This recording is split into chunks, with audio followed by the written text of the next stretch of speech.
All right, starting a little bit early because I have some things to go through.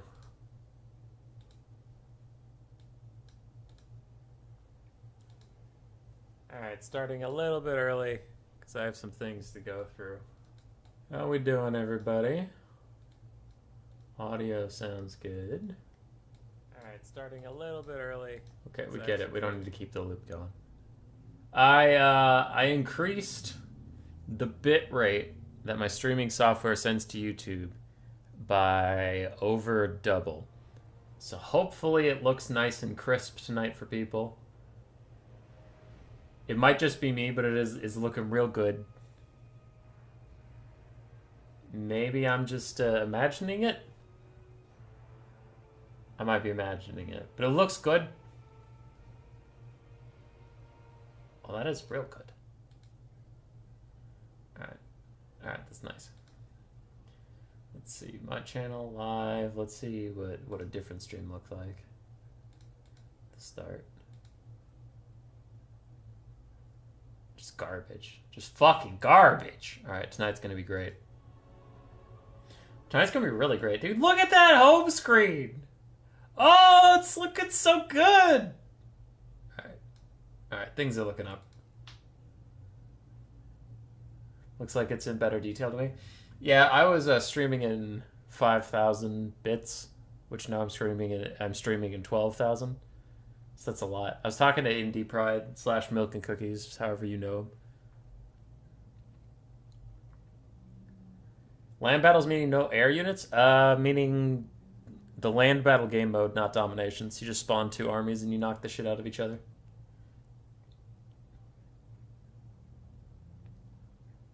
Alright, this is going to be the most crisp stream you've ever seen.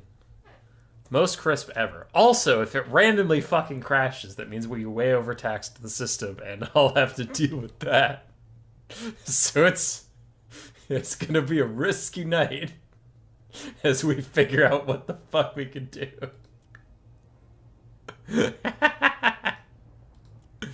Well. I'm excited. Alright, tournament starts in 4 minutes.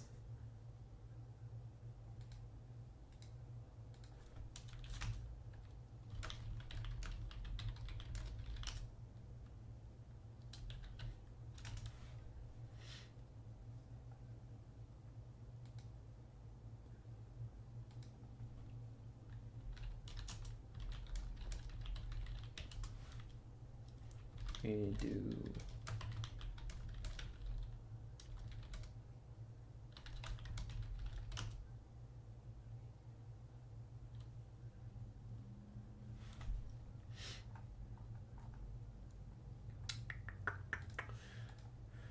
Okay, let's post to all the Discords, tell people we're doing stuff. So tonight we have a new player tournament. It is best of one Swiss format for 4 rounds, and then the top 4 from there. We'll do 2 best of 1 semifinals and then a best of 3 finals. And that'll be that. So we'll get some hopefully pretty swift Swiss action. I asked new players what they preferred for format, and they overwhelmingly voted Swiss, which makes me sad because Swiss is a bit of a pain in the dick. But if it's what people want to do, then we'll prioritize that, because I'd rather people have a good time than me have a format that's easier to run.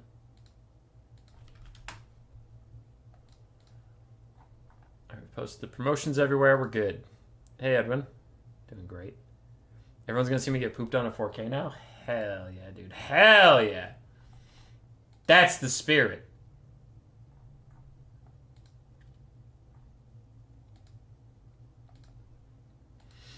Three minutes left. I'm bringing you over with me. See who's all signed up.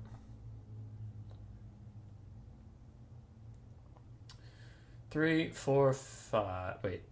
5, 6, 7, 8, 9. Okay. And then this guy. Oh. He left my server right away. Sag. And he unchecked in, so I guess he was maybe thinking this was a domination tournament and then peaced out. Don't know. Anyway, not counting him. 1, 2, 3, 4, 5, 6, 7, 8, 9, 10. Currently have 10 participants tonight. The return of Longboy. Oh, we have some legends here tonight. Fat Kid at Recess. Always a brother. Father Ramram. Skaven Aficionado. That's going to be tough to beat. Stormrunner, one of my admins, is chilling around, I guess. Dr. Nerd might check in. But, dude, the Epic Dwarf and Bwags, I haven't spectated a lot of them. Both times I have. Fantastic. It's hard to bet against the long boy, though, because he is so goddamn long. All right, tournament favorite, long boy. It's long boy. It has to be. 1 minute left. We'll let people gather. Dr. Nerd's not checked in yet. He said he knew that he needed to check in.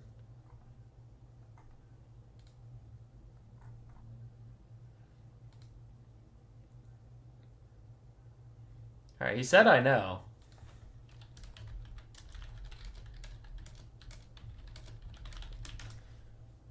Just want to make sure he's okay.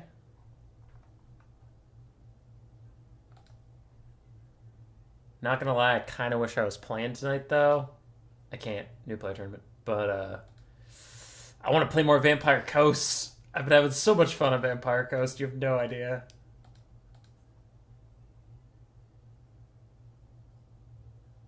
BO3, my favorite by far. Swisses suck. I'm sorry, Father Ram. Lord Butchin's here. Are you saying you are... See, look at this. What am I supposed to do with this? I can't see the end of his fucking message because of this stupid heart thing. You saying you're biased? Yes. Hashtag straight up facts. I'll give Dr. Nerd like another minute. Just in case. Because it would suck for him to miss this. And I know restarting the bracket or anything is a giant pain in the ass.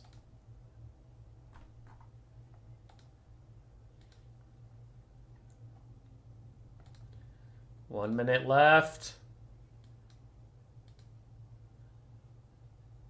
All right, we gotta start. He said he knew. If I get a message saying like, dude, let me in the tournament right after I start, I'm gonna be so pissed, but okay, well, here we go. Generate bracket. Achoo! Bracket. What the fuck? I did Swiss! Hold on. Nope. Incorrect. Yeah. Alright. Total turn. So hang on. Content manager, tournament. Ah, there it is. Save. Is it gonna get mad that I already started it?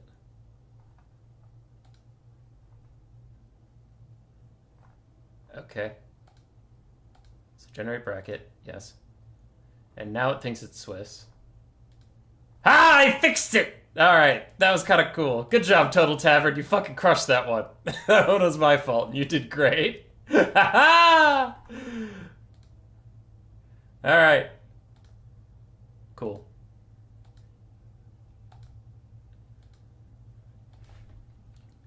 We are live. Go. I almost fucked it up, but didn't. You might have to refresh the page, though. Generate the wrong fucking tournament. Ah, rip. Alright, I love it. Who should we go watch? Bwags and Acroma or the Epic Dwarf and Father Ramram? Let's do Bwags and Acroma. We've only gotten to spectate Bwags once. I've never seen Acroma. I think they're new to my Discord. So let's check that out. The Epic Dwarf and Father Ramram is tempting, but I have spectated multiple of both their games, so we'll hopefully catch them later in the night. Hey, Tom Bombadil, how you doing, man?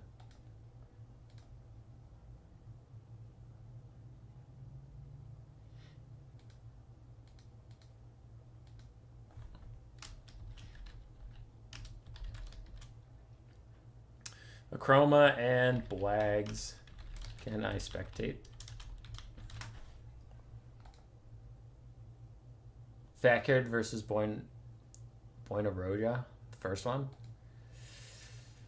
I only hesitate because I have lagged when I watch Boynia before, and I get scared. Then I'm gonna lag again.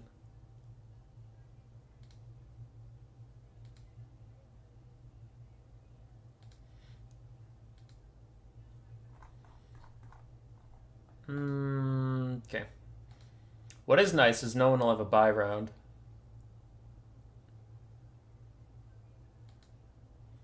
So then I don't have to do any weird math shenanigans. We can just let the website do the math.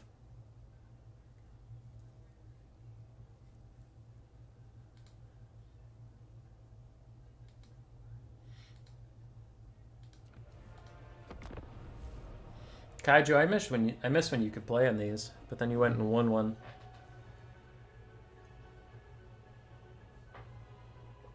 Which was rude of you.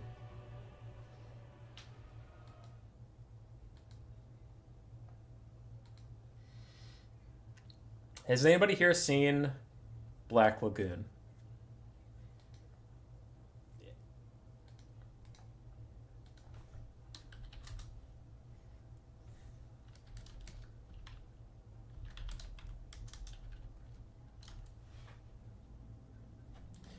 Two global bans per player.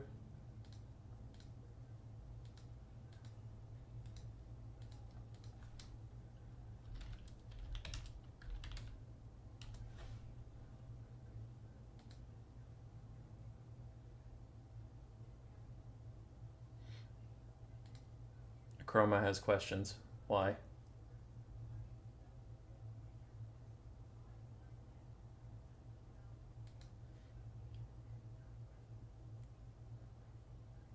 No, but I stayed at a Holiday Inn once. That's not the same thing. Black Lagoon is a show.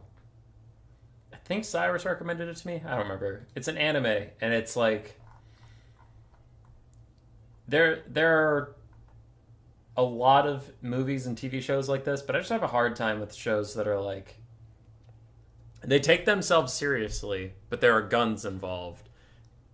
So it's not like a comedy, but then the hero is like super badass or whatever, but they just happen to not get shot. And I have the hardest time actually immersing myself in those stories because it's like, it's not a skill to not happen to get shot. Like, one of the main characters is this girl and she uses dual pistols or whatever, and I'm like, okay, that's cool. And then her tactic is to stand there and shoot while a bunch of guys with machine guns are shooting at her, and she hits each of them in the face, and none of them hit her. And that's like the whole show. Like, I'm 14 episodes in out of 24. Yeah, 12 times 2. So I'm 14 episodes in out of 24. This situation has happened like 5 different times. She just stands there and fires while everybody else misses her. And like, this shit happens all the time. It's not just Black Lagoon. It's like Star Wars. It's a meme in Star Wars because stormtroopers can't hit anything. But it's like, in John Wick, at least that movie is a comedy. It's not taking itself seriously. I guess movies like Rambo, a little bit. The Arnold Schwarzenegger movies, a little bit. You know, where it's like, oh, I'm a gun-toting superhero and I'm gonna make a badass because no one's ever hit me, I guess. Because not getting hit by bullets is a skill, I guess. Without taking any cover.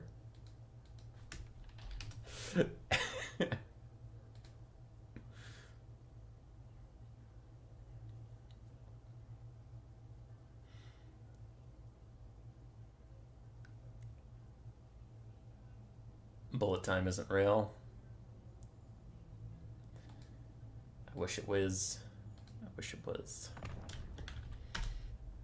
Though, wouldn't that just be like, wouldn't you just be the Flash? Wouldn't you also be faster than everybody? Or do you perceive time super slowly, but your body still moves at normal speed? So you can like see it coming, but you still have to gauge it out. Like, okay, I see it coming, super slow motion, but my body's also slow motion to me, so I need to start moving. Could you even dodge a bullet? Like, by the time you saw it happening, could you even start moving enough to get out of the way? Obviously, it depends on distance. That's interesting. I don't actually understand how fast bullets are.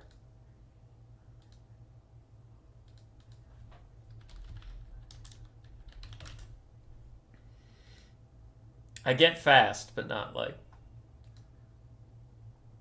I have it memorized how quickly they move and how quickly your body can move.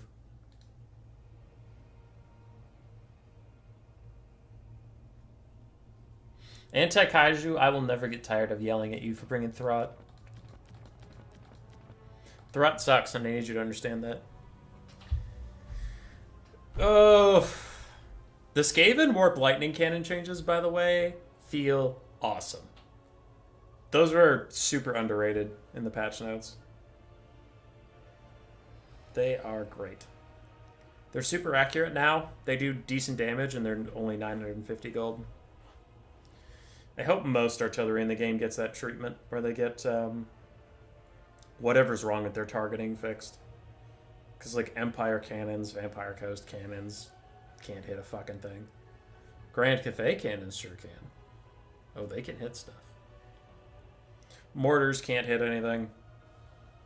Bolt throwers hit stuff, and bolt throwers are some of the better performing artillery, but even they could use a little bit of love.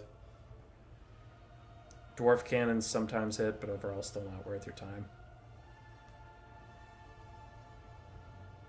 Slow enough that a deer's nervous system causes them to jump before they even get hit. Fast enough that a human could never dodge even the slowest one. But I saw it in a movie. Your boy's always rude. Nah, just bad units. Just bad units. If Throt was cheaper, he'd be better. If all cannons became good again, would that make mortars not usable? No. Mortars kill infantry. Cannons kill cavalry, monsters, and other artillery. The cannons have never been good against infantry. Even Grand Cathay cannons are meh versus infantry. They serve different purposes. Mortars are also usually cheaper. Want to show me the power of the double Leviathan? I could think of maybe like one matchup where it might be okay, but that's not a strong endorsement. You know what is strong on Vampire Coast? Handgun mobs. Just as many handgun mobs as you can get. They're so good. I've been having a ton of fun with them too. What Coast really need is some diversity, though.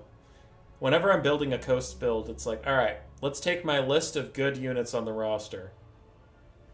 Take as many of them as you can.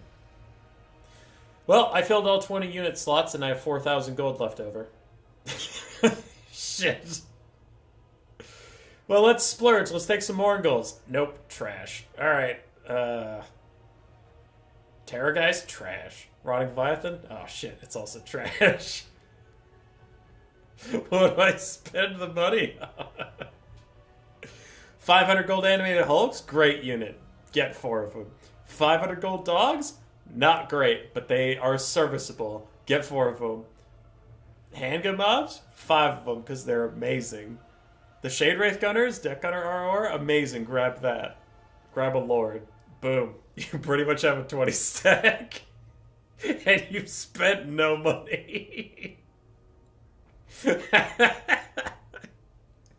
there's nothing to spend it on. Recently, I've had double depth guard in my front lines. That's how cheap my builds are. It's like, no, these are just all the good units. All their expensive units are super fucking bad. When I've been fighting Kislev kite builds and shit, I've learned that upgrading to a Morngul from an animated Hulk is somehow worse. Like, not just per price point.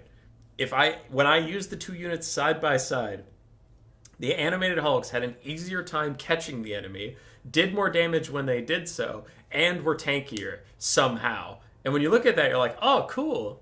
that unit costs like 1,000 gold. No, it costs 500. And then you look at the Morgul's, you're like, that probably costs about 700. Nah, 950. It's so dumb. And animated Hulks aren't OP, they're just good, and Morgul's aren't. Because I think animated Hulks also knock shit around a lot less than Morgul's do. So Morgul's do those giant belly flops into some of the Akshina, knock 3 of them on the ground, let's say, and then he trumble dumbles over to one of the people he knocked down. He's like, get up. Get up. Get up. All right, he got up. Boom! Knocked him down again. Get up. Get up. Get up. Boom! Kills him. Ah, nice. Where's the rest of the unit? Oh, 50 miles away. I let them get away while I killed one model over the course of 7.5 minutes. I might not be a good unit. Meanwhile, animated Hulks, they're just soldiers. Good soldiers follow orders. They're like, you want the Akshina ambushers dead? You got it, boss. And they will trumble dump after those guys till the ends of the earth. They don't give a shit. And Cosmite dervishes try to peel them off. Nope. Still going. They're just troopers. I love animated Hulks. And I hate more goals.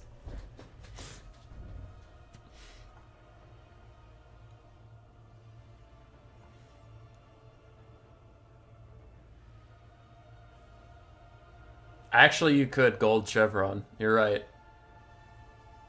You're right.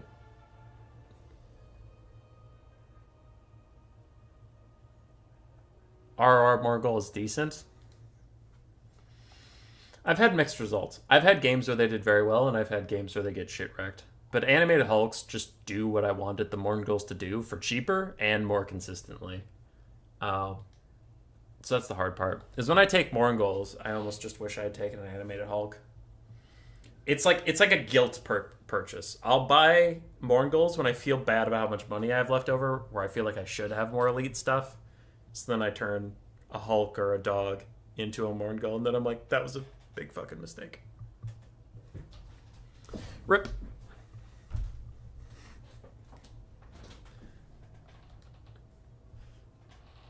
Hey, I enjoy the game. I do. Work finally calmed down a little bit, so I've had a little bit more time to play and make some videos and stuff in the background.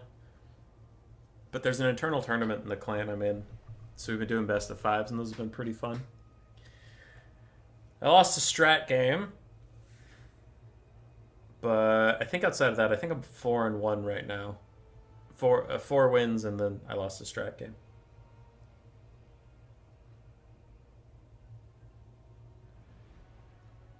What are they doing? Making a retirement plan? Looks like they're about ready to go. One build has 25 gold left, the other is 3.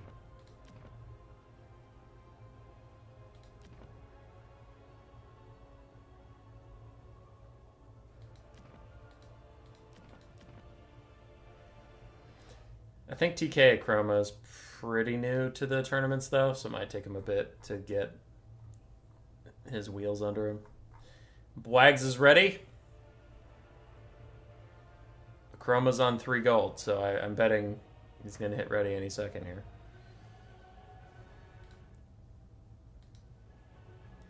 I would assume the Wood Elf frontline would be good against Tomb Kings. Certain units would be. I try not to comment too much on the matchups in new player tournaments because I don't want to be giving out advice before they build their builds. It feels a little like putting your thumb on the scale. Like if someone was playing Skaven and the other person's playing Dark Elves, I have a lot more thoughts on what to do as Skaven than I do as Dark Elves, so that's why I just try not to offer thoughts on the matchup till we get into game. I don't know what Akroma's doing at this point. He's just sitting on 3 gold. There we go.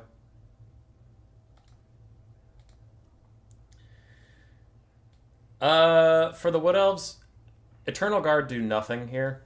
The Spear variant. So I think that's a waste. I don't think Dryads are particularly good, so when I play this matchup, I usually go Blade Singers and War Dancers, a mix of the two. And you think I'm memeing, but yeah, I actually take, I think, 2 Blade Singers just in case of Fate of Buna.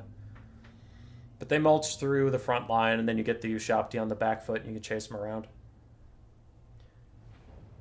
Stratus 7-1 right now. Who beat him? Golden Floof.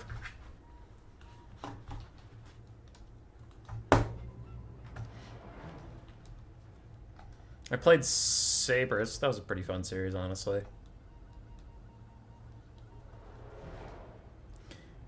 I don't know what I did to change my settings, but I did, and I slowed my camera down accidentally, which will probably make a better viewing experience, but as a player, I'm like, go faster! I need to see what's over there, now! 7-0? That's what I thought. Because I know he and Umbrella were undefeated, then I beat Umbrella, and then it was me and Strat were undefeated, and then Strat beat me. So I thought he was the last undefeated left. Undefeated if someone has played more than, like, 2 games, because, I don't know. It's not shocking that you would win 2 games in a row, but winning 3 can be a bit, I saw you play it today? Today's been a bit of a blur. I don't remember if it was today or yesterday. You were playing Booge.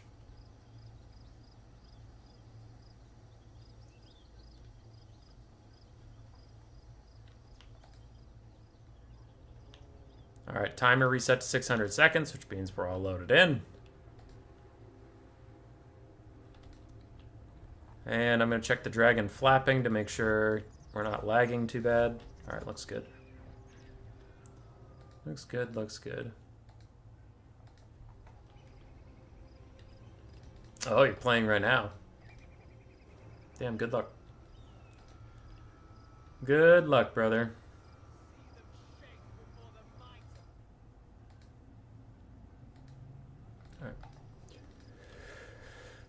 What do we got here? A very narrow Tomb King's build with only 5 infantry, skeleton spearmen, and warriors. 2 Shafty Great Bows, one of which is the chosen of the gods. We have the Eyes of the Desert Sepulchral Stalker. So far, so good meta-wise. Then we have 2 Skeleton Archer Chariots. That's new. We have Cetra the Imperishable on his Chariot of the Gods with some spells. And then we have a 4th Chariot with a Necrotect on it, offering just the Wrath of the Creator and Stone Shaper, not Restore. Which his buffs only apply to the Ushapti and Sepulchral Stalkers. They don't apply to Chariots or Infantry or any of that stuff. Huh. Yes, for the astute of you out there who are noticing the Tomb Kings have 4 Chariots and the limit is 3. Shit happens. It's a new player tournament. I'm generally a little more lenient on the rules. And this is hardly an optimized build, as we have a guy providing melee buffs to units that can't receive it. So we'll just take the L on that one. I'll message him later. There's 2 Carrion as well, and that is about it. Oh, and for the Wood Elves, they have a Glade Rider and Vanguard. Do they have a second one? Nope, just 1. For their front line, they have 5 War Dancers, which will slap through those skeletons very quickly. Triple Deepwood Scout, all with Swift Shiver Shards. We have 1 Eternal Guard, a Zote for some of that anti-large armor piercing, Sisters of Twilight up on their Dragon, and then a Life Caster with just Earthblood. I think the Wood Elves are going to be in good shape here. I really like what they brought to the table. Their front line should beat the enemy front line. There are 4 Chariots, but you have a Dragon and some Zotes that should be able to do decent damage to those guys. Yeah. I think it'll be alright. The bitrate did you justice. Looks good. Does it? Does it actually look better? I hope so.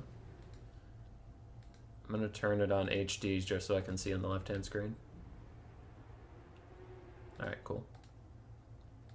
Turning it back down now so it doesn't eat up my CPU stuff.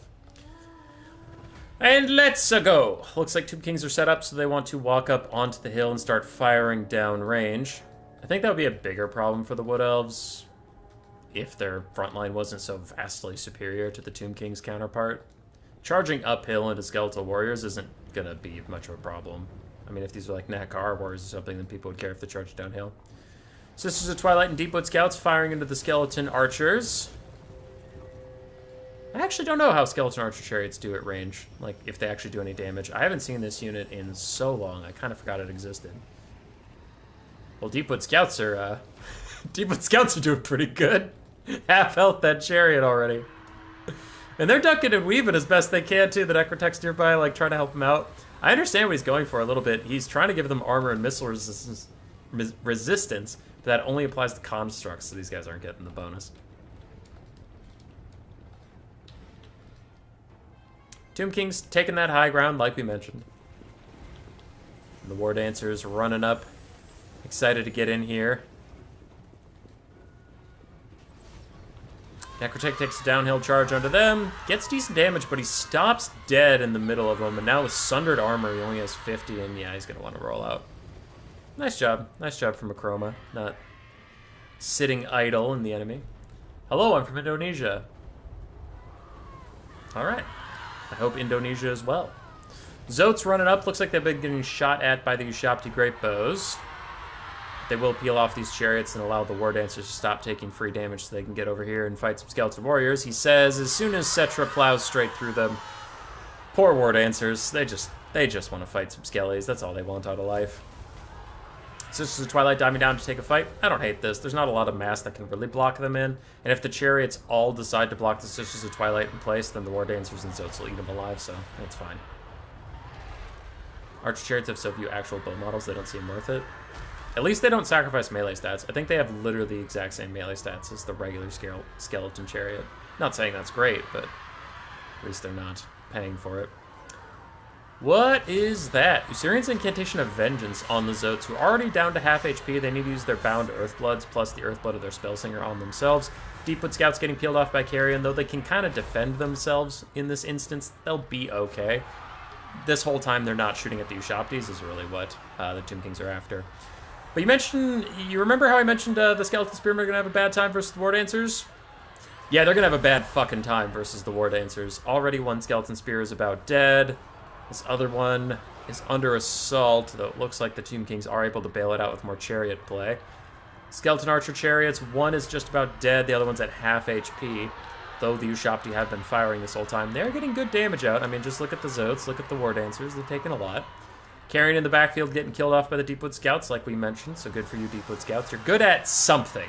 Defending yourself from cheap bat disruption type units. Necrotech is also getting just murdered by the Sisters of Twilight. It's been a while since I've seen them do this well. One Skeleton Chariot appears to have faded entirely. The Necrotech is still the next one on the menu. Cetra's rolling around, really helping out the frontline fight. The Sisters might need some breath attacks to really help the War Dancers get through here, because while they're winning, they're taking a lot of damage while they're winning. Chosen the Gods now turning their ire onto the Deepwood Scouts. See how much damage that actually does. It's spread shot, but it's versus spread formation, so it's hard to tell if it's actually going to hit them very well or not. Deepwood Scouts beating the Ushabti Great Bows in the range department. Tomb Kings are actually up on damage value right now, and Sporkle Stalkers are teeing off on its Sisters of Twilight. A breath attack does next to nothing to them. The Necrotech is crumbling. The front line is crumbling, and the reserve Skeleton Spears have been pulled forward, but might be a little too late to shut that barn door. Zote's getting destroyed by Cetra, though. I haven't seen a lot of healing for them. But their heal cap is right there, so maybe they've gotten a few. Chosen Gods took some serious damage. Ushabti Great Bow right behind them on that train. And the Ushabti's summon is out, but that Deepwood Scout in the distance is fine. Plenty of ammo, so they'll come back. These other Deepwood Scouts running away from the Ushabtis. Balance of power is dead even, maybe slightly Tomb Kings favored, but I would feel pretty happy if I was the Wood Elves right now.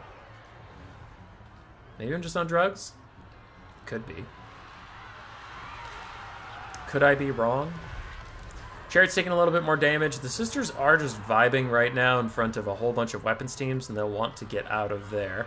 I don't know if they want to fight Cetra right in front of the weapons teams either. Really, they have to get their infantry saturating this area and the Deepwood Scouts back online, so you're probably in a holding pattern right now, waiting for that Ushabti summon to fade away, and your Deepwood Scouts can actually support you up here. You do not want to be taking a melee fight like this! Oh, it hurts! Oh, it hurts! Oh, the damage!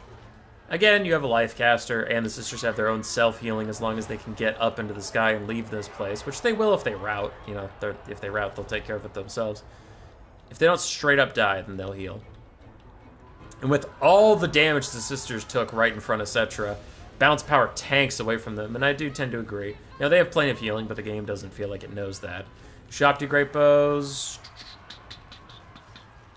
Decent damage value left, but they're actually going to kill the sisters, so they don't get any of that healing. The Wood Elves take a giant leadership spike, and they lost their giant Dragon Lord. A bit of a whoopsie there, and that misplay is going to cost Mr. Bwags as army losses hits. See, the Deepwood Scouts are back online now because the Ushapti faded away, but they couldn't show up and kill the weapons teams and whatnot, so... Damn, rip. Sisters did well up until getting sniped. Zotes really struggled. Deepwood Scouts were doing fine. If the game had continued, they would have gotten more done. War Dancers were pretty effectively handled by the enemy, but I feel like after they broke through the front line, they didn't path straight onto the back line. They faffed around a little bit, got caught up chasing chariots and stuff, and then just got kited. The other side, Cetra did really well. Cetra was a good disruption piece. Both of the Ushapti and the Sparkle Stalkers did great. Skeleton Chariots did okay. They almost paid for themselves, and the front line existed. You don't really expect too much out of the Tomb Kings. GG. I love how the balance power was like dead even, and then all of a sudden, boom.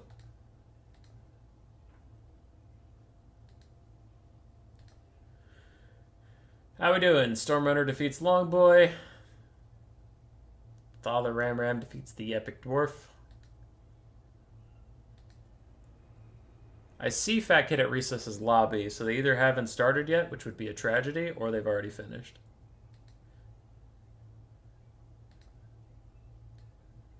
Why do I have pings?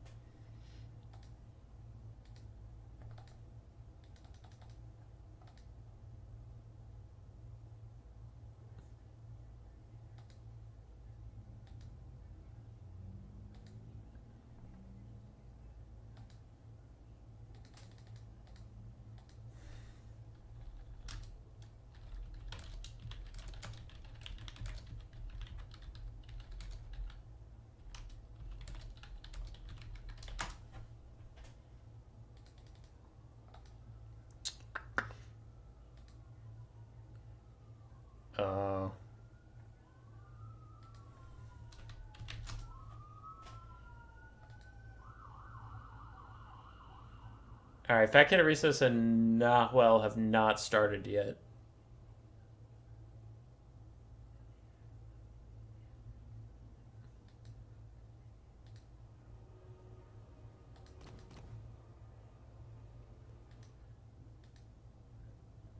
Alright.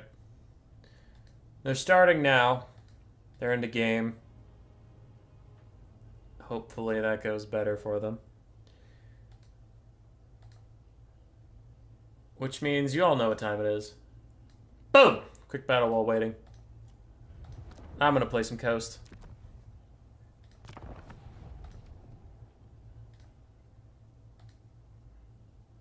Where's the human child? I'm right here. You're on the left screen looking at the bracket. But one of the matches is delayed, so I'm just gonna play a quick battle to put something on the screen while they finish that shit up.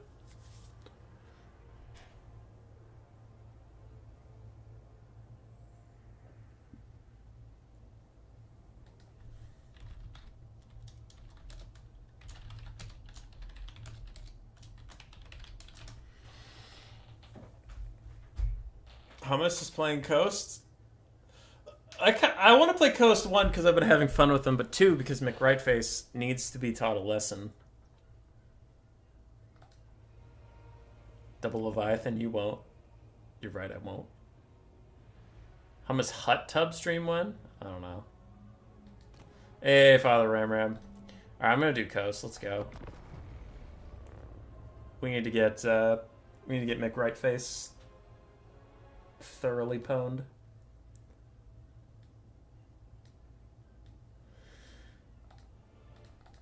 Coast versus Skaven. This is actually a tough matchup.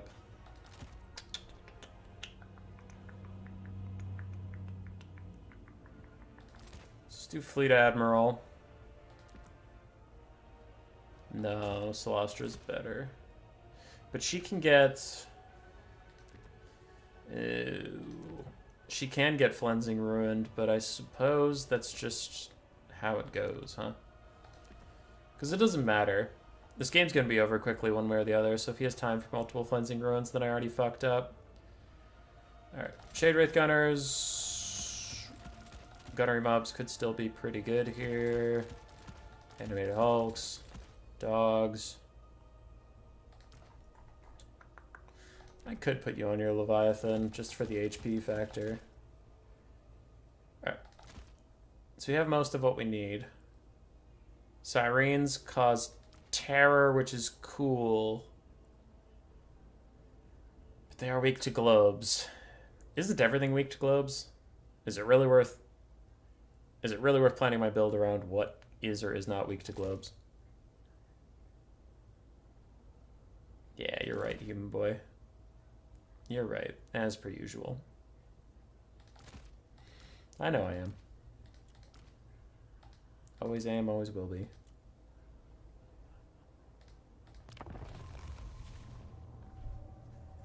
Morgul's and Sirens? Morgul's can actually do okay versus Skaven, because you just want them for disruption, and they take a while to die.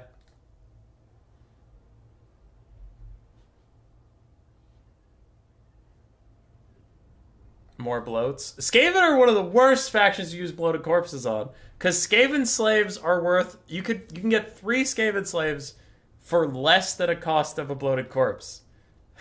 So, what are your bloated corpses gonna do? They're gonna hit a single entity and waste their money. They're gonna hit a Skaven slave and waste their money. Or they'll hit a globe and maybe pay for themselves, but globes are only 125 gold more expensive. So unless it, like, actually deletes the entire unit. Nah. Bloated corpses would be meta if they were, like, 200 gold. But for 525, it's too hard to find a target that's actually worth less than them. So focus the Storm Bourbon and Plague Monk blobs. Yeah. Why are these new player tourneys on weekdays? I do try to mix it up. I know you're just kidding, but I mix it up between the North American and EU friendly time zones. I mix it up between weekends and weekdays and shit. All right, this is a bad map. I will agree. We have very even troop counts with the Skaven, which is pretty cool. Alright, I'm going to put the Shade Wraith Gunners behind this giant tower so that I can get them where I need them to be in due time. This is an awkward map for me, isn't it? Whatever. Full court press.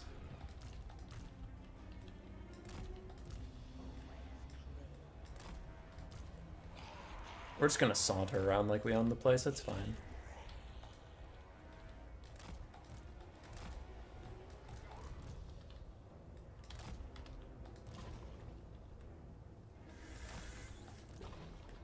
Ugh. This is pretty ugly. This is an ugly ass map. How am I supposed to get through this? All I see are choke points.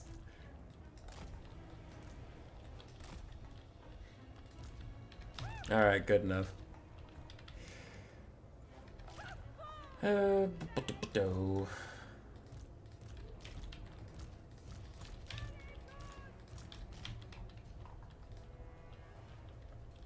Why are there giant pipes in this map? It is mostly due to Chaos Dwarves. I'm gonna hit start battle. Hopefully Father Ramram can get ready in 60-ish seconds. What the fuck? Why does he have a Plague Claw catapult on the high ground? What is this shit? What's happening here?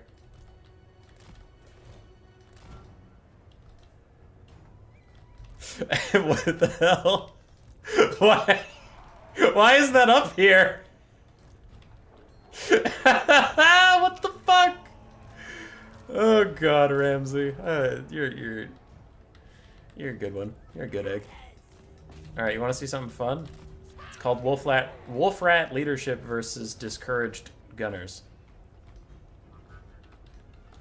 Oh, you're down to half leadership already, my friends. That's pretty cool. Alright. Ah, they terror-routed. Rip in peace. Alright. Handguns. Start firing in on random shit. Solastra is gonna get some Ghost Knights rolling. The rest of you will move up. Dogs will go over here, and then these dogs will try to get their way around. Hello, it's me, the Ghost Knights. Oh, we got charged on the high ground? Interesting. Okay, send a dog around it to go to the Plague Claw catapults. You guys continue trying to flank. You pepper the guys that are on their way in. We'll see what we can get going on that side. Crabs summon. Doing crab stuff. Oop, canceled my own crab summon. Guess that's just the way the cookie crumbles. Uh-oh. I don't love what's going on behind me. Tell it to stop! Give me crabs. It's the first time in my life I've ever said that sentence, and I don't regret it. Give me crabs. Give me them crabs. I want crabs, yes. Give me crabs now.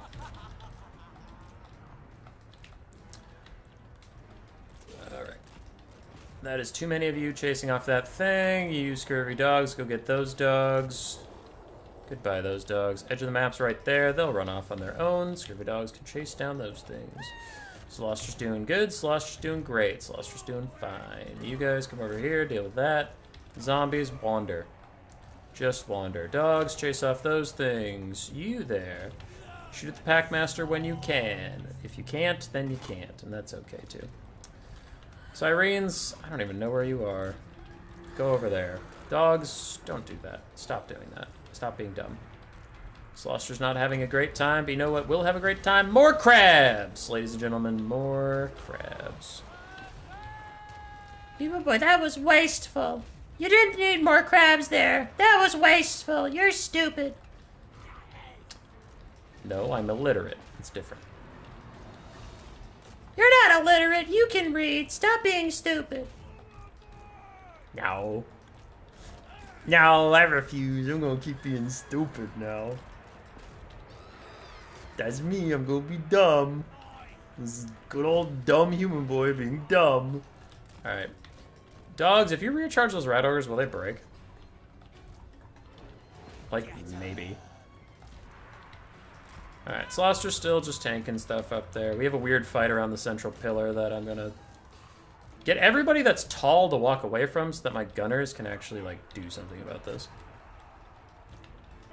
Alright, handgunners have done great. You guys all keep shooting at that. Zombies in the backfield are doing zombies in the backfield things. Those terror routing units are helping my guns get back online. And oh, we got the rat ogres! Nice! Where do you think you're going? Kill them. Animated Hulks are doomed, but oh well. They tried their best. Sloster's still chilling. Nope, don't let that happen. Don't let those globes come back. That'd be bad. Where are you? Oh, you're way up there. Okay. Not bad. Didn't recognize you. Not like this. Kill that bitch! Gun him down! Ah! Eh, we got some damage. It's fine. Alright. Punish that blob with horrendous amounts of firepower. You all be annoying. Dogs, come over here. Who's pinging me is about the game. Hang on. LeBaked and Chonky Meatballs are still fighting, so they aren't waiting on me just yet. If they were waiting on me, I'd advance the bracket while still in my game, because that is my job as a tournament organizer, and I take my job very seriously. Okay. Alrighty, EFF.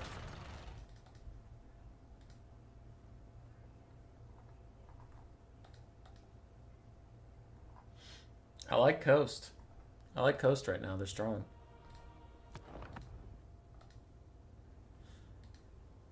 I'm sorry, Derek.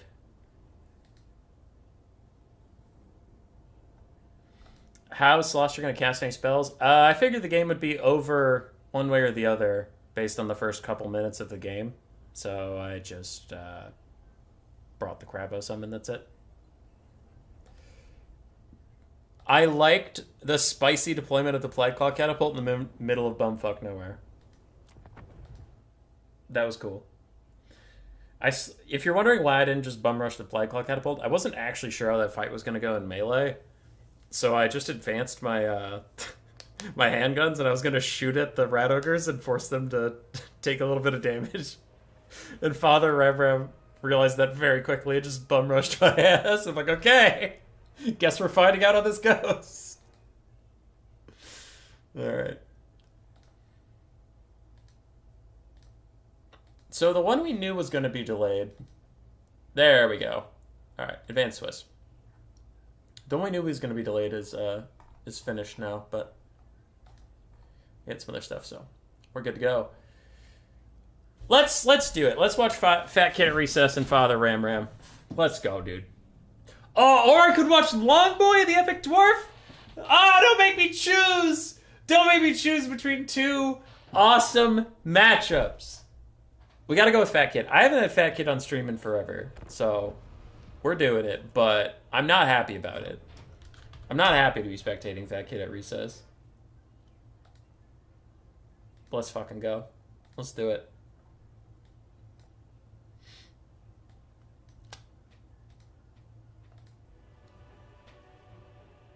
Your match versus LeBaked was so close. Good, man. Good. If it was a good, close replay that you thought was interesting, feel free to throw it into Replays for Human on my Discord, and I'll check it out for content in the future.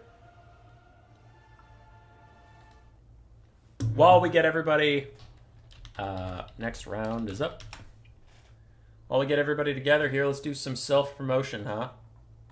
If you want to participate in tournaments like this, you can join our Discord. Our Discord is in the description of every video, every stream we do. You can go to Give Rat Ogre Roll. That gives you access to the new player chat, our best of one practice pit, and our list of coaches.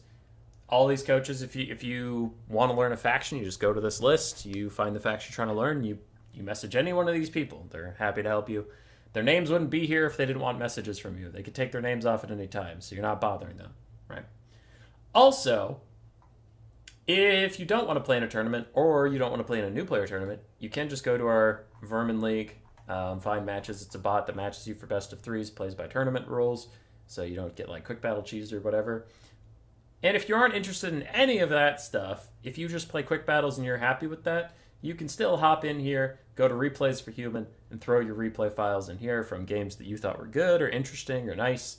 And I guaranteed watch every replay in here. That doesn't guarantee I'm going to make content out of it, but I do watch each and every single one that comes through these doors. And also Indie Pride and Dav plays also... Dav not as much, but anyway.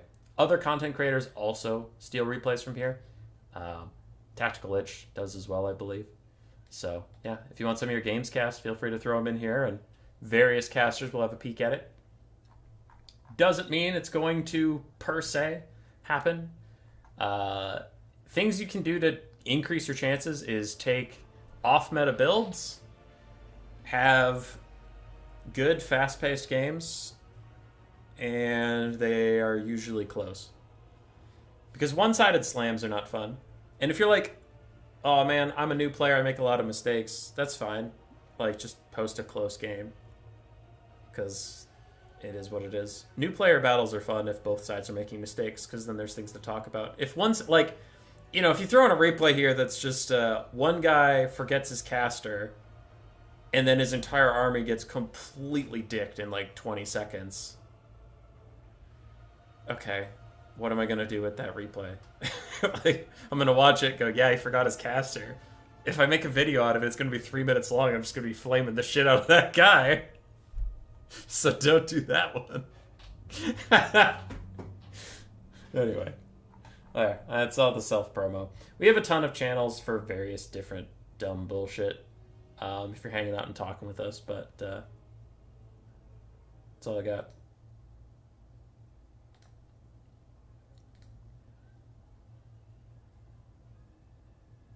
When did this start? We have done 2 games. One was a quick battle that, well, I was just waiting for some stuff.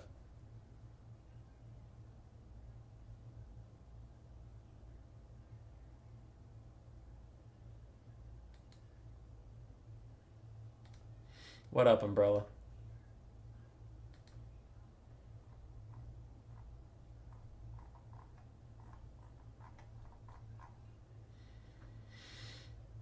What up, dude? I increased my bit rate. How are you guys doing tonight? Good, Manuel. Manuel, as a frequent viewer of the stream, along with others, hopefully you notice an increase in video quality, as I did do some experiments with that. Talked to Indie Pride a little bit. I had a domination battle 2v2 where my team had 1 point to go and got stuffed. Lost 3 minutes later. It was very tilting. I am so sorry.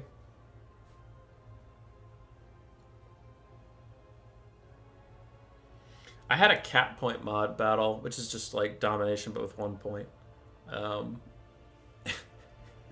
Where I beat my opponent by like 1 second. Because you can't summon reinforcements with that mod.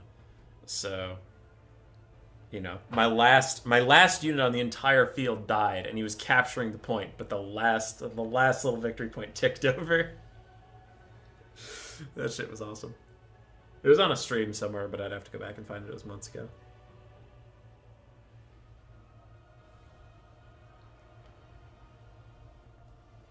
Golden Floof with the promotion. Thank you, sir. I'm sure there's no bias at all, because you're one of my admins. I'm sure that's fine. Fat Kid at Recess transfers over to Demons of Chaos. Looks like that might have been his pick. I imagine Father Ramsey will play probably Skaven if Demons of Chaos got picked.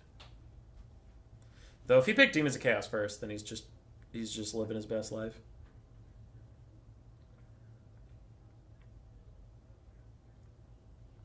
Do you prefer Dom or regular battles? Regular for sure.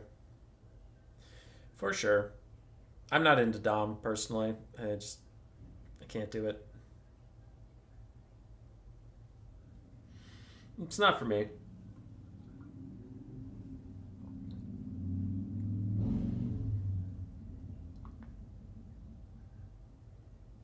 Which is fine. The Wild Platy in turn cover that content. They do a good job. Plenty of people playing Dom. I like the decisiveness of land battles a little bit more, personally. And also when I play quick battles, usually army losses is a good thing when people don't know when to give up. Because I've had some domination games where if I'm losing, if I'm down, if he's triple capped me and I'm stuck in my spawn and it's over, IFF, it's over. But I've had the other way where completely shut them down. You have them in their spawn. You have all of your units on the field. They have nothing. They have no money. And you're like, dude, this is over. And they're like, hope you got 15 minutes to spare, bitch. And they just sit there. Never surrender. They just sit there.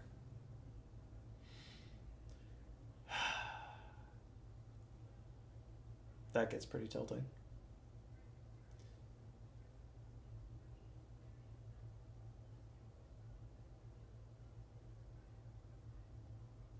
Not gonna lie, if there's any improvement, I watch most of your content on my phone, so I haven't noticed anything except for some audio glitches. Are there audio glitches during this stream?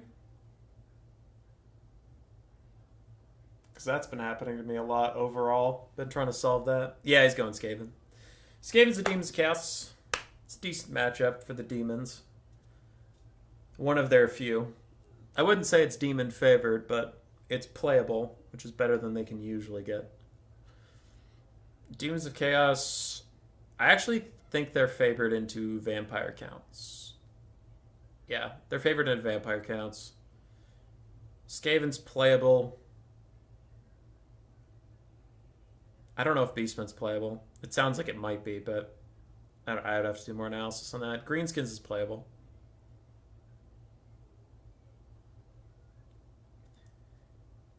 A gentle breeze causes them to be banished. Nothing.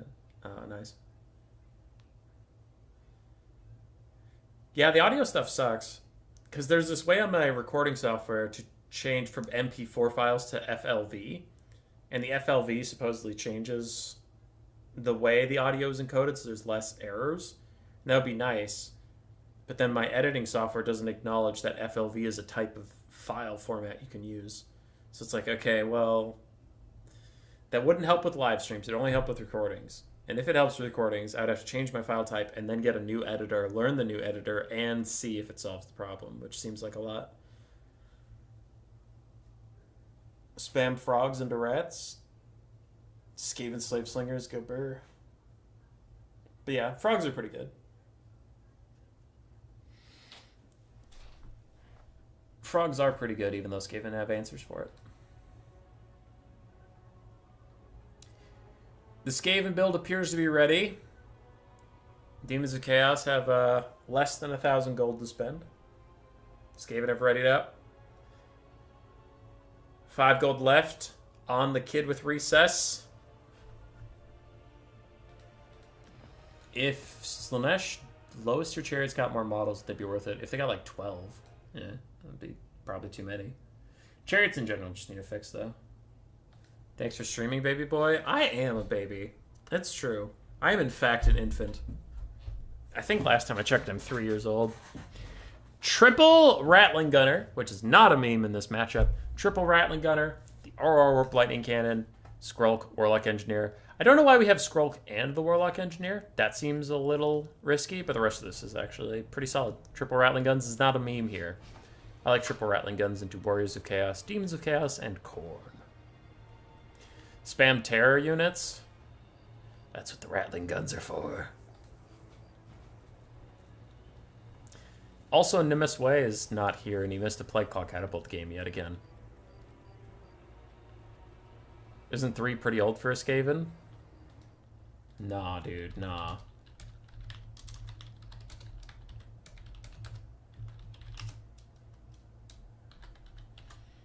Nah. He's too... with mini rat paws. I don't know why that got me, but it did.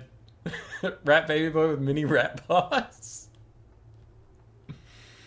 That's good. Alright, man, well, also, I did some work with Indie Pride / Milk and Cookies, however you know them, to try and improve my replay quality, so hopefully those will also look better in the future. Though I've recorded videos out till October 10th, so you won't notice anything till after that. Alrighty! Ziskaven. I am very curious why we have a Warlock Engineer. It's for his Mortis. Gotcha. Warpstone Armor, and then the Air Net, Howling Warp Gale, and then Skrulk for his Rod of Corruption, Libra Bubonicus, Vermintide, and the Pestilent Breath. I like this combo overall. I'd probably cut the Pestilent Breath just because it's way too much Winds of Magic for what it does. But other than that, I actually think this is a pretty clever little combo I've never thought of. But I do like it. So, well done, Father Ramsey. Always innovating. Always bringing the good shit as Skaven. Ikit Zap Zap is great. Since the Warp Lightning Cannon buffs, I talked about it at the start of the stream a little bit, but I really like Warp Lightning Cannons now. I think they are... they're not, like, OP or super strong, but they're good. They're solid. I hardly regret taking them these days. And the Ikit Zap Zap will reset cooldowns for the enemy caster, which, as Demons of Chaos, you know their lord is probably going to be a caster. 3 Rattling Guns to pressure the demons, any of their flying units or single entities, anything like that. 2 Poison Globes just to deal damage, because that really high shock value you can get off of globe volleys onto Demons of Chaos, get them to crumble away into nothing. And then 4 Rattlers for some mass. On the side of the demons, we have 3 Seekers of Slanesh, 5 Nurglings, one of which is the Frolicker's Bubonic, a single Plague Toad of Nurgle, a Herald of Slanesh on foot, which will actually make her much harder to hit for the Warp Lightning Cannon, so I don't know if he did that on purpose, but that is smart. And then he has 2 Soul Grinders, one of Tzeentch and one of Nurgle. Warp Lightning Cannon already showing its value at pressuring that Soul Grinder, though he is going to fire right back at it. Get some pretty good hits. Get some pretty good hits for the Soul Grinder of Nurgle. But Ikat Zap Zap is winning that duel. Rattling Guns for now, firing into Nurglings for free. And here are Fleshhounds. Ooh, I didn't even see the Fleshhounds. 2 extra Fleshhounds of Khorne going to get inside the area. Poison Globe's doing a little bit of damage on their first volley, but the Rat Ogres will have to try and peel. That is 1 Rattling Gun already gone for the most part. Seekers take down some Rat Ogres, but they take a nasty Globe Volley in return, and that Demonic Instability is so close. There it is. They're going to take themselves out as Rattling Guns tee off onto another Seeker. Skrulk dives forward onto the Plague Toads and Nurglings, throwing out his Rod of Corruption to just slow them down, do a bit of damage. Warp Lightning Cannon has almost finished off the Soul Grinder of Nurgle, and the Rattling Guns have almost killed another Seeker, so far things are going very well for the Skaven. The Fleshhound Incursion did rout a Rattling Gun, did rout a Poisonwind Globe. The front line for the Skaven is taking a lot of damage, but overall things are still going okay as Rattling Guns straight up just wiggling through. They can zap zap firing through there. That's some friendly fire. Stop shooting. Stop shooting. All right, they're firing through the gaps. They're playing Call of Duty while the rest of us are playing Total War Warhammer 3. Rattling Guns finished off a Seeker on the other side. These Rattling Guns are firing into the Plague Toads. Almost finished them off. Fleshhounds are also feeling the burn. There go the Plague Toads. Bounce power is danger low for the Demons of Chaos as Ikat Zap Zap never heard no bell. Firing in on the Soul Grinder of Nurgle. The accuracy is insane after the buffs. Soul Grinder of Nurgle is almost out of here. The Chaos Fury summon could help the demons out of a tight spot as Fleshhounds managed to hang on to leadership long enough to get onto these Rattling Guns, which would be great for them. Skaven are rallying in the distance, though, and there's not a lot left that can really chase them off. As these Seekers are about to fade, Fleshhounds are about to fade. The Soul Grinder is fading in the back, and this is a summon, so it's not real. Frolickers Bubonic taking damage from the Mortis Engine. Oh, and why Skrulk is a good pick here is he also has Contaminated, so he has minus 10 leadership for anything he hits. Rattling Guns are back. They immediately rout because the Soul Grinder of Nurgle looked at them funny, and that was just funny enough. So goodbye, my friends. Not that it really matters.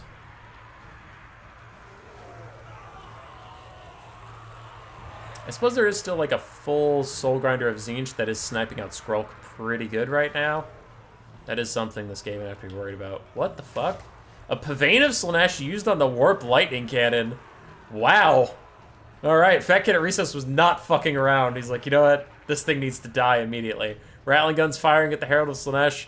On foot, she's waddling at them under increasing fire. Lash of Slaanesh knocks some of them down. No, it doesn't. They stand there. They hold their ground. They don't give a single shit.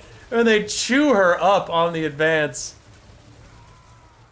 But she is going to get here. She'll beat him up.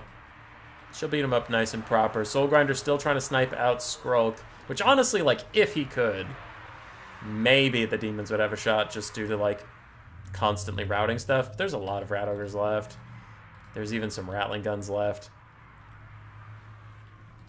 I don't know if army losses will trigger off the Frolickers dying. I think the Herald of Slaanesh would have to die. But she's not looking too good as these Rattling Guns are coming in hot. Da-dun. Da-dun. Da-dun. Da-dun. Dun-dun-dun-dun-dun-dun. Da-dun. Dun-dun-dun-dun-dun-dun-dun-dun-dun-dun-dun. Oh, she's in range. She's in range, boys. Oh, army losses takes her before I even get a chance to see the Rattling Gun shoot her to death.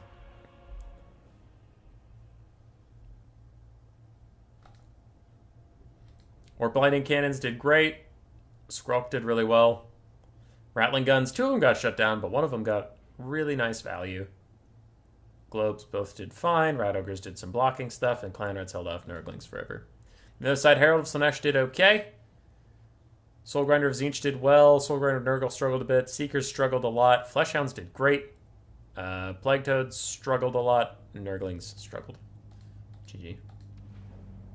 Rattling Gunners don't give a fuck. True. True, true.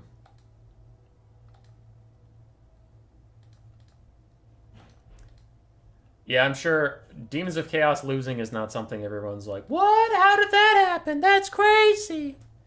But still.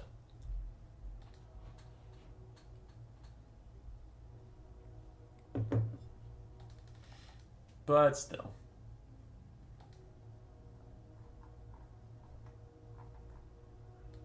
There was something I feel like I was going to do.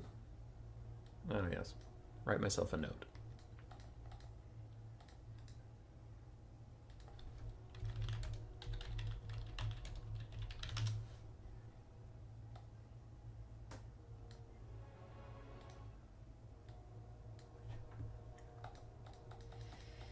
Alright. Longboy defeated the Epic Dwarf. We know Fat Kid and Father Ram played. They just haven't reported yet. And I accidentally clicked on it, which opens a whole can of worms.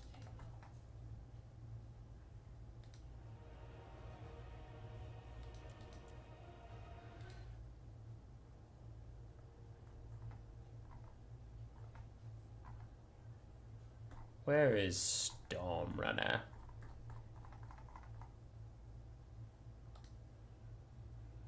You're gonna look at cute lizard photos?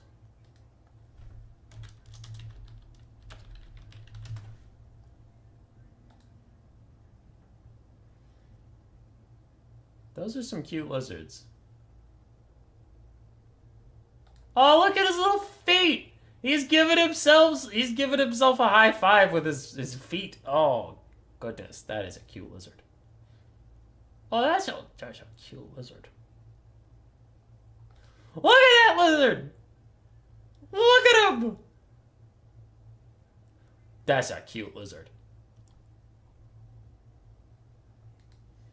What the hell is that? Look at that lizard!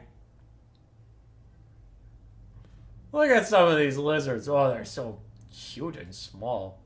That guy's not cute. He's just gorgeous. I love the coloring on that one. He looks like he just stole something.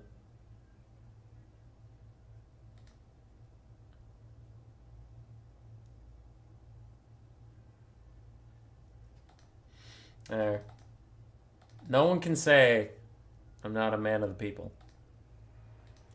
Because I am. God damn it. I see Stormrunner in Nahuel's lobby, but I don't know if they've actually played yet. Which is why I was going to message Storm and see.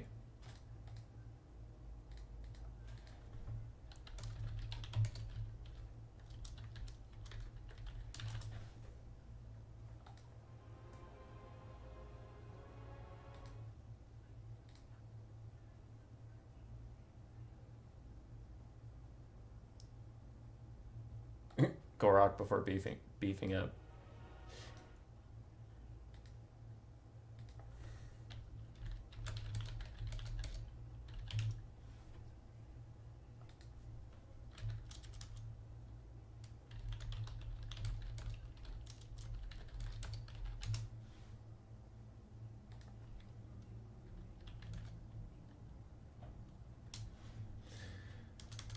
Nahuel has not found his opponent yet.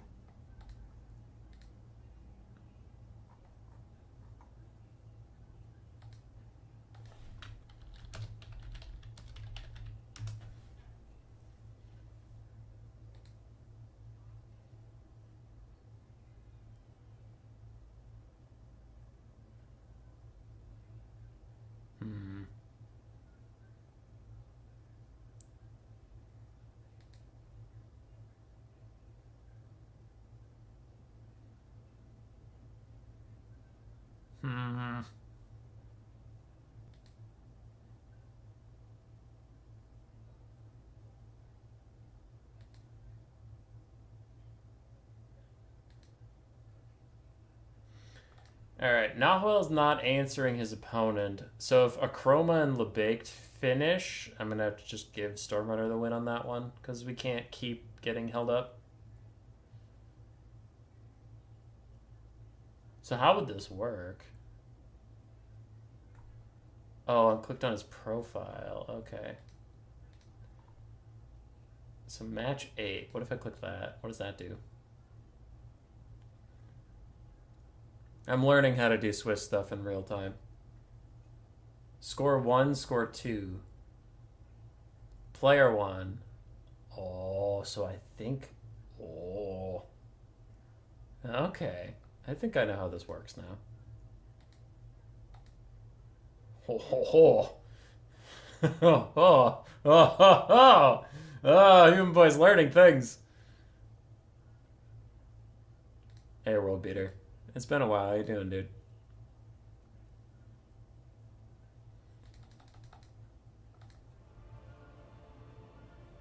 The Chroma and the Baked are still fighting somewhere.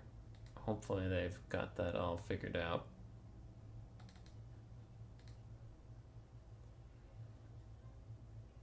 You know what would be great? Who did we want to catch?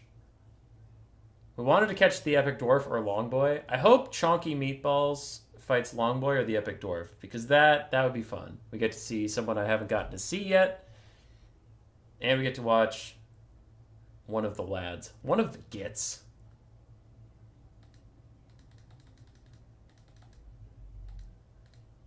Though Chroma and LeBake do have to destroy each other. Please. This is best of one or Swiss? I think it's Swiss. I'm figuring out how the Swiss thing works. Yeah, it's Swiss.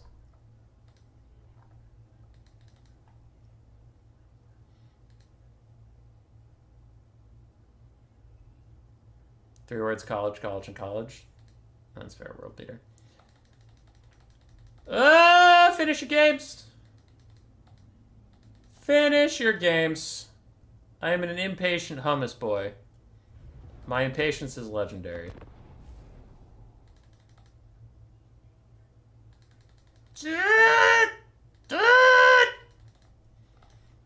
Why doesn't everybody just pick greenskins and beastmen and slam them into each other and see what happens? That's all I want to know.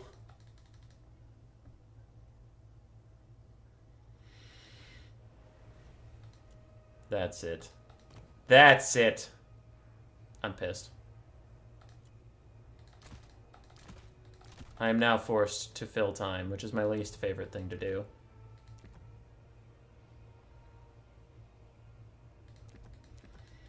Who wins? A fully kitted out Lokir Fellheart or a fully kitted out Gorok? Gorok is 400 gold more expensive. Let's find out.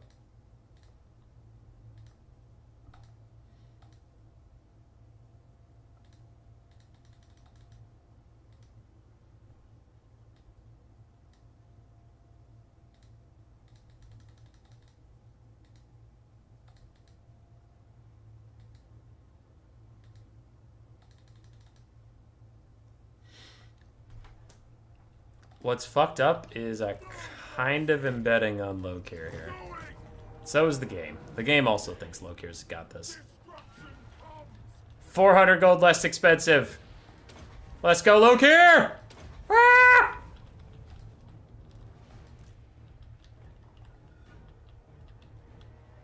Okay, alright. So, even though I have the green triangle of safety, this is not going great.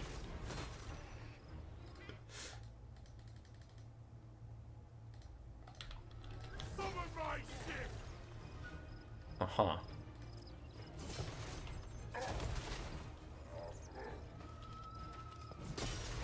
Gorok's decent, he should be a large entity? Why would you want that? Gorok's kind of slapping the shit out of him right now. Ah, but I think your buffs wore off. Screw now, you big lizard bitch. Lokir's slowly healing. Dreaded Duelist is back up.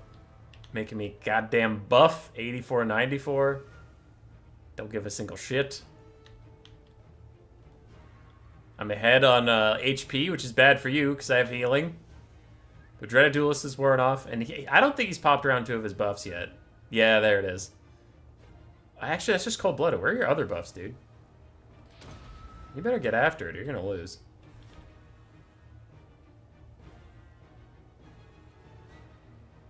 Oh, but he has something where he gets stronger as he gets hit, right? Yeah, now he has Mace of Ulamog. So he's a little beefier, but I'm about to get Dreaded Duelist. And he hasn't popped his... Yeah, there it is, Rakovitsa. He hadn't popped that in a while. Lokir got him. Lokir got him! It was a little scary in the first half, not gonna lie, but we got it.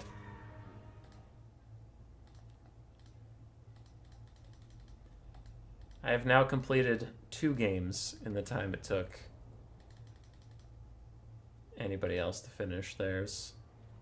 I will do a 3rd. Footwolfric versus Scarbrand.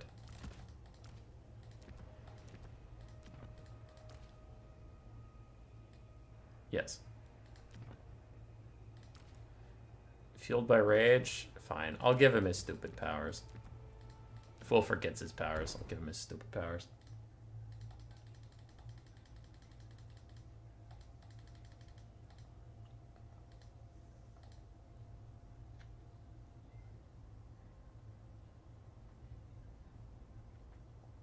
Gets his fade ran? What the fuck is a fade?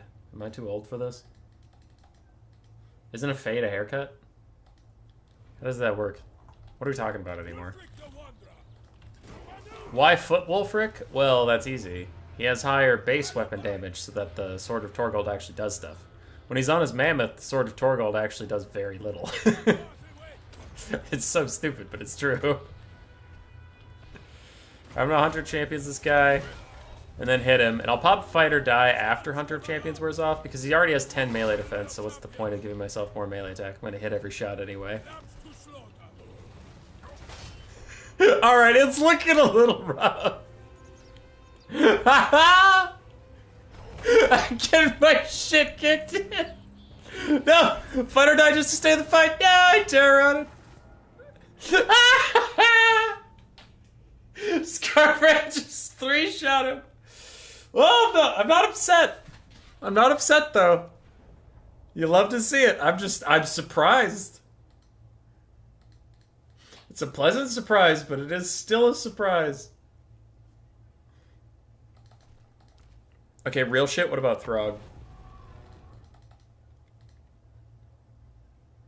Didn't use Seafang? Gotta restart it? I don't know if that helps. I don't know if that helps. Akroma and Lebake still fighting. Stormrunner and Nawell, I don't think they ever found each other. So, I'm probably just gonna have to give them into Storm once we actually have the other thing.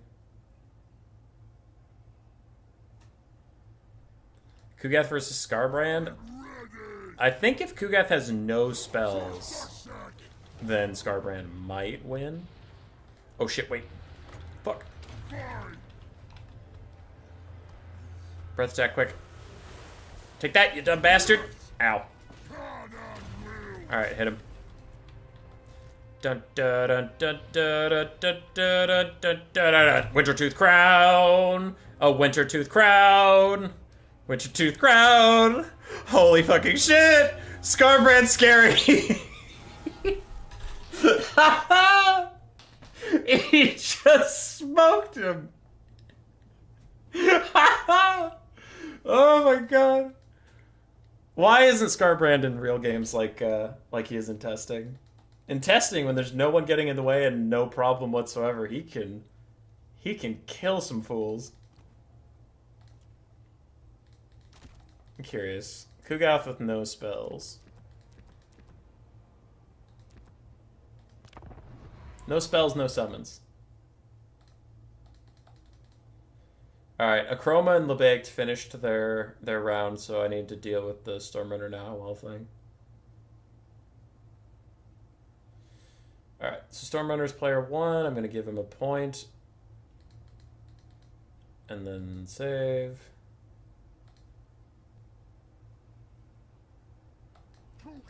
Kugath, just do whatever you're gonna do while I figure this out.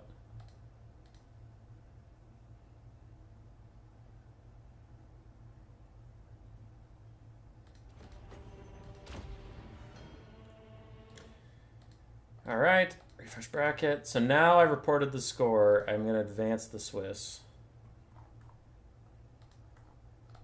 Stormrunner versus Chonky Meatballs. That'll be fine. Stormrunner's fun. I'm curious about this Chonky Meatballs fella.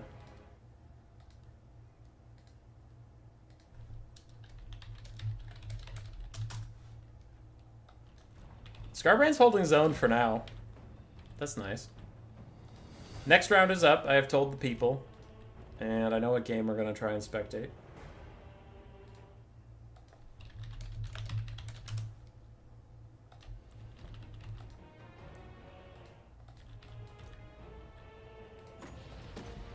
It's so close.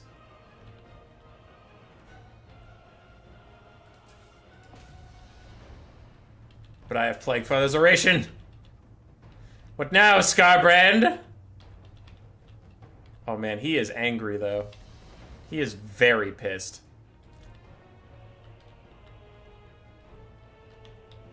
He couldn't clutch it out. Kuget still beat him.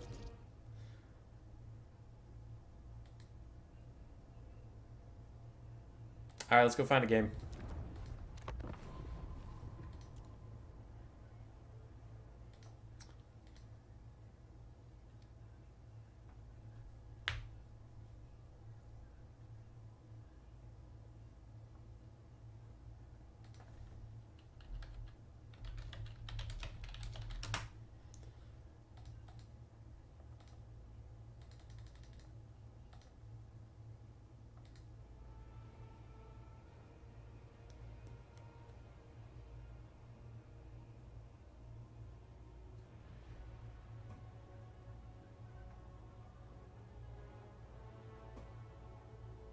Kugath probably loses the Hellbrawn on Mount? No idea.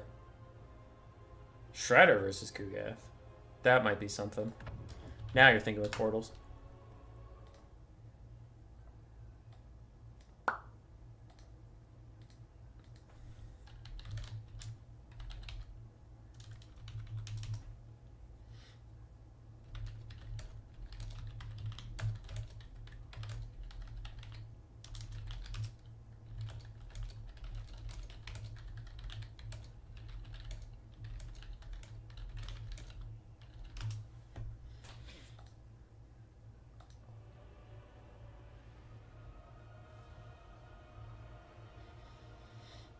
Forgot they fixed the multi-attack thing? Oh, yeah. No, Hellbrawn's not bugged anymore.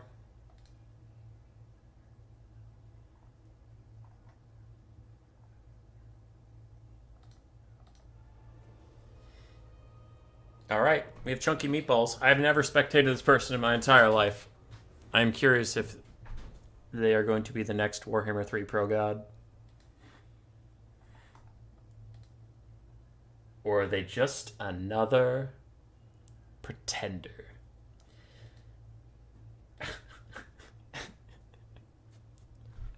Oh, hey, this game looks pretty fun. I'm gonna join a new player tournament for new players and try to have a good time. Is this guy a fucking pretender? I hope he loses badly.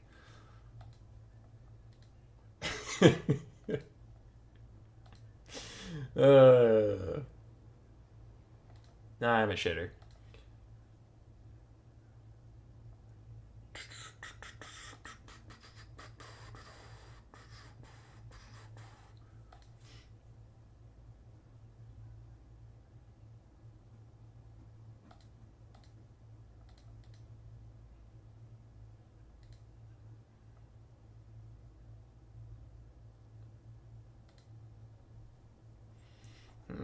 Something about his total tavern page isn't adding up.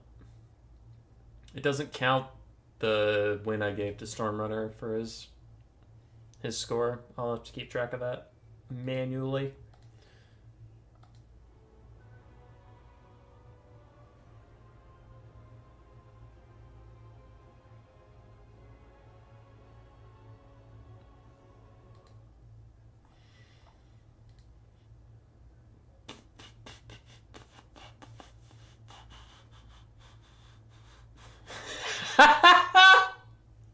Holy shit, a Benefice, that's so good. Hold on. I have to read this to you. Alright, alright. All right. Gotta get an accent. We gotta get an accent going for this. Okay. Yes, hello. Page 1. I crossbred a silverback gorilla with a praying mantis and then gave it AK-47s for arms. Bob has been poking it with a stick non-stop for 80 hours now. Hopefully it doesn't escape. Page 2. It has escaped. The plot of every Resident Evil game. I fucking love that. Crossbred a silverback gorilla with a praying mantis and they gave it AK-47s for arms. Oh, that's so good, dude.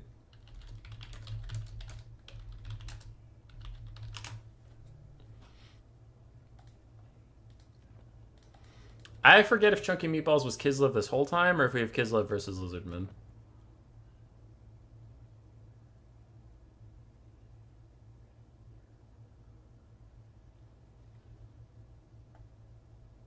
It has escaped. Fucking glorious, yeah.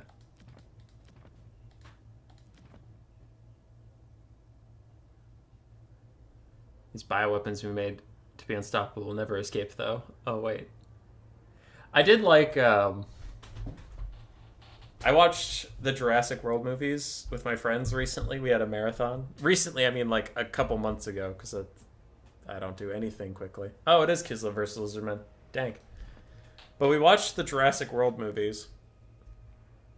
And there are so many hilarious decisions in those movies that people make. Where the submarine going into that, like, plesiosaurus thing, the giant underwater alligator. And they're like, I know how to get that thing we need. Let's open the gate slightly. All right, so here's the thing. Open the gate slightly. Then just go in with a sub. And their literal in-universe reasoning is, it probably died by now. That giant reptilian. Reptilians known for their short lifespan, by the way, he said sarcastically. That giant reptilian is probably dead, dude. It's just gone. No way it could still be alive in here. And God forbid we open the gate first, drop a bunch of dead fish right outside the gate, and see what happens. Because it's probably hungry. So, if it comes out for the dead fish, you can see it come out for the dead fish, you can see it leave, and then you can send the sub in there. Or, if it doesn't come out for the dead fish, then it's fucking dead. No? Send the sub in there and hope? Ah, shit, it's still in there. No! And they were so ready for the sub to get fucked that the delivery system wasn't the sub. The sub finds it, points at it, and a giant crane arm comes down from the helicopter and picks it up or whatever. The sub then gets immediately murdered, but the mission isn't a failure, which they planned that. They're like, just in case the sub gets fucked and everybody we sent down there dies and the expensive sub gets blown up, just in case, let's pick it up by crane instead of have the sub bring it up. Sir, would a giant pile of dead fish be cheaper than an entire submarine and like 3 to 4 people's lives? Nah. No, not at all. Fuck them. Send the sub. It's so good. I mean, the movies are really bad, but it's so good to watch with friends.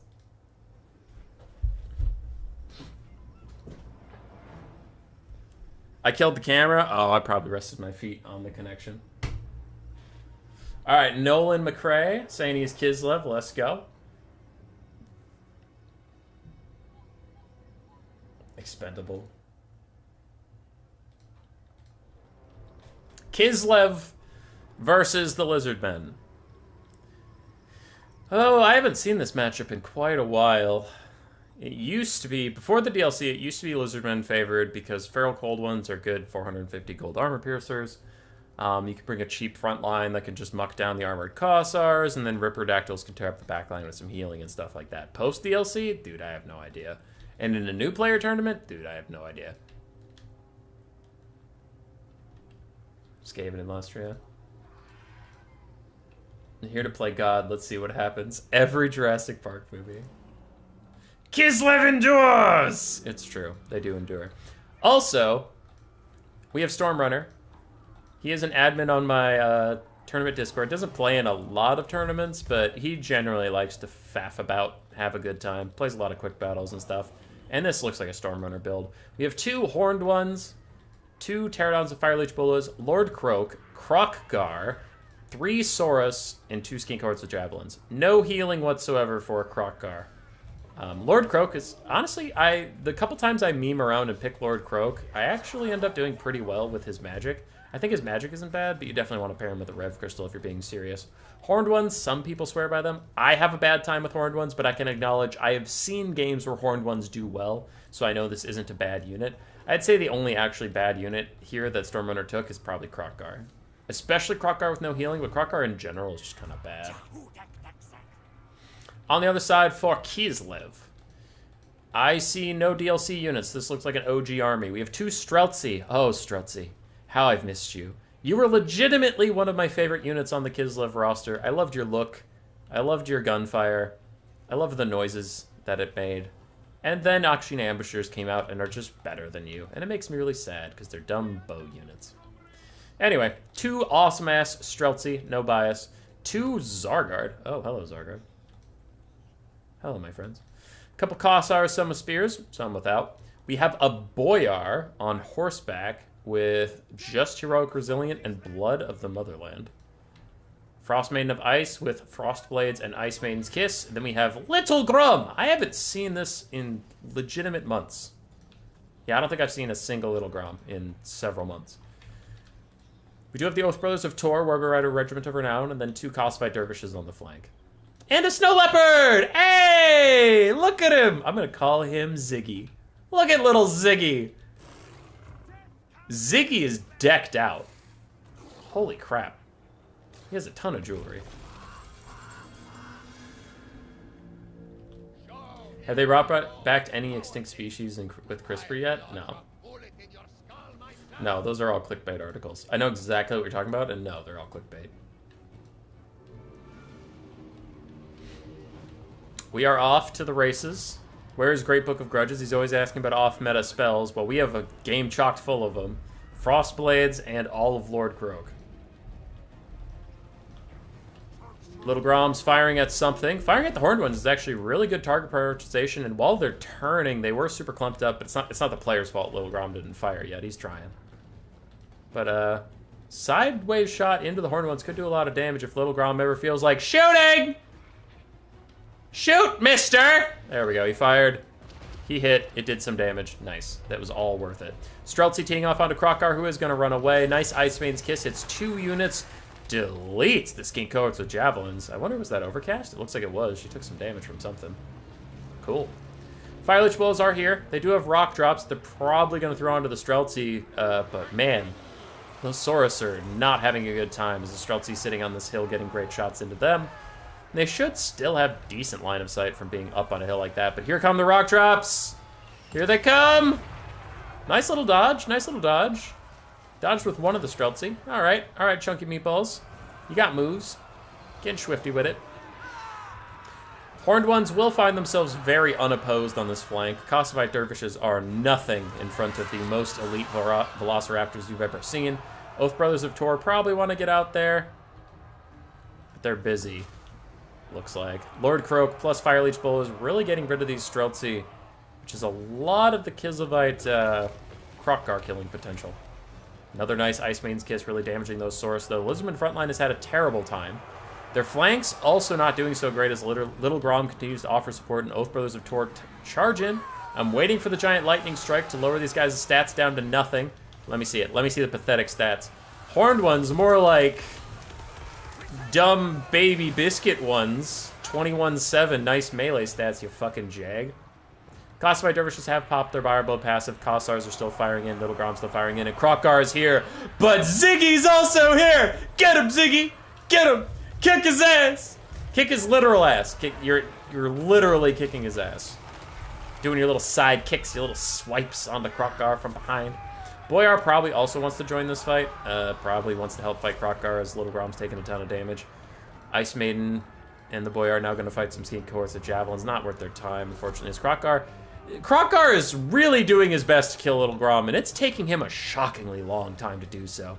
Horned Ones have finished off both of the Kothosite dervishes, but the Oath Brothers of Tor are still here, still tearing away at them, and Kossars are trying to support, but man, ranged units are just having such a field day with patch 4.0, am I right? All right, ladies? Boyar is back here. Ziggy's still trying. Go, Ziggy, go, get him! Get him! Never give up on your dreams! Little Grom's making it away. The Streltsy are rallying a little bit. Bounce power is about even. Damage value is about even as the Oath Brothers of Tor continue to rip and tear into the Horned Ones. They're just blasting the Doom soundtrack. They don't give a fuck. They don't give a single shit. Who's messaging me right now? Is it really important? Okay. Hey, Way. Alright, the 3 single entities are chasing around Krokgar. They don't give a shit. They don't give a shit. He's having such a hard time getting away. I don't know where Little Grom is. Where's Little Grom? Did he tear out off the map? He did not. He did not. What happened to him? What the fuck happened to Little Grom? Hold on, I'm backing up the stream. Okay, there he is taking damage. I'll check in on that in a little bit. Horned One's getting killed off by the Oath Brothers of Tor, and the Kossars supporting them a little bit. We still have 2 Zargard. Oh, that was a big Croak Bomb. That was a big Croak Bomb onto the poor little Zargard. No, okay, there's Little Grom's body. You're right. Krokgar just hunted his ass down. Okay, cool. I missed that while I was looking at those messages to see if they're important. So the Oath Brothers and these basic Kossars will be returning to the fight soon. The triple single entities of Kislev are currently surrounded by Saurus, and Ziggy is not feeling great. Ziggy is getting his ass handed to him by those Saurus. Poor Ziggy. He tried his best. Krok is still fighting Zargard, and it is an epic duel, as he has nuclear bombs, but they have blood, faith, and steel. I thought you meant guns, faith, and steel, because that's the Empire's thing. You see any guns on these Zargard? I'll wait. Do you see any guns? No? Then maybe I said what I said for a reason. It's possible. Krokgar's gonna go snipe out the Frost Maiden of Ice, gets a huge shot onto her. She's probably gonna pop her Fire Blood passive. There it is. She tries to fight back, but he's gonna stomp the hell out of her, and the Boyar is not nearby to help out. Zargard continuing to chase Croak around. Kossar's fighting with the Fire Leech Bolas as best they can, but they're just outclassed. They're just outgunned. Boyar's coming back because he never gives up on a friend in need. A friend in need is a friend indeed. Oh god, that's still a T-Rex and you're still just a guy on a horse. That's still a T-Rex and you're still just a guy on a horse. You're a guy on a horse! Run away! Run away from the giant T-Rex! Please! Please, it's not going well for you. Oath Brothers of Tor get mucked up by some Saurus. They're going to use their super cool lightning ability to push those guys around. Zargard is trying to return to their Liege Lord. And Ziggy's back! Ziggy's back! He never gives up! He never surrenders! Go, Ziggy, go! Go, Ziggy, go! My hero. If Krokgar even looks at him, he's gonna fucking die, but that's not the world we're living in right now. The world we're living in right now, he's getting a rear charge on that man. Boyar, you need to turn and fight so Ziggy doesn't get focused down as the T-Rex takes another huge chunk out of the Boyar. The Ice Maiden is running away. I accidentally clicked my camera very far away from the stuff that's happening. All right, here we are. Boyar's hanging on by a thread. Lord Croak's throwing out the biggest bomb of his entire life to kill off all the Zargard as Ziggy still tries to hit this guy. The Boyar's gonna shatter as soon as Fire Blood wears off, but Ziggy's getting him, dude. Ziggy's getting him. No, the Terror Out takes out our little leopard friend and he dies! He killed him! Why would you do that? Oh god, the Boyar's also taking a lot of damage, but Krokgar gets killed off. And the Boyar is still standing. He's gonna rout like immediately though, but he's still here for now. Ice Maiden is back. Really nice immediate cast of Ice Maiden's Kiss. Good control of that. And a counter charge trying to get rid of the Skinks. They just lost their lord, so maybe their leadership is low enough. Maybe, possibly, potentially. She does it. She routs the Skinks. She's back. Kislev have a caster. They have some Warbears. And Lord Croak's looking pretty juicy. Warbears, you absolutely do need to kill off Lord Croak, though, because if he gets another spell onto those Zargard, the Zargard are dead. So please kill Lord Croak. Pterodon Riders diving down to help out with the fight. The Boyar is back. The Ice Maiden's still here. And there's another Lord Croak Big Bang Blast. No, it's the Lightnings. Okay. Cool. Cool. Pterodons are routing. Bear Riders are fighting Croak. He only has 800 HP left. Zargard are trying to surround him, kind of. Their flags are all the way over there, but the actual Zargard are over here. Croak now is casting a Big Bang Blast. Zargard are not trying to dodge just yet. They are just going to take it in the face. Ouch. Ice Maiden's gone. Zargard are gone. But Croak is as well. So no more caster, no more leadership buff. I know it's not global, but still, he had like an encourage buff or something. Kislev is starting to fade, though. Looks like army losses has come for them. Or did a bunch of stuff just happen to shatter at the same time? Looks like a bunch of stuff just happened to shatter at the same time. Warbear's continuing to fight, but the Saurus will hold on for a little bit longer. The Pterodons here are plenty healthy. Not that they can really beat the bears, but as long as they can last. When that Buyer Blood wears off, they'll probably just rout. Is Lord Croak undead? Technically. I think he's technically alive. But he's, like, trapped in a shell. I don't know, it's weird. He has more in common with the Tomb Kings than, like, in common with you and me, if that makes sense. And the Lizards do clutched out in a banger. A slobber knocker. Dead on the hill. Yeah, you're all right. You guys are right.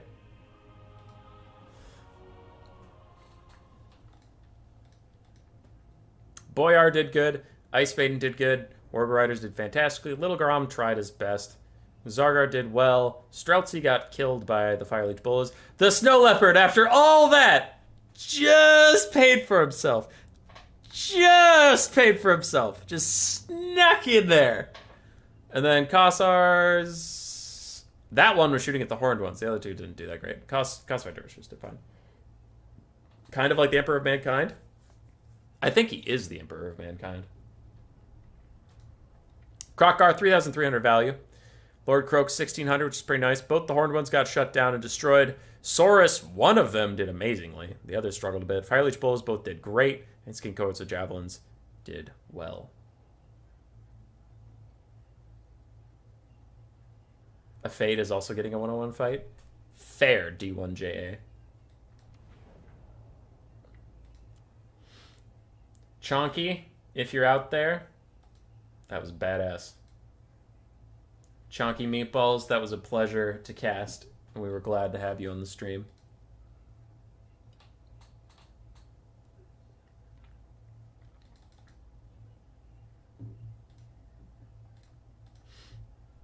That fight was very fun. Good. We had fun casting it. That shit was awesome.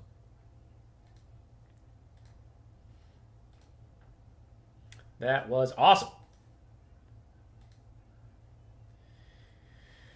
All right, Akroma and Father Ramram are still fighting. The Epic Dwarf has not heard from Boina Roja yet, which also happened to Stormrunner.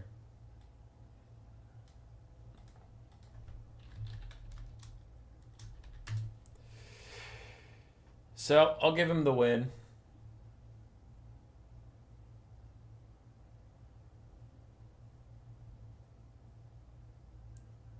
The Epic Dwarf is player 2-1, score reported, save.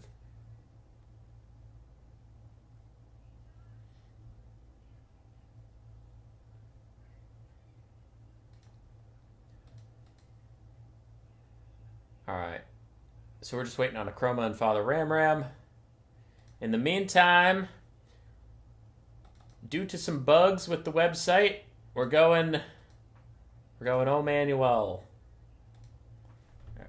Chroma, Father, Wags, Lebict, Fat Kid, Longest Boy, Stormy, Chonkster,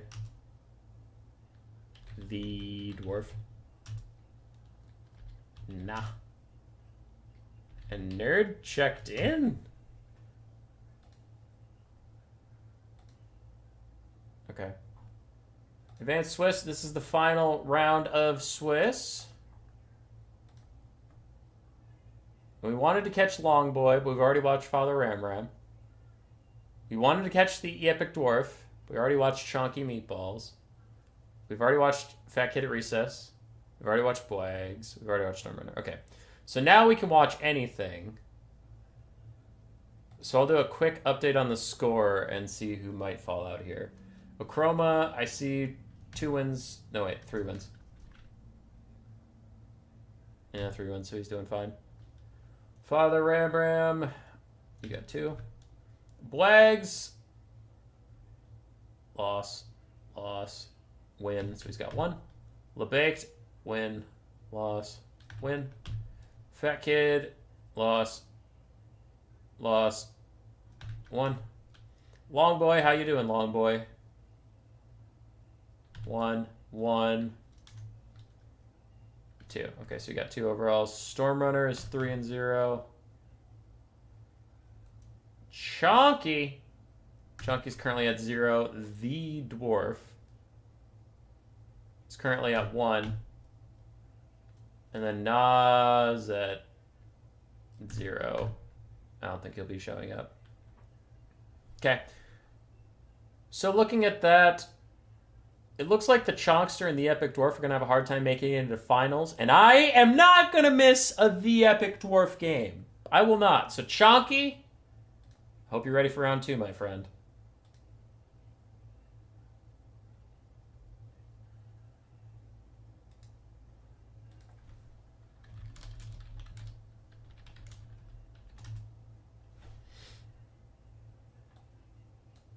I'm not going to miss out on an entire The Epic Dwarf tournament. That's just not my style. And Longboy has a pretty good shot of making it to top 4. Yeah. Because currently the top 4 is Akroma, Father Ramram, Longboy, and Storm.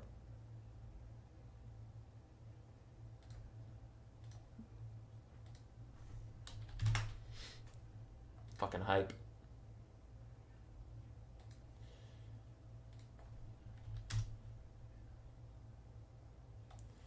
Alright, while we wait for them to set up a lobby, I'm going to figure this shit out.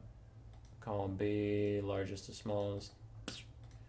Alright, so eliminated would be Nahwell, because he's at 0, so even if he wins his... What I'm saying is even if he wins his last round, he'll have 1 point, either of these two. So they're out. These guys are in to the top 4. And these guys are all still trying to decide who else gets into the top 4.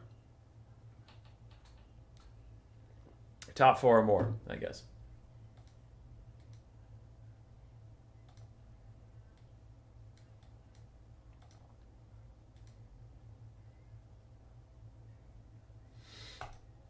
Ladies and gentlemen, if you enjoyed Ziggy and the Kislev lads, you're going to enjoy them even more the second time, because we're getting chonky round 2. Longboy is good, TY. Oh, Longboy, you better make it to the finals, because I'm risking it all. Between you and the Epic Dwarf, I want to see one of these games, and I am risking it that you're not going to make it. Because how fucked up would it be if I watch the Epic Dwarf wins, Longboy loses, and somehow 2 wins is enough to get in, and, like, I don't get to cast any Longboy games? I would find a bridge, and I would tear it down brick by brick with my bare hands. You're doing LeBaked a little dirty? Oh, fuck, I haven't spectated a LeBaked match yet. We caught him last stream, I think. I remember casting LeBaked recently. But you're right. LeBaked, the Epic Dwarf, and Longboy I haven't spectated yet at all this stream.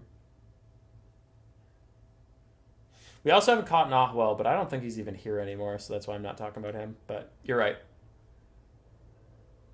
Well, LeBaked also will probably get into the finals. You're right, because he has 2 wins. No, he doesn't have 2 wins. He has 1. Is that what you're mentioning on doing him dirty? 1, 2... Oh, I am doing him dirty!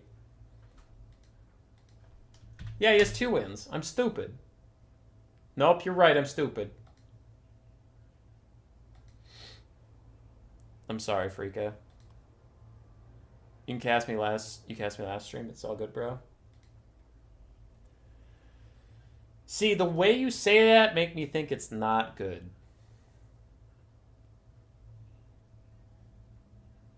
No, I'm kidding. I am entirely kidding.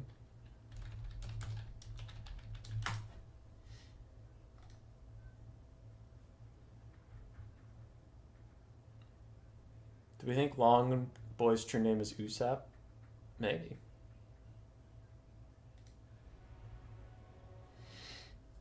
LeBaked, I am sorry I stole one of your points, though, because I'm a dumb piece of shit.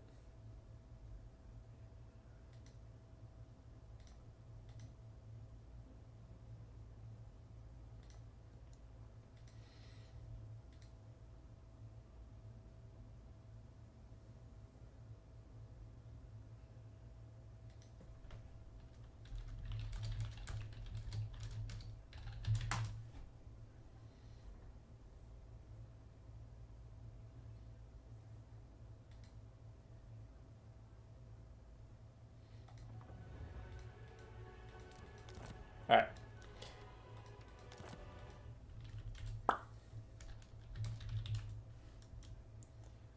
I ended up hosting a lobby because both the players aren't super confident on doing that. All right, round 4. What's the map? Tower of Hoth. Great. Don't touch that. I almost just touched a really bad button. I almost touched the advanced Swiss again button. Should be bad.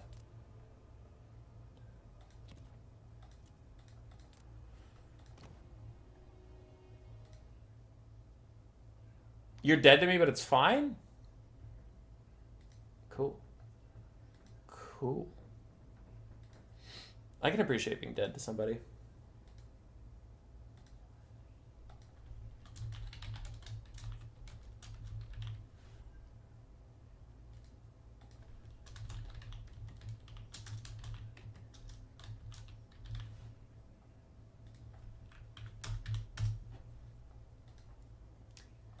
Very important poll coming out.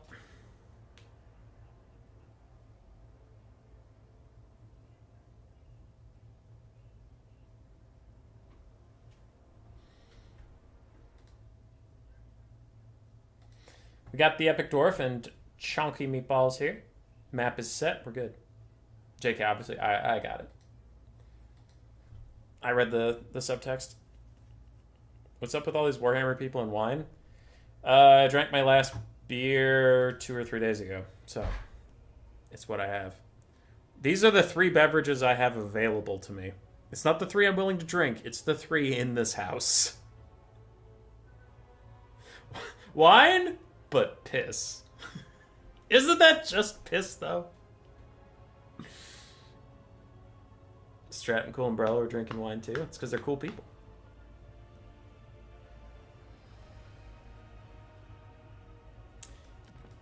Does no one chug bottom shelf whiskey anymore? Not really, no. I'm sorry.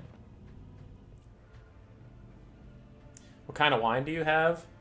I have a blueberry wine, I have a sweet red, and then I have a mystery red that we found in a cabin. So, that's fun.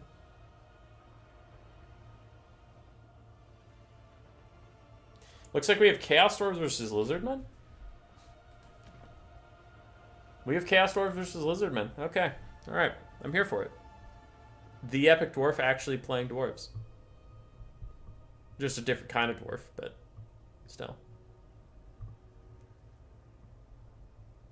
Oh, after I mentioned that we have mystery cabin wine, all of a sudden wine's getting a lot of votes.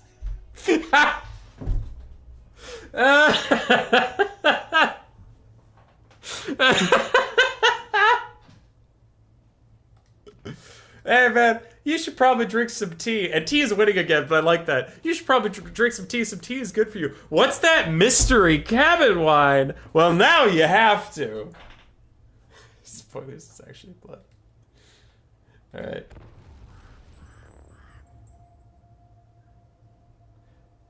Tea's winning by a bit. I'm gonna go start some tea. The Epic Dwarf is about ready. He has 20 gold left to spend, so we'll get into it in just a second.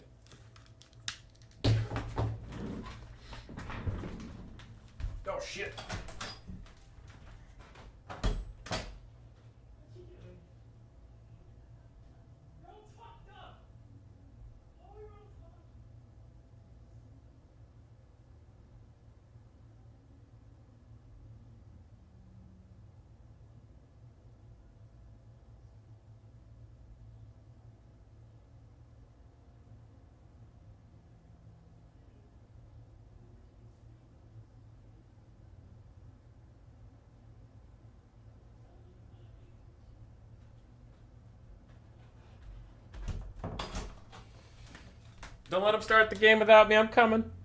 I'm coming. Grace needs tea too. She's not feeling great. Blocker, go away, so at least if I'm not back in time, they can see shit.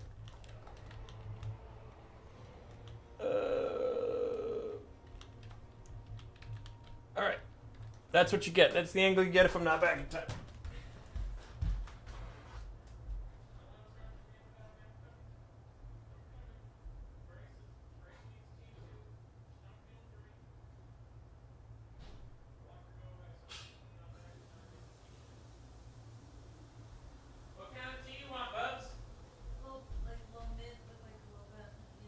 Mint with honey? Okay.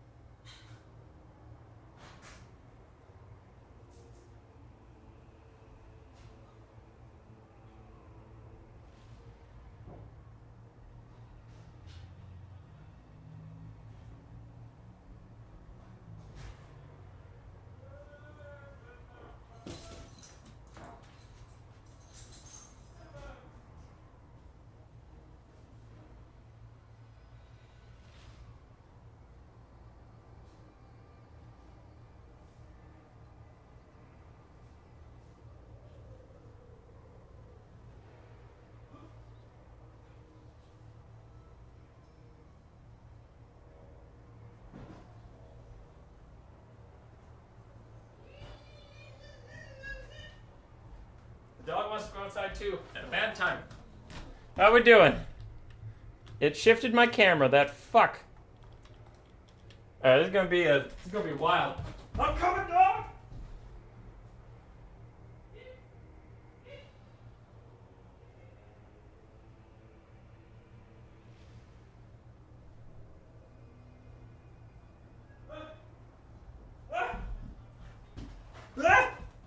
Alright. Dog's outside. Water's boiling. These are all safe and responsible things to do while distracted. Okay, let's go. What's going on? Chaos Dwarves versus Lizardmen. Right.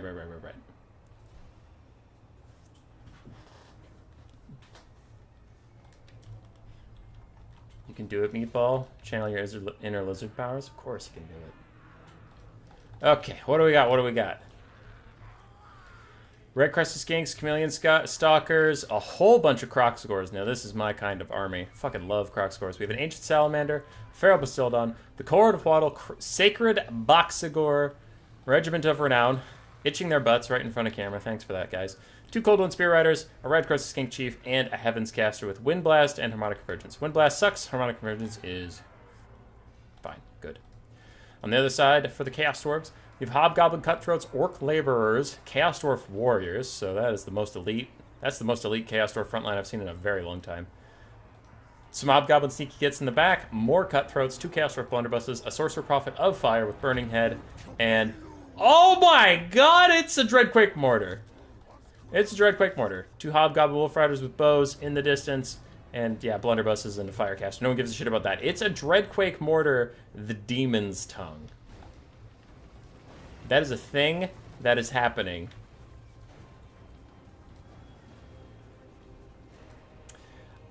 Why does this game have to be the game with the Dreadquake Mortar Demon's Tongue? Because I gotta go let the dog in a second. And I gotta make sure I don't burn my house down. Dreadquake Mortar coming in hot. Is it gonna hit the skinks? It hits some skinks. Not the skinks it probably wanted to, but it hit some skinks. Grenades hitting the Demon's Tongue. In slow motion. They got there. Oh lordy, they got there. They are doing some damage. First it was not a lot, then it was a bit more than I expected. I am very concerned for our friends the Chaos Dwarves because the Demon's Tongue Choo-Choo is not very good. Hobgoblin Wolf Riders trying to pressure this Scheme Priest of Heavens a little bit. Ignoring the Crocsgores in the trees as these Cold One Spear Riders and Crocsgores are moving up a little bit. The modded Dreadquake Warhammer 2 was better. That's a shame. Dreadquake Demon's Tongue thing is getting a side charge onto some skink cohorts and stops dead after doing a little bit of damage. Feral Bastiladon hops right in. And our blunderbusses, oof, they chewed up that Heaven's Caster. Do they get a second volley? Because if they do, he might die. All right, he's going to get outraged. He's fine. He's fine. Demon's Tongue's chasing off some skinks. There's too much to watch. There's too much going on. Hobgoblin's just trying to kite a little bit out, but Crocscores are going to be here with a vengeance. Burning Head, swing and a miss from the Chaos Dwarves. Yeah, it went from the caster. Oh, I've seen that bug. Okay, then that's a bug. It's not his fault. Or it starts at the caster and goes outwards randomly. Blunderbusses firing at the Crocscores. Doing good, and it is a bit of a lag fest, but also there's a dog outside. So, Zero, take it away.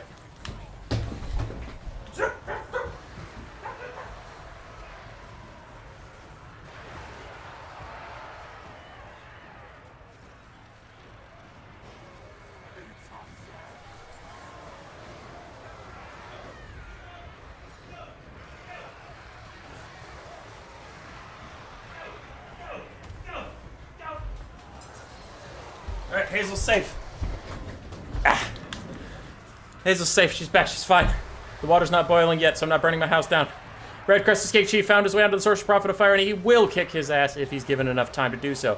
Meanwhile, the Dreadcake Mortar in the background is firing at the Ancient Salamander. It's a hit! It's a hit! 3 points to Gryffindor! And 4 to Hufflepuff, because they deserve it. Emotional support.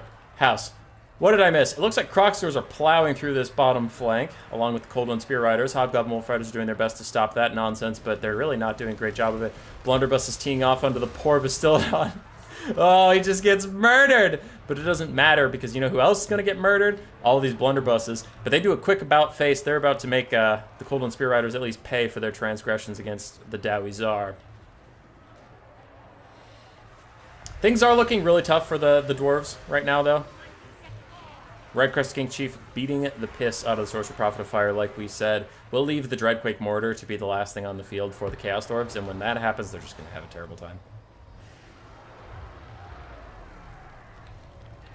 Another Burning Head. Nice last wish here from the Sorcerer Prophet of Fire. He does rat off some Red Crested Skinks and whatever, but the Blunderbusses are now completely surrounded by giant armor-piercing animals, whether it be Cold One or Croxagore.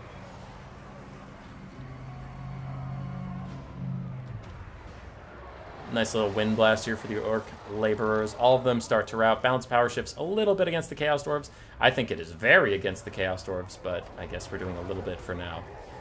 Some full health Chaos Dwarf Warriors coming back to the fight. I think they will find Croxagores to be less than pleasant adversaries. Croxagores are in! They're thumping them!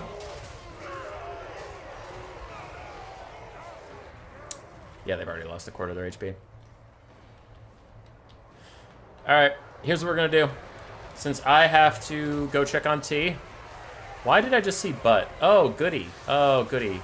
Ogre butt. Okay. Anyway. Have fun with this extremely jank train view while I go not burn my house down. Yep.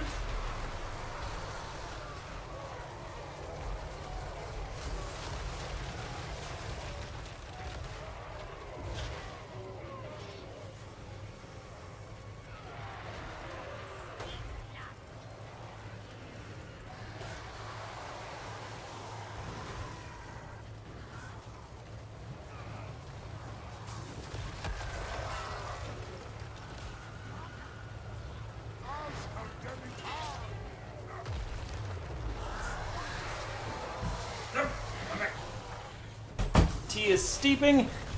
The burner is off. My house is safe. What did I miss? Demon's Tongue is very injured. Hobgoblin Wolf Rider is staying nice and safe from the Epic Dwarf. Still firing in, still doing great. The Firecaster actually managed to find his way back into the fight. Some Blunderbusses are also rallying, and the Chaos Dwarves are back in this game. But the Demon's Tongue is getting taken down. It's currently surrounded by Croxagores. It ain't going nowhere. Down to 300 HP, 270, 228, less than 150, less than 100. And he is down! And immediately the surrender comes in. GG's.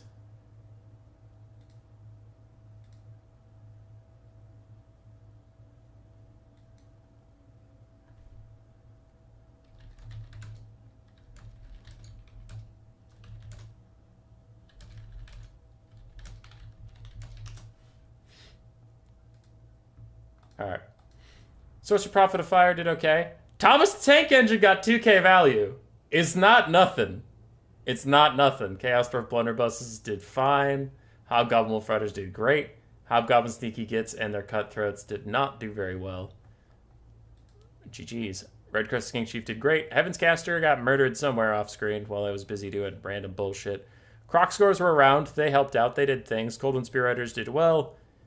Chameleon Stalkers and Red Crested Kings did fine. G. GG.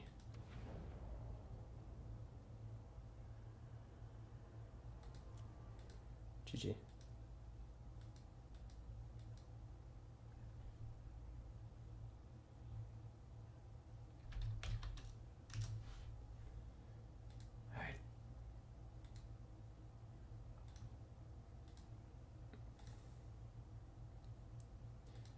How's the bracket doing?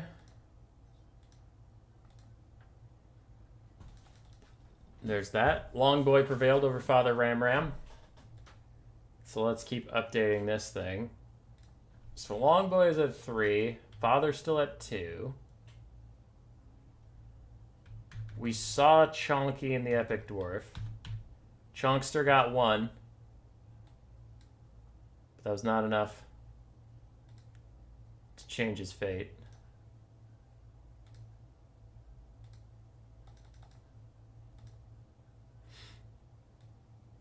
Boynya's back, but a little too late. He was messaging me saying he thought it was just a best of one, like, and then you're out and that's it.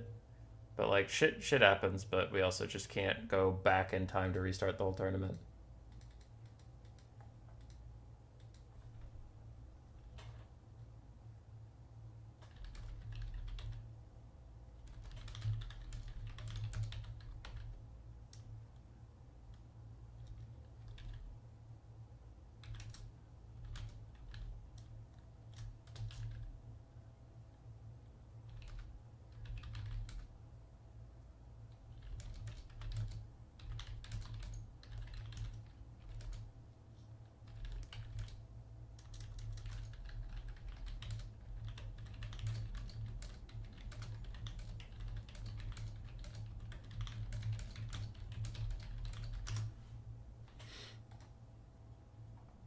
Alright.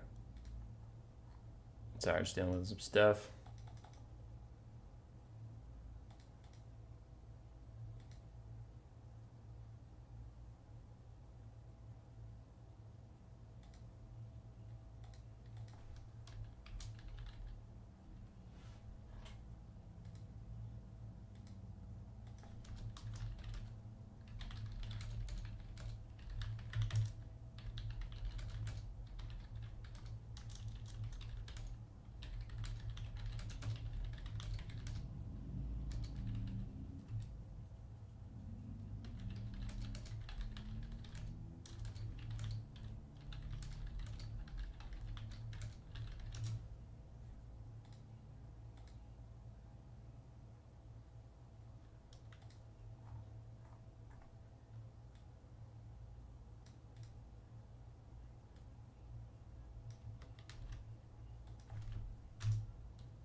Alright.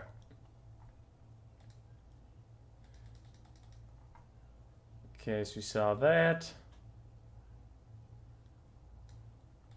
LeBaked and Fat Kid still fighting. So where are we at with this?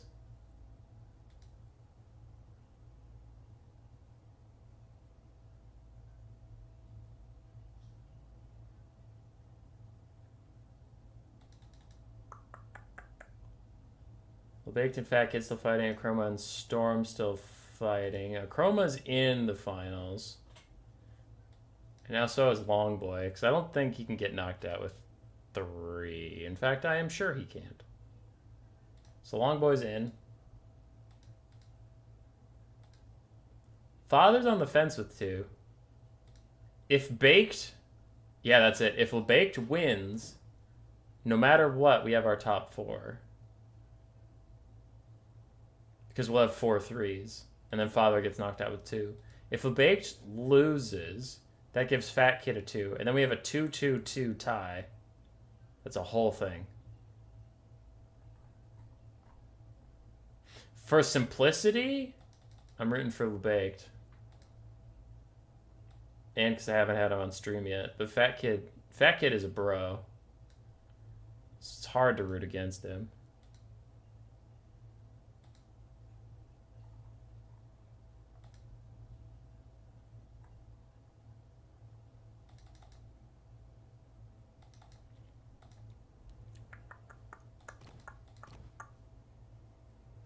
Two v 2 Dom, no Kislev, no SE cheese. Well, that's oddly specific.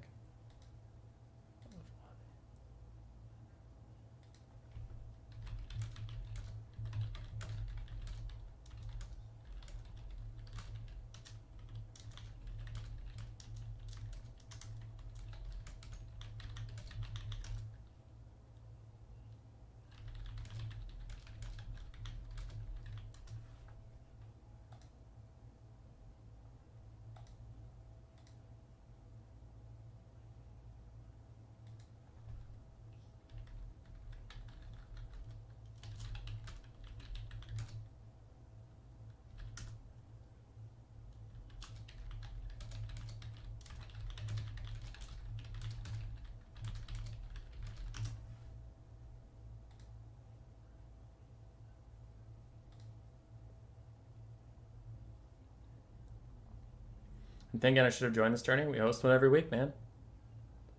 Every week. Someone said they have beef with Soras, so I don't rush builds. I think that's just a meme because of that Carl Franz video.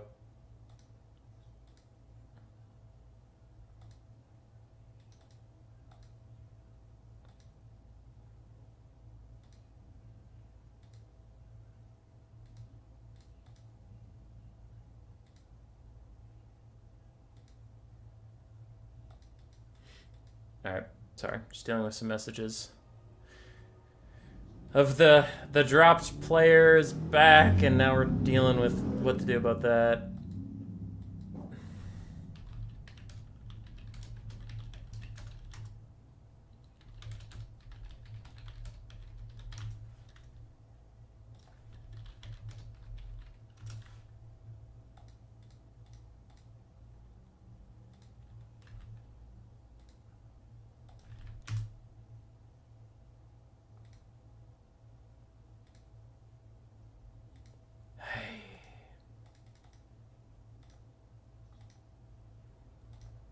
Alright.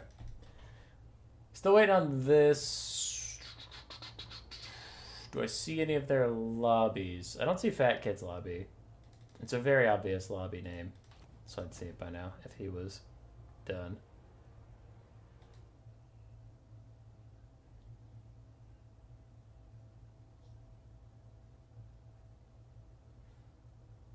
Ooh, and Achroma and Stormy are fighting for top dog. So whoever wins this doesn't matter for getting kicked out of the top. Alright.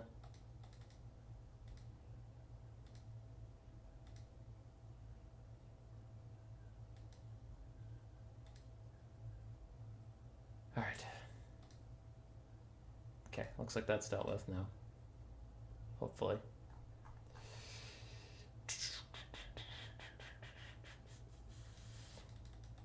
I'm so bad at filling time. What did the vote end up being for the preferred style? Oh wow, you people type in here a lot. There it is. 14 to 7 to 1.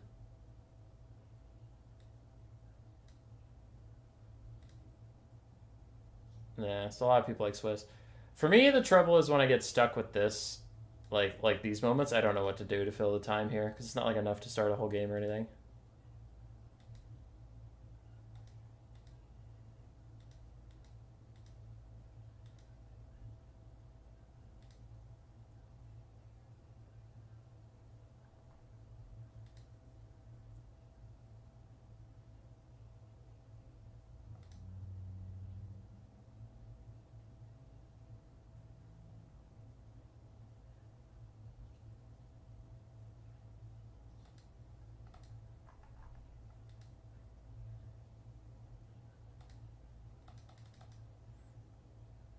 Oh, okay, he dropped, so Wags gets a point, I guess. He disappeared, so I assume that means something.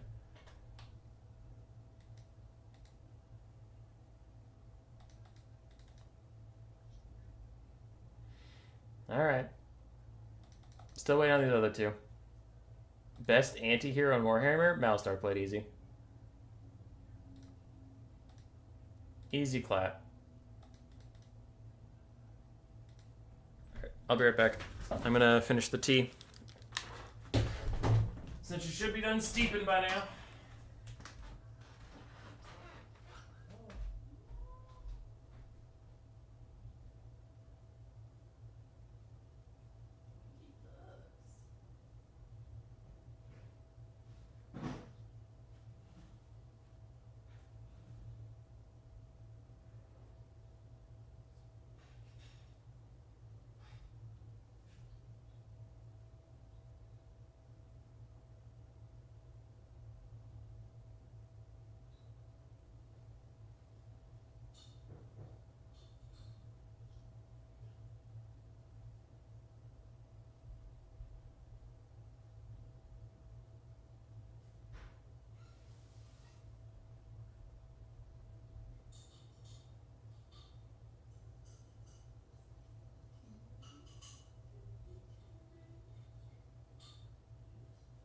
Bubba, did you eat all the berries?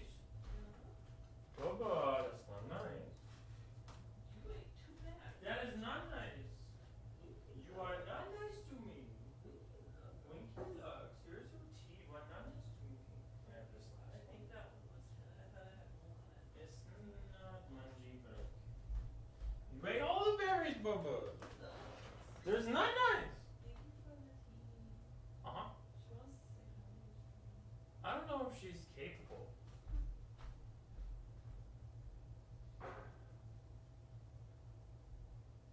Hey, go. What's your name? Hey, bud. Your mom wants you to be on television, so come on. Hazel, come here. Hi, buddy. Hi, buddy. Alright, Achroma is one. We're still waiting on that. Grace wants you all to say hi to the dog. Oh. This is Hazel Basil. She's nice. She's very cute. So nice! You can also see my balding ass head. Let's go. Hazel. Hazel. Look at her go. Hi. We love this pup. He loves her. She's so nice. She's so nice. And he's so cute. And he's so confused.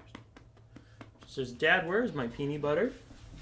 I deserve peanut butter in my life because I am Hazel. You good? Just gonna stand there awkwardly, bud? Very stinky. Alright. Look at that. Uh-oh. Look at all that. It's thinning. Slowly, my hair is leaving me.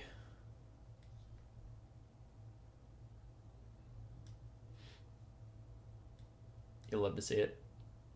Alright. Back to this. How we doing? It's funny that the game that is still going is the one that's deciding what our finals looks like. All right. Achroma and Longboy, can you get a lobby together?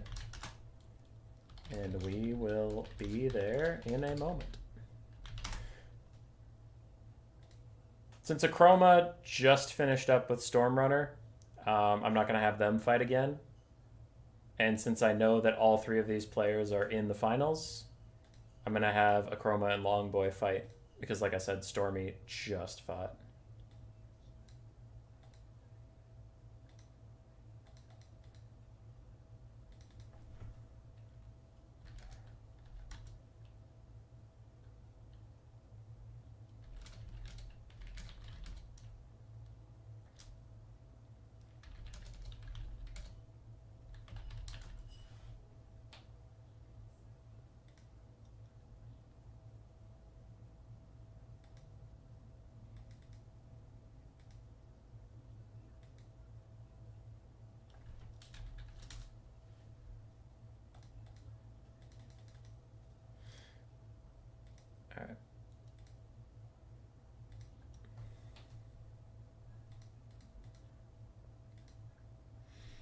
Fat Kid's telling me they're having some lag issues.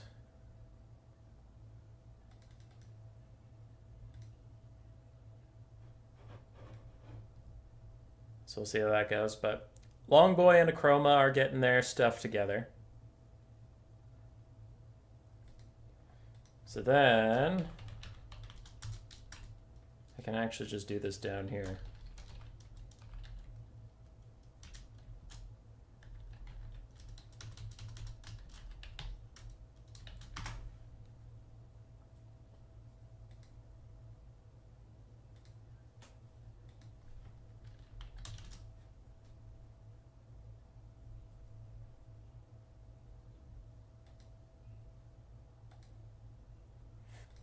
I'm joining a lobby now, though I will bring you with me when anything actually happens. Paste, get in there, 1, 2, 3. I should actually check to see if I have a blocker up on this or not. Now I do. Nice. No, I joined like a player. God damn it. I hate when that happens. No, I don't want to join it right away. I just want to spectate. There, I just had to find it manually.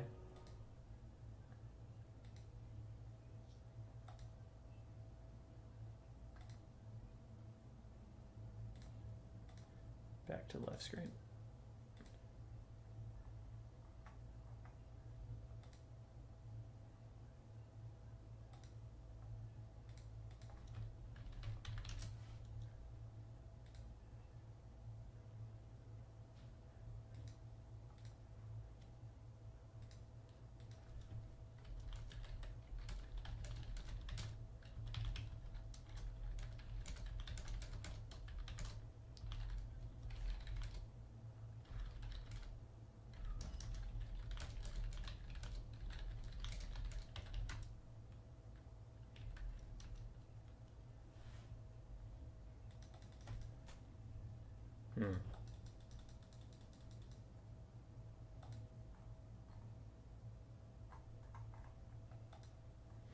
Sorry, I'm trying to figure out what's going on with this baked and Fat Kid game here.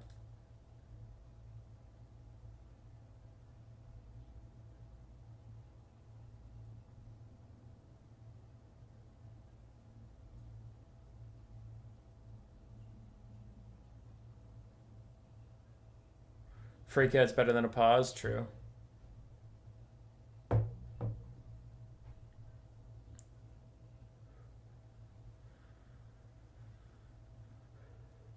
Crowcast Deliverance, if it's a tier 1 on the center of that head, that was fucking great.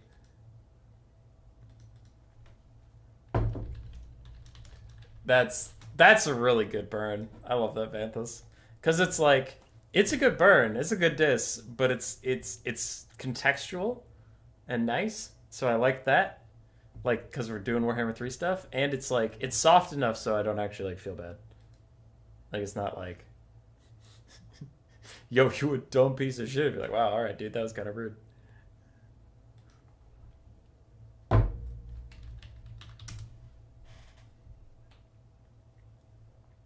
like it. I like it. It's good.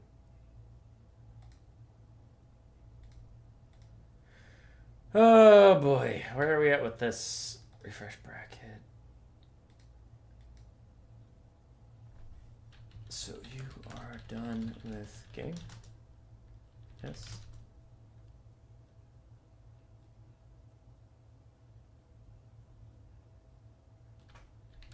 Still in it.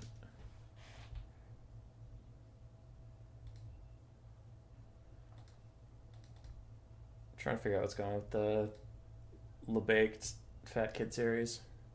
Longboy and I are waiting on Astra. Sorry, not Astra, Acroma.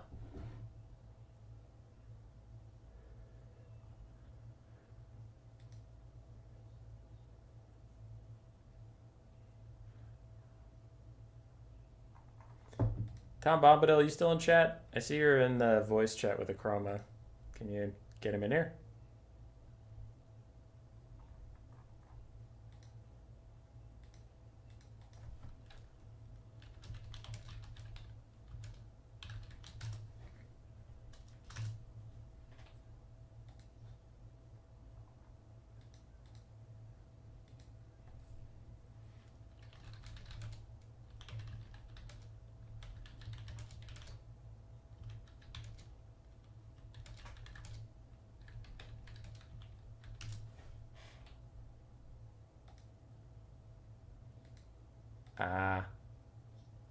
Fat Kid's still in it. Hummus, do you have hope for the new patch? I think the patch will be really good. I am concerned. I think the patch will be good. I'm concerned about when it's going to come out because I have no insider info. All of this is speculation based on how CA have operated in the past. So before anybody tattles on me to the big bosses, I'll do my disclaimer there because they haven't told me shit. And if they told us things, I missed it. So I don't know anything. But if the patch is not next week, then it's going to be the 3rd or 4th week of October. Here's why I think that. 2nd week of October is Pharaoh. There's no way they're releasing a patch on the same day they release Pharaoh. They've been doing an announcement per day about Pharaoh that I haven't read a single one of. It's like, have you noticed our spotlight, the 4th spotlight on the female character? You want to see about the female character? What about a dev diary? What about a dev diary about the female character? Did you see we have a female character? And it's like, I got it. Dude, I got it. Can you stop doing announcements every 3 seconds? So there's no shot. They did all these fucking announcements, and then in the same week Pharaoh launches, they're going to be like, by the way, Warhammer 3 got a huge update. Go play that instead. It's just not happening. So either the patch is coming out next week, which I've heard no inklings of, so it seems suspicious, or it's happening in week 3 or 4 of October. Now, if it happens later than that, I would be shocked, because the next DLC is coming out in December. And again, no insider info, but they said winter of 2023, and they haven't altered that timeline yet. So, winter 2023 has 1 month. It's December. So anyway, if the next DLC is coming out in December, you wouldn't want a balance patch to come out like November, because it's not enough time, and you're going to go back to a different broken patch probably. Like, not trying to be a dick, just seeing what we see. Chaos Dwarf's released on an old version of a patch with a shit ton of bugs. Then 3.1 came out and fixed a ton of the bugs. Okay? Shadows of Change comes out on the Chaos Dwarf patch, not 3.1. I am 99% sure at this point that it was released on 3.0 because a lot of stuff that was fixed in 3.1 was unfixed back to the way it was in 3.0. Strange. So, if you release a balance patch in November, what's the fucking point? Because 5.0 is going to come out. It's going to be built on 4.0, which is broken again. So the patch has to come out in the 3rd or 4th week of October. If not next week, which I would be happy about, but I am doubtful. So there's my reasoning. I think it's going to be a good patch. I think 4.1 is going to bang. I think it's going to be great. I am much more worried that what I said about 5.0 is going to be true. And it's going to just, like,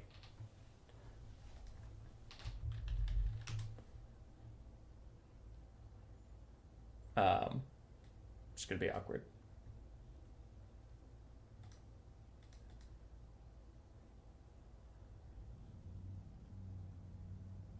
Alright, so Fat Kid ended up winning, which makes this tricky.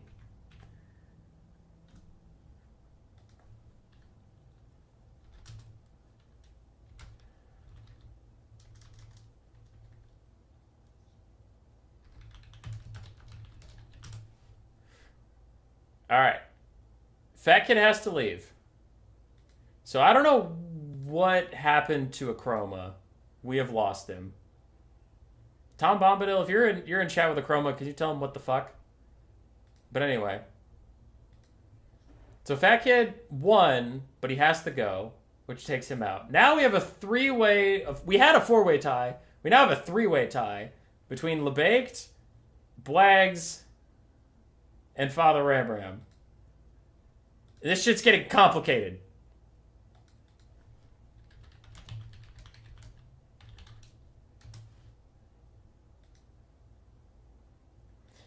I don't know how to handle this. How do you do a four-way, three-way, 2, 4, 15-way tie? What do we do with that? Oh, this would have been simpler if LeBaked did one.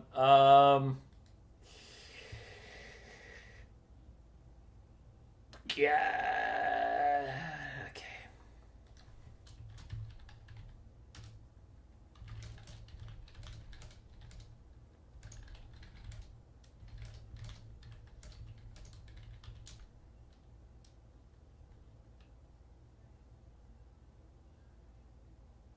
I know LeBaked has been lagging, but I kind of want to do an FFA.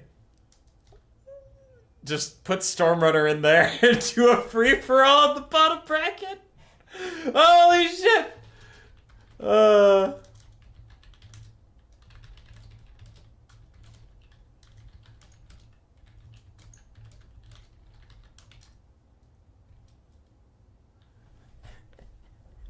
That would be so funny. All right, I'm working on some stuff. You.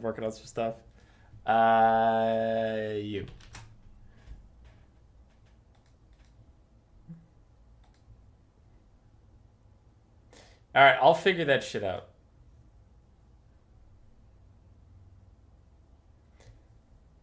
Yeah, but Fat Kid has to go, so there's only 3 of you who are really here.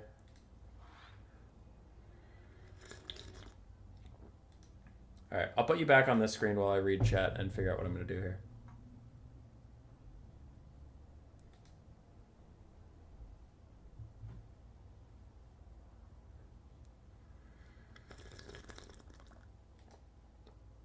Take the average play in 1 games of the other 2's opponents.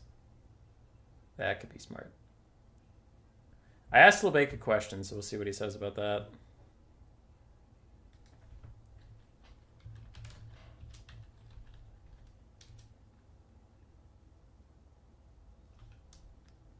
All right, I was just about to ask you, Storm, if you're in. If LeBaked, so here is legit my ruling, and I'm not trying to put pressure on LeBaked. Like, I asked him in Discord if he thinks his PC can handle an FFA. My legit thought is Stormrunner gets downgraded, quote unquote, and the other semifinal is all 4 of these guys just fucking FFA. Whoever wins it goes to finals. I would be super down, but I don't know how he's feeling about his stuff, because like he lagged with Fat Kid, but sometimes those connection issues are just super weird. Okay.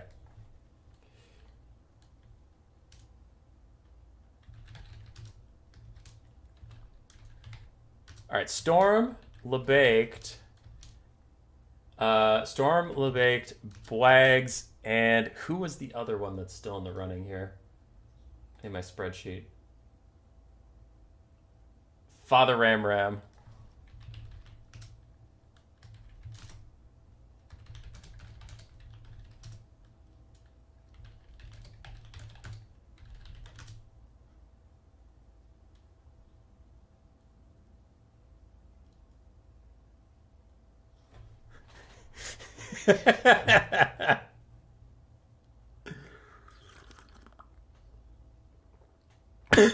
Excuse me.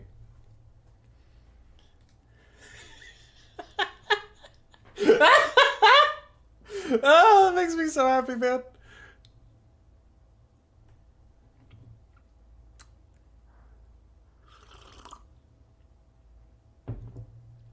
All right. So they're doing an FFA. We'll cast the replay. I'm not going to cast it live because I'm already here with Longboy and Achroma. Things have gotten delayed, as you have all seen. So they're going to do the FFA. I'm not going to be there to give them the best possible shot of not lagging their asses off. We will cast the replay. We will cast it. And while we cast it, the 2 finalists, whoever they are, will get into a lobby and do their picks and bans and their first armies for us. Okay? Sound good, everybody? All right, I'm going to finalize the tournament so I can close this thing down.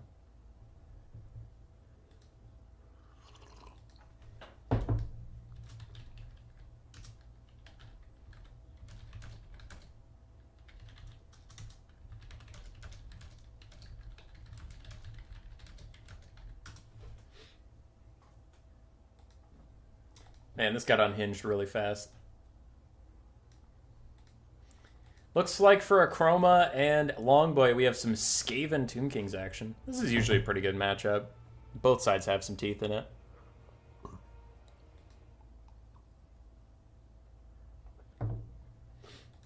I have thoughts on the Skaven side, but again, keeping with my new player tradition, I will not comment on what I think the Skaven should be doing or what I think the Tomb Kings should be doing.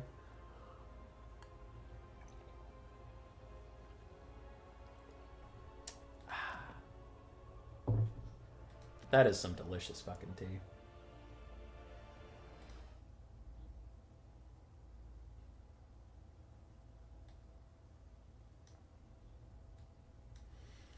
Tomb King's army looks set and ready to go. Skaven army is down to 5 gold.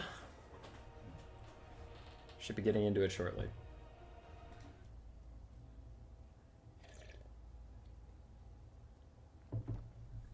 I'll fight them? You'll fight who? What's happening?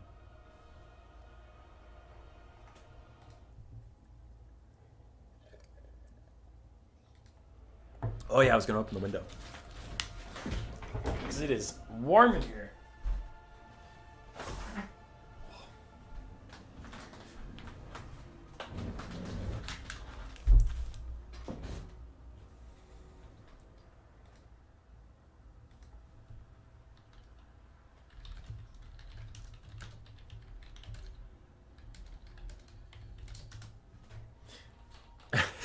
Cool Umbrella, you'll join a new player tournament as Fat Kid at Recess as champion. Somehow I don't think that's exactly fair to the other new players as Cool Umbrella fucking rolls in. Oh god. You're a little better than new. You're just slightly better than new players, my friend. Just a bit.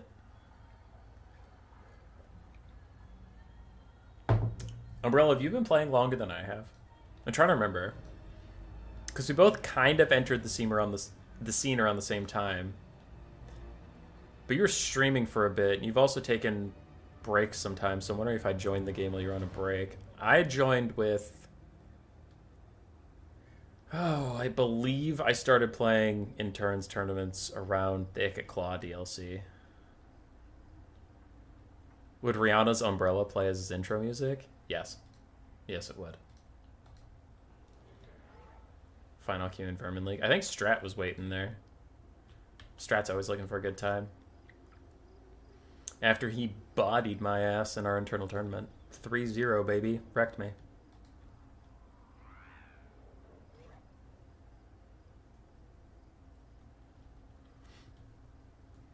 Saw how bad buy rounds went last time. Fair.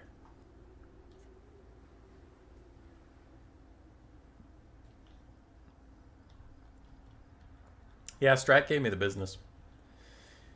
I stole Phoenix King's High Elf versus Bretonia build.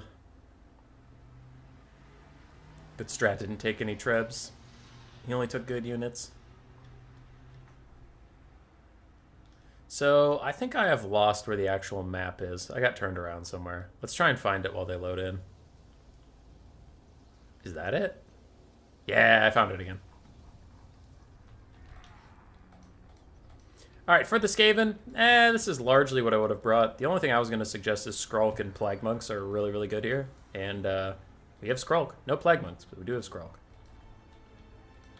Happy enough with it. Plague Monks are solid, though. Because if your opponent's boxing, or if they're rushing you, Plague Monks will still do pretty decent damage versus anything. Which is why I enjoy them so much.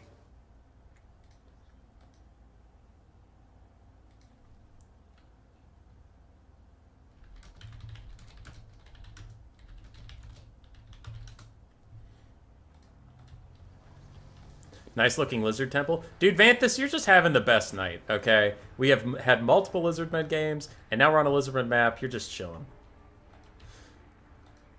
Builds are mostly set up, so I'll start talking about them now. We have Skaven Slave Spears, plus some Clan Rats. Clan Vulcan Tail Slashers among the Clan Rats. Some fire damage, Regiments of Renown. Triple Poisonman Globes. Globes, good versus Cav, good versus Infantry. Just good, just real good. 2 Warplock Giselles, one of which is Natty Boo with Sharpshooters. We have Skrulk and a Packmaster.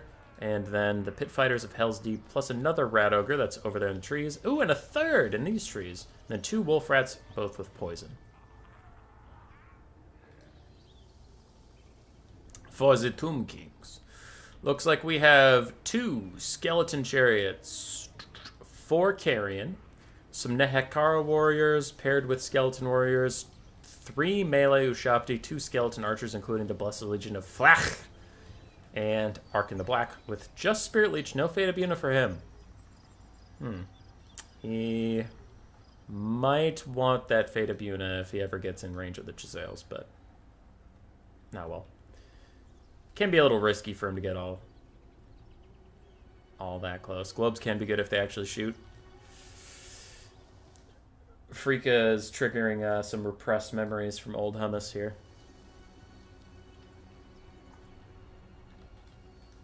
I remember shrieking in rage. Skeleton chariots are lined up, ready to go.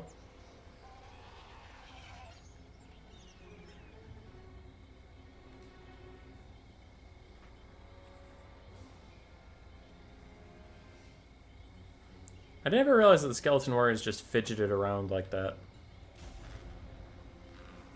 Huh. And we're off. Skaven will have to watch out for the 4 carrion behind them. Carrion are tanky-ish, with 46 or 47 melee defense. One of them has chevrons. Can be difficult for rat ogres to peel off. Skaven are advancing a little bit. Tomb Kings don't have a sit back and really wait build. They don't have Ushapti, they don't have Screaming Skull catapults or anything, so Skaven should get in range plenty quickly. Gisele's firing at Ushapti. That's fine. They could also fire at the archers and be relatively happy. Nekar warriors. There's a lot of good targets. Arkin is plowing straight forward, though. It looks like he's trying to bum rush up to the Giselles to put down a summon on top of them. The Skellies are just cold. Stormrunner, you're supposed to be winning a free-for-all right now. First Spirit Leech onto Skrulk is out. Globes are doing a lot of damage to the Skeleton Warriors and such closing in, but already the first of the Skaven Slave lines are starting to fall apart. The Carrion are moving in now, and most of the Molder monsters are busy elsewhere, like fighting these chariots, and the Pit Fighters and Packmaster are just now leaving the Giselle, so these Carrion were very well timed, and they will get a lot of damage out. Dogs trying to help Skaven Slaves on the flanks deal with Skeleton Warriors, and they'll get decent damage down. More Skeleton Warriors on the front line taking a lot of damage. Globes trying to fall back. Chariots not having the best time versus the Molder Monster in the woods, but here we go. The Carrion have landed it on the Warplock Giselles, and Pit Fighter's going to dive back, try and take care of those guys. And they're getting good damage out. The Pit Fighters have increased melee stats. They can actually get over that melee defense, but I still think both the Giselles are completely screwed. Globes firing out. A little bit of friendly fire onto their own Plague Monk summon from Skrulk. They'll be okay, though, in the long run. Tomb Kings are up damage value, about 2-1 right now. Chariots rolling through the Poison Wind Globes. And I think this is a great start for Akroma. Longboy does appear to be in some trouble. From what I can see, you're going to love this FFA, Storm. That's fair. If you start lagging, you better shut the stream down, my friend. Can't have that FFA lag. No, no, no. Skeleton Warriors getting poked at by Globes as the Nekar Warrior is finished off. Skaven fall behind with the balance of power, and I would tend to agree. Pit Fighters of Hell's Deep get lost in the sauce, letting the Carrion roam. Looks like they're coming back for it now, but a bit of a whoopsie over there. These Carrion fading. The Carrion in the sky kind of crumbling, but they have plenty of health, so they should rally. Yeah, they're back. They're fine. They're fine. And Skrulk's trying to keep his cohort in line. Chariots rolling through some of these Poison Wind Globes that were just trying to throw at the Skeleton Warriors, and now archers are even firing in onto them, so it's just a bad time to be a Skaven overall. And I haven't seen the Ushapti summon yet, so things are going this poorly without a free Ushapti appearing wherever it wants to on the map and fucking up your day. Pit Fighters of Hell's Deep lose their attack orders again onto the Carrion. Can't tell if it's because they were flying or not, but some of them are still on the ground, so it depends on which one they're targeting. But it feels bad to have a full health Arrow Rat Ogre just chilling. Skaven rally to their last healthy globe. Killing off a chariot, killing off a skeleton warrior. Archers still firing in, but they're running a little low on ammunition. And the last healthy chariot stands by and watches, wondering if it should also commit to this fight. It's not sure, and neither am I. Pit Fighters returning. Still full health, still very happy and healthy with what's going on. And Skrulk chucks out... It looks like a Rod of Corruption, but unfortunately there was nothing nearby to actually get hit with that Rod of Corruption, so a bit of a whoopsie there. For the Tomb Kings, both their archers are still safe and healthy. The northern fight is going their way. Damage value is still very much in their favor, and Arkin is whittling down Skrulk's health with those Spirit Leeches. Pit Fighters are just trying to find something to do. They'd be happy to find any fight at this point. Have some Clan Rats rallying in the trees, Skaven Slaves too. And the Packmaster is now trying to snipe out Arkin. Gets big damage on the charge. But now he's surrounded by Ushapti. Thankfully, he has Rat Ogres nearby to help him out. Oh, I think Skrulk also Liber Bubonicus'd him. Yeah, that's where a lot of that damage is coming from. Arkin's down to half health already. Oof. There's the Ushapti summon we were all waiting for. If the Skaven can survive through this summon, then they maybe have a shot. Maybe. But I'm not feeling too hopeful. As another Spirit Leech and arrows hit Skrulk, he is going down rather quick. Pit Fighters are kicking the shit out of these Ushapti and Chariots, though. Oh my god. Okay, if Skrulk wasn't, like, dead, then this game would be much closer. But Skrulk being toast is a huge problem. Packmaster's chasing around Arkin. We'll keep him on his toes. We'll struggle to actually attack things, though. This is patch 4.0 after all. Skrulk is tanking through those Ushapti as best he can. The Blessed Legion of Flach are able to push off the Wolf Rats. Arkin's still running around with his Packmaster friend who just can't complete an attack animation to save his life. All the Rat Ogres are routing in this area, and the Wolf Rats and Skaven Slaves in the distance have to be brought over to deal with those Blessed Legion. Rampage has started for the Pit Fighters of Hell's Deep, and that might be the death sentence for this game, because if that Rampage is one of the infinite Rampage bugs, then they're never coming back, and that's terrible. Alright, they're fine. Blessed Legion tear up the Packmaster, who's surrounded by Ushapti. You still have 20 seconds left on the field. Arkin will finish off Skrulk.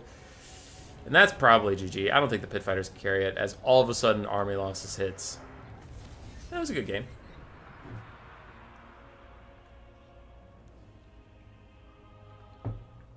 How can skeletons beat rat when every rat has a skeleton inside?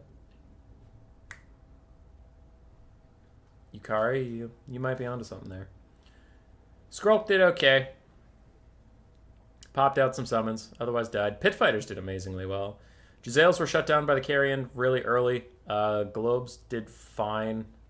Dogs did fine. Frontline did okay. The other side, Arkin did great. Ushapti, not great value, but they were around being disruptive and annoying. Same with the Chariots.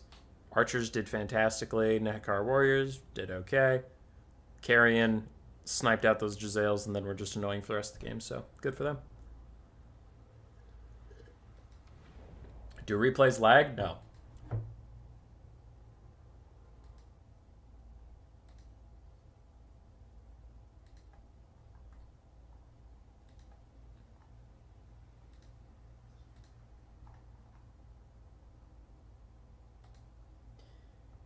No.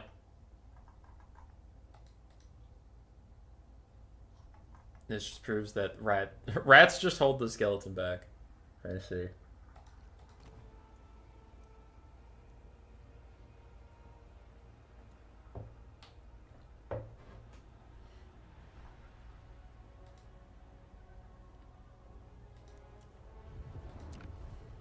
While we wait for that free-for-all to finish, I want to take a look at those Pit Fighters. But then they get Frenzy. That's how their melee attack was so high.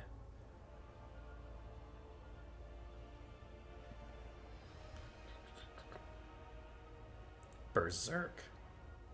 Stage 1, Stage 2. After Stage 2 wears off, do they just lose all that, or does it... It says duration is infinite. That's weird. Hold on. While we're waiting on them anyway, I just want to see this. So, get me an enemy Skaven.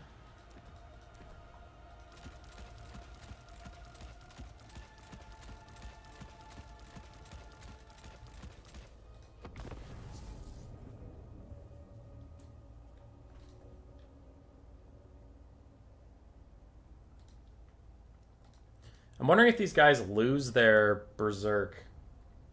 Like, it says it's only 30 seconds long. After that, do they just get no debuffs? I mean, no buffs? Because that seems odd. That you'd spend all that time stacking it up just for nothing.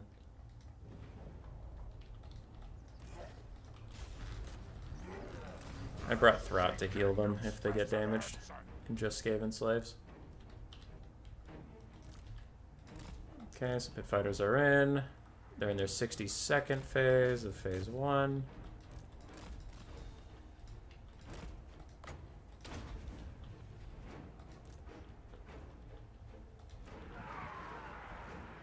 So they're still in phase 1.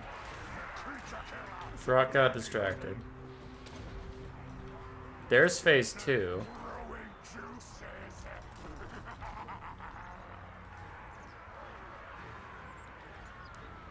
Now their melee attack is 76.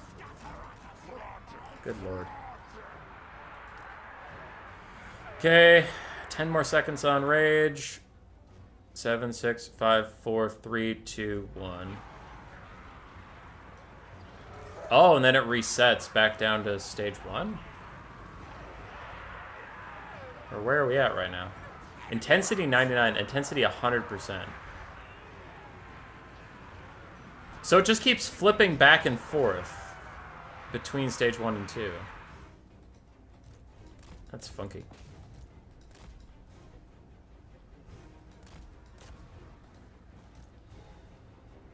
Is that really how that works? Wow.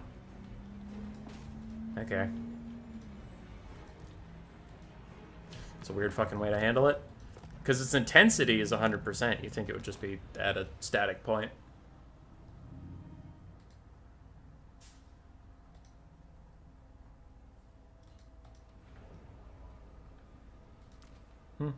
Alright.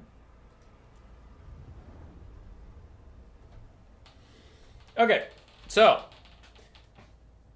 Acroma is waiting in the finals for whoever wins the FFA, which is theoretically in progress and should hopefully be done soon, because free-for-alls don't necessarily take that much longer than a 1v1. And they had started getting their lobby and shit together while we were in that other game.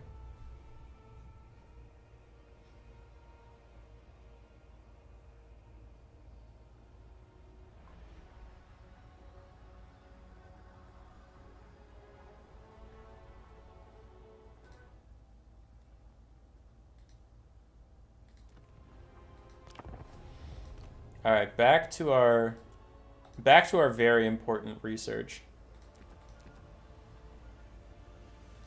If I have Kugath with Fleshy Abundance, can he beat a Dreadsaurian?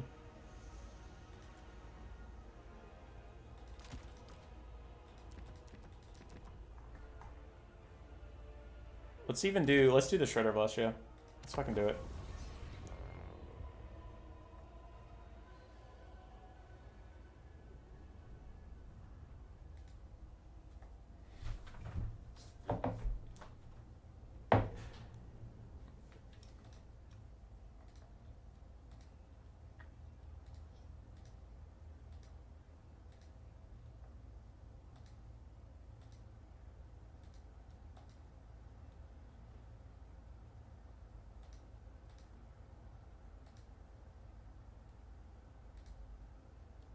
Shredder destroys? Oh, we'll see.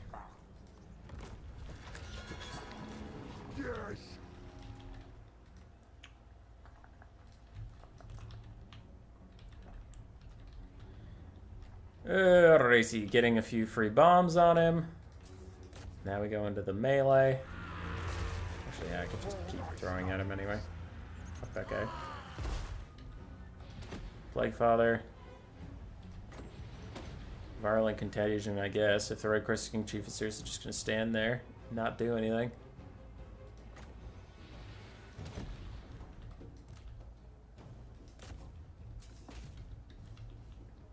Bap. Bap. Bap. Bap. Bap. He doesn't have bonus versus large. He can't get through. Too thick.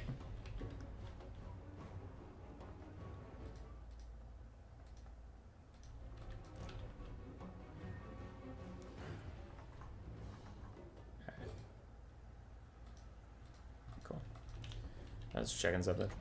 Man, this little Red Crest King Chief does not want to join the party.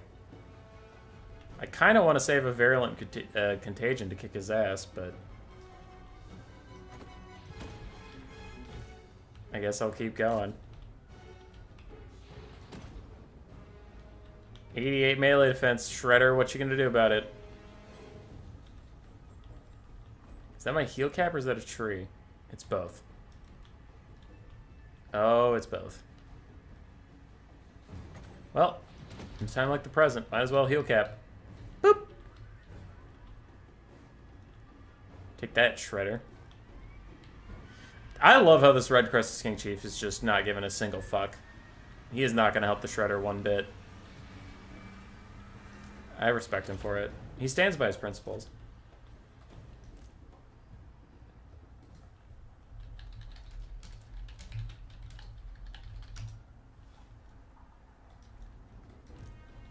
I'm going to cast another Fleshy Abundance because I can. No, I can't! That's sad.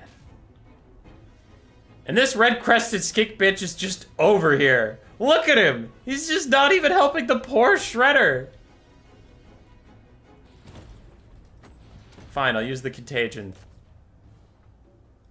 He was waiting for the contagion. Ah, but it spread to you anyway. Get fucked.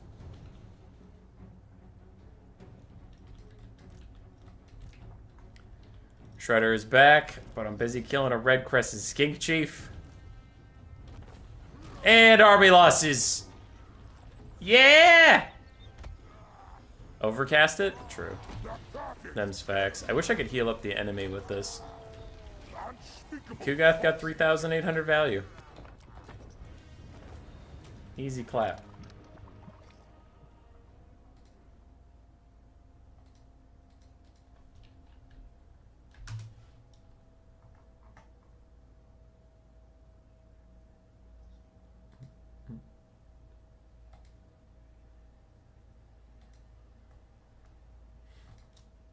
Alright. Shredder of Austria got an impressive 4,100 value. He actually outvalued Kugath. It's just Kugath has healing. Healing is pretty strong. Without it, yeah, he would have lost. Without the healing, he would have lost for sure. But who really wins? Who really wins? Kugath Plaguefather or the thick Siggy?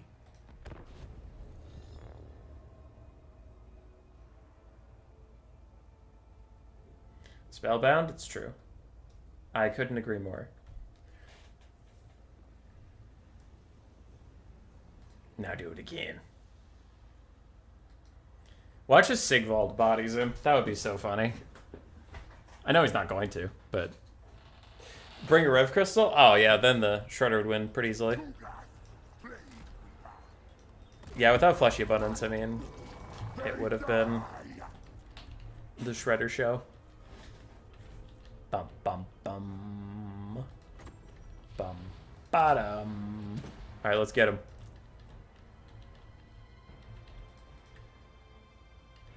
Can I kill Siggy? How many Skaven Slaves can Kugath take? Probably literally as many as I could possibly bring.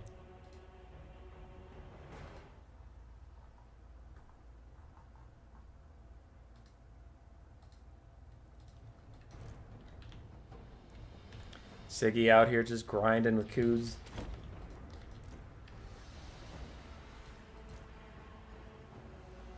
And 88 melee defense is proving to be a lot, actually. It's kind of a big deal. Boop. Boop. Boop. I see your healing cap, Sigvald. Both my virulent contagions are down. Now this is going to start getting a little tricky.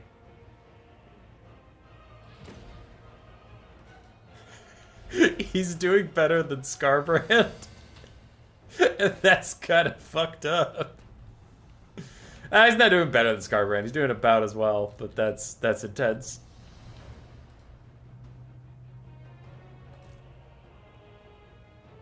He's got me down to half.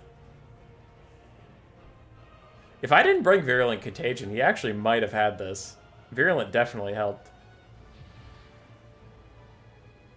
I'm not going to pop Plaguefather's Oration. I'm going to let him have it. I'm going to let him fight his little heart out.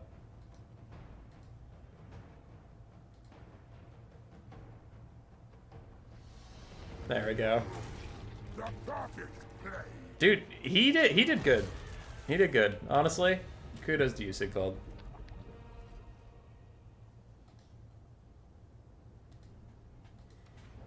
Kugath's better. Kudos to you, Sigvald.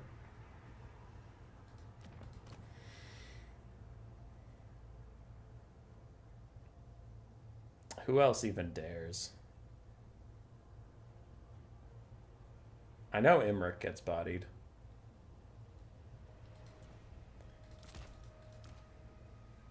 Alright, swap it out. Swap it out. You take Nurgle. Take your Kugath. Take Plague Fizeration, Virulent Contagion, I don't give a shit. Because we're taking... that's correct. We're taking Greases.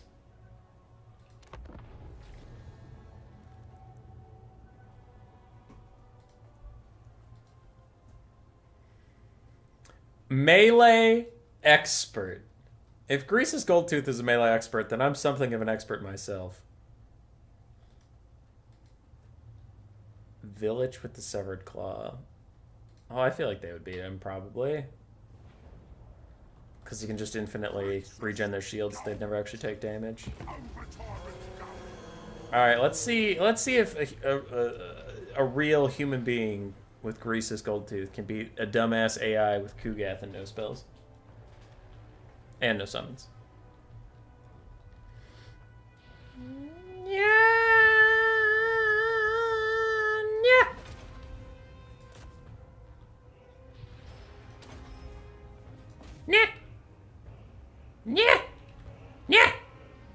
Bop him.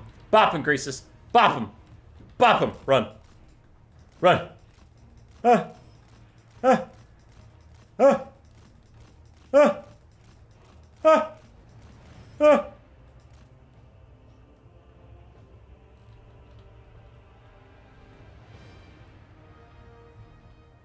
Yeah! Get fucking cycle charge cheese, you stupid nerd! Yeah, get him! Get him! Kick his ass! Yeah, Grace! Yeah!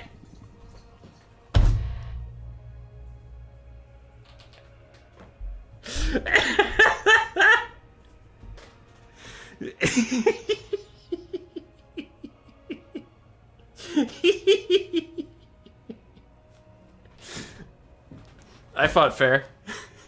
I fought super fair.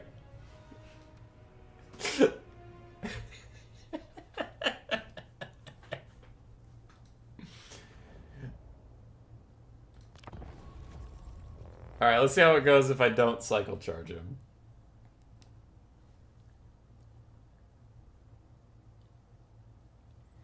What's Greases' melee attack with the buff pops? Oh, a ton. Because he already has a bunch of anti-large.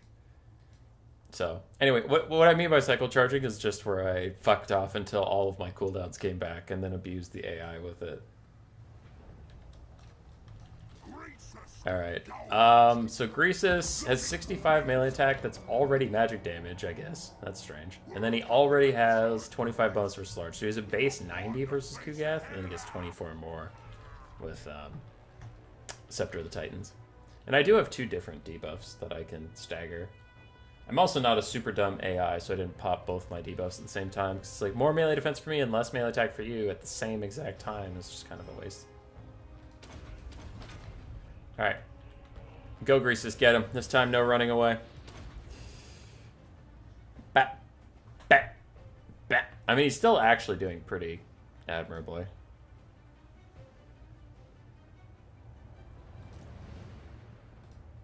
Yeah, he's doing good. Maybe I didn't need the cycle.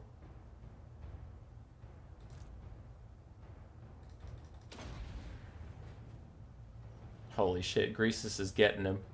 Greases is doing it to him.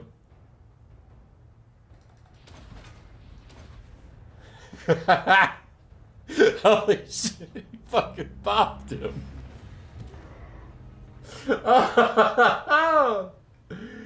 Oh boy, he got him. He got him good. What about if we give Kugath his heal? Oh, we didn't have his Mortis Ascension either. Alright, what if we give him his heal? Can Greases still do it?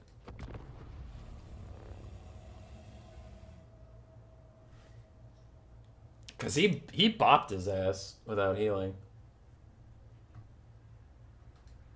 Nice job, Greases. Nice job.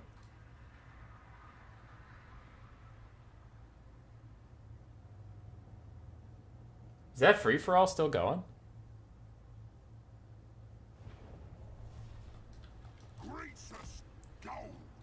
Alright, Greasus. Now's the real test. Are you a real boy? Yeah. Yeah. Yeah. I lose all my considerable gaming skills. Don't stop. Can't stop, won't stop. Alright, go get him. Stand your ground before the charge, then Scepter of the Titans. Fight it out, fight it out, fight it out. Everyone has their price just as soon as Stand Your Ground wears off. Bap, bap, bap, bap, bap. Alright, this is going a little less great for us. Bap, bap, bap.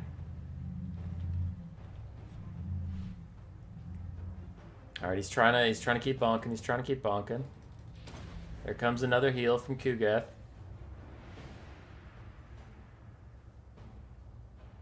Alright, time to rally. Everyone has their price and the Scepter of the Titans. His healing cap's here! He's healing caps within sight! No, hang in there, Greasus! No, you were doing so good! Oh, he was doing so good. Alright, the free-for-all is done. The free-for-all is done. They are typing now. So we'll get it in a second.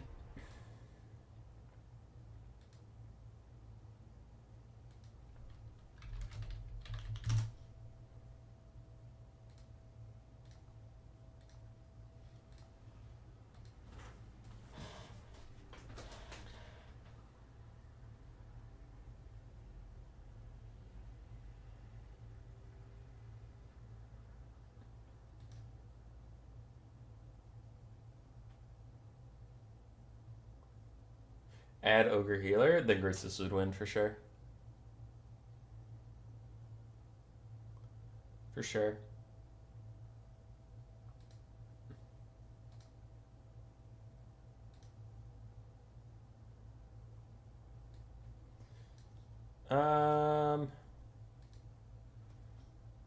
TY.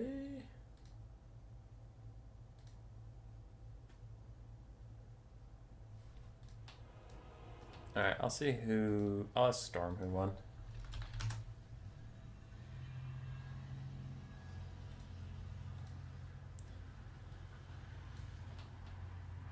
Alright, let's get this replay going.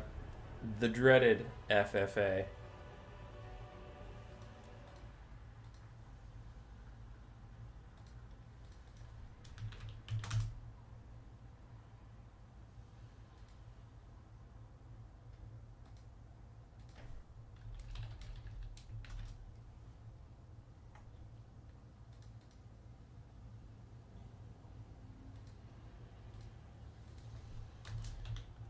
Alright.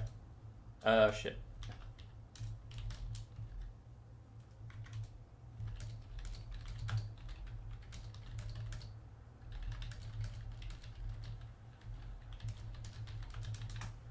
Alright, sorry. I have to pause this because I need to get the final set up real quick. Pick and ban will be same as usual for game 1. Lebaked first.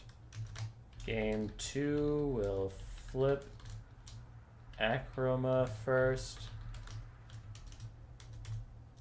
Game 3 will be blind pick if we need it. Maps. The Lost Crater. Prague. Schwarzhofen.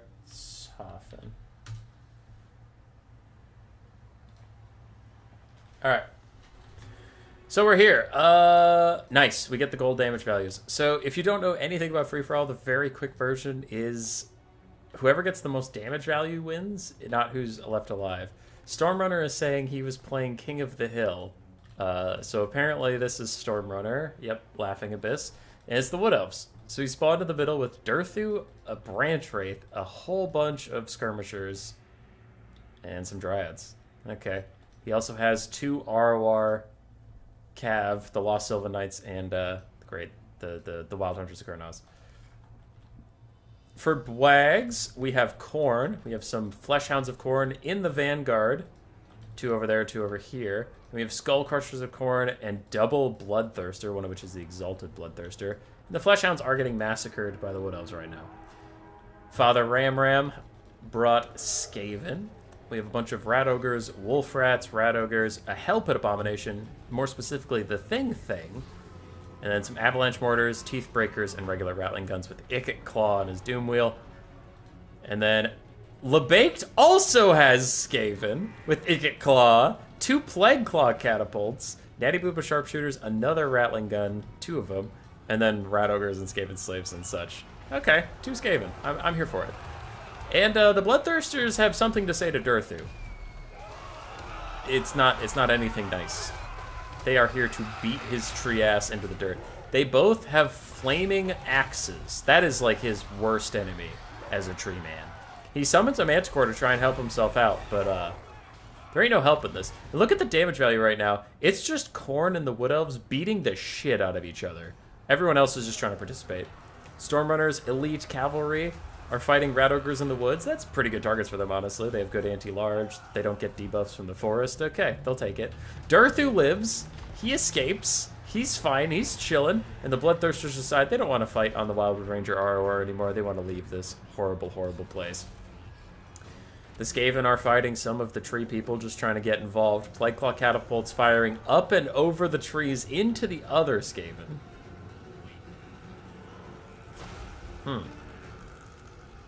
Skaven already betraying each other when fighting the Wood Elves and Khorne. And Skull Crushers and Fleshhounds, oh, they're sneaking. Oh, they're sneaking. Does LeBaked have any idea? I don't know if he does. Manticore Summon has faded away. Both of Bwag's Bloodthirsters are fine. They're alive. They're up in there. And Stormrunner is currently very ahead on damage value, but he's also been taking the most damage, so I'm worried the Wood Elves won't have the staying power for the late game. Fleshhounds of Bwags are trying to get that juicy value from the Natty Boobo Sharpshooters. If you can kill a ranged unit, that is a lot of gold value for yourself. But the Fleshhounds are strangely doing no damage. They're just kind of walking up to the Natty Boobos and not actually attacking them at all, which is very strange. Other Fleshhounds are on the Plagueclaw Catapults, doing well there. Across the battlefield. What is that? Oh, it was a Howling Warp Gale. Ikit was going to net him if he came too close to those guys. Okay, I get it. The Molder Monsters of Father Ramsey's getting pushed off. And is that the Thing? Yeah, the Thing's just in here fighting his best against Durthu and the Great Stag Knights. He should do okay here. But the Bloodthirsters are back, and I think they're after Durthu. They really do not give up on Durthu. Fleshhound's still in here trying to do good damage to LeBaked Skaven. LeBaked is currently in last as the Skull Crushers come sprinting out of the woods to slam into Clan Rat Spears and Plagueclaw Catapults that are also getting teamed up on by the Glade Riders. I feel like LeBaked is having maybe the worst time. Though maybe it's Father Ram. Both of the Skaven are getting kind of shafted. Durthu finally dies, and the Bloodthirsters both decide to fuck up the Thing, which is also weak to fire, and they both do really good damage to it, and the poor Thing is dying in the woods all alone. Deepwood Scouts getting murdered, followed up by the Wardens of Sithril from the Avalanche Mortars, and Rattling Guns are firing into the trees to try to get a little bit of damage onto Khorne. But Bwags is keeping up, actually, with Stormrunner. And the Skull Crusher's pushing off some stuff. Bwag's still just slaughtering through these poor Skaven.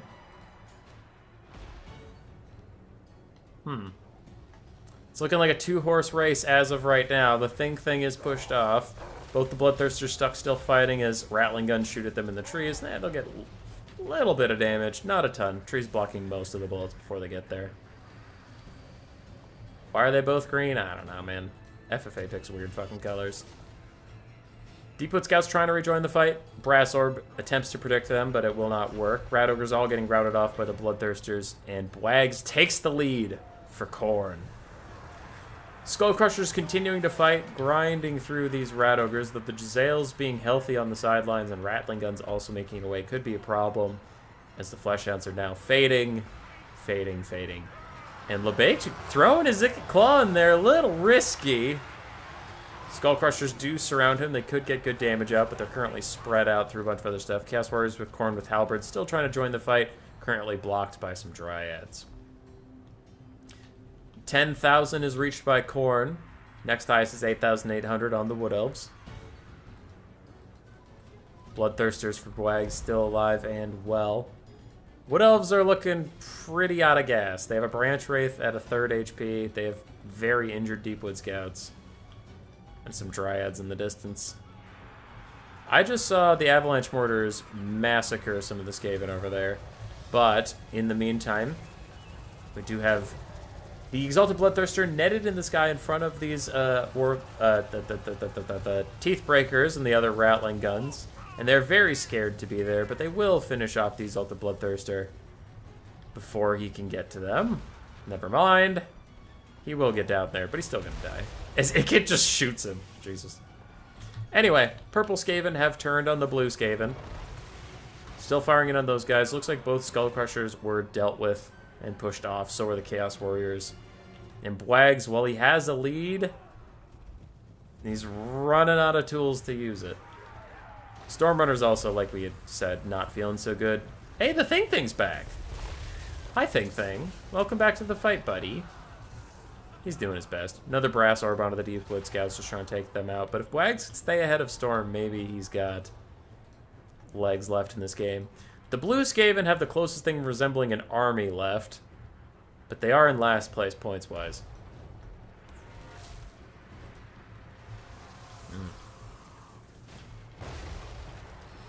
Stormrunners' last scouts are routing. Branch Wraith's still in the fight for now, and Gisele's going to poke at the Lost Sylvan Knights. But yeah, Blue, despite being teamed up on by the Wood Elves and Khorne, who also killed each other, somehow came out of that roughly okay. Both Ickets staring each other down. Do both have unlimited power popped? Nope, just one. Bwag still has a Bloodthirster in the mix. If he can find an Icket Claw to go fight, he could still get a decent amount more value out of this one guy.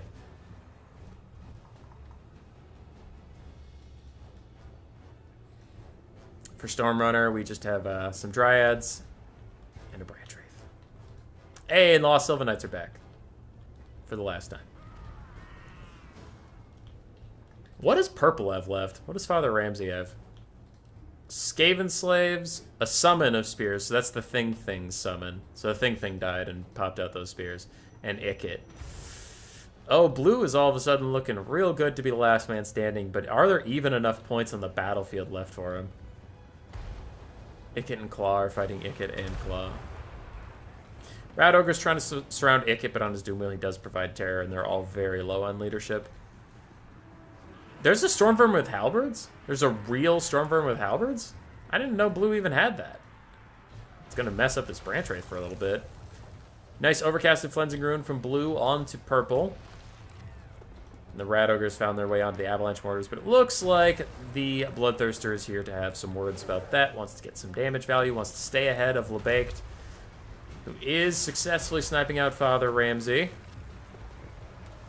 Popped his own unlimited power, did a little bit of damage to himself, but it's fine, it's fine. Father Ramsey now in last place, and only with Icket Claw on the field. I strongly doubt he can win at this point. I also doubt Stormrunner can make up 2,000 more damage value. So I think we're looking at LeBaked and Bwags. Can Bwags stay far enough ahead? Icket's getting shot. Oh, and that's big value for LeBaked.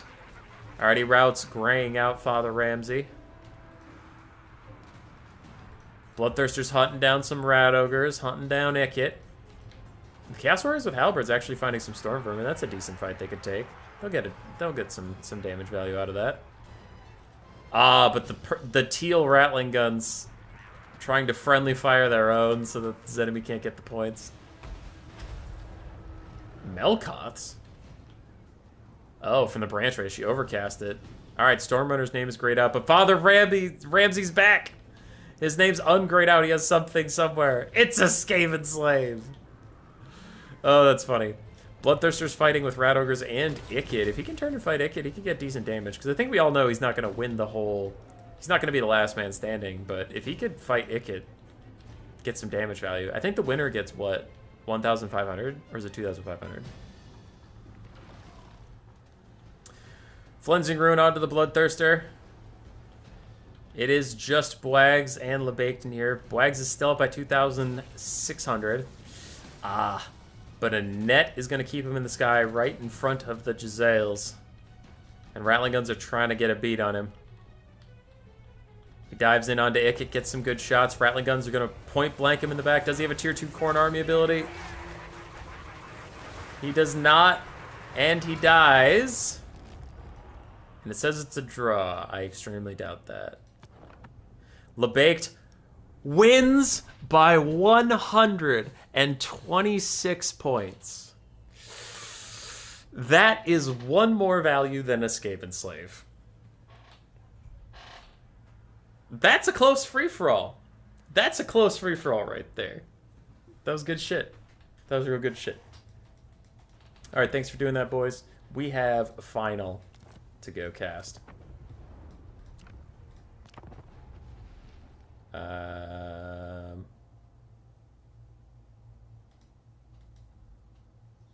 Don't know where their lobby is. I will message them. Lepict.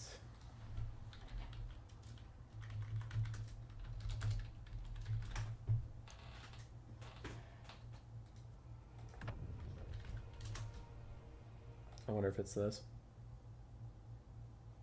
Yeah, I'm in.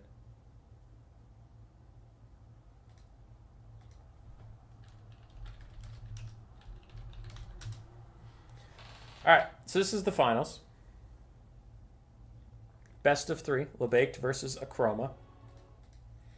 Looks like we have Lizardmen versus Tomb Kings. They should be about ready to hit start because they were doing their picks and bans and stuff while we were in that FFA, and we are getting into it. Did I say that you would like the F? Yeah, you did. You did, Storm. You did. You did great. Lizardmen, Tomb Kings.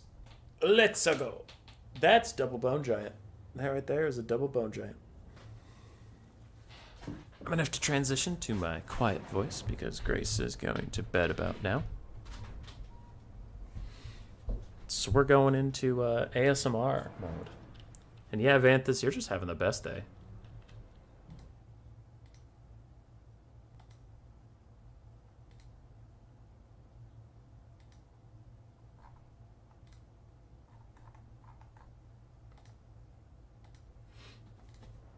Wags, no. It was a good one. It was a real good one. 126 separated first from second.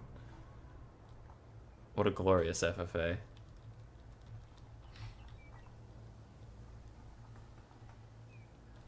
And now we get to cast LeBaked. I think the FFA was the first LeBaked game we cast today, so. And with that, did we hit everybody in the tournament? I think we cast everybody besides Boynia, because he dropped. But I think we got everybody.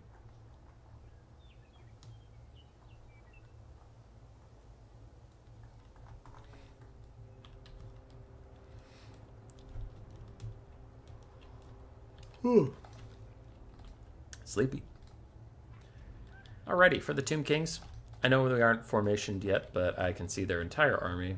Eyes of the Desert, Sparkle Stalker, Regiment of Renown, 2 Shafty Great Bows regular, 2 Bone Giants, Arc in the Black with just Spirit Leech, a whole heckin' ton of Skeleton Warriors and Skeleton Spears, the Kepler Guard, and 1 Carrion. Boom. Very simple build. Pretty effective build. I like it.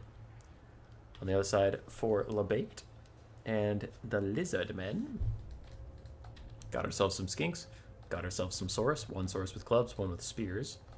Then we have Feral Cold Ones Spear Riders, the Temple Guard, Regiment of Renown, Star Chamber Guardians, Triple Chameleon Skinks, Mazdamundi up on his big Stegodon, Zlok, with Comet, Net, Arcane Unforging, Apotheosis, and Banishment Ruination. God damn, that is a lot of spells. And a Rev Crystal for some more healing. I think that's probably too many spells on Mazda. If you want my like critical review, probably cut Arcane Unforging. I get Comet. You want to bust blobs. Net, I get. It's a good spell. Apotheosis healing's really good. I get that. Arcane Unforging. It's just a lot. 16 Winds of Magic is a lot to use for like a slightly better Spirit Leech. I don't think Arcane Unforging is as good as 2 Spirit Leeches though, and that's why I'm like, don't like its price. It's not a terrible spell, it's just not a good spell. And that's it. It's a pretty straightforward Lizardman build. Both these builds are pretty straightforward. Single target, armor piercing missiles. You know, Bone Giants, Ushaptis, Sepulchral Stalkers. Great. On the other side, healing, a strong front line. That's about it. Not a lot of other stuff. I mean, 3 Chameleon Skinks is a little bit of skirmishing, but he's not going to get to skirmish for very long. The quad Icket. We didn't have quad Icket, we had 2 Ickets.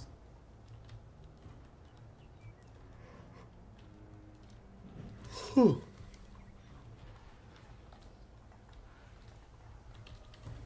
The sleepies are coming in hot.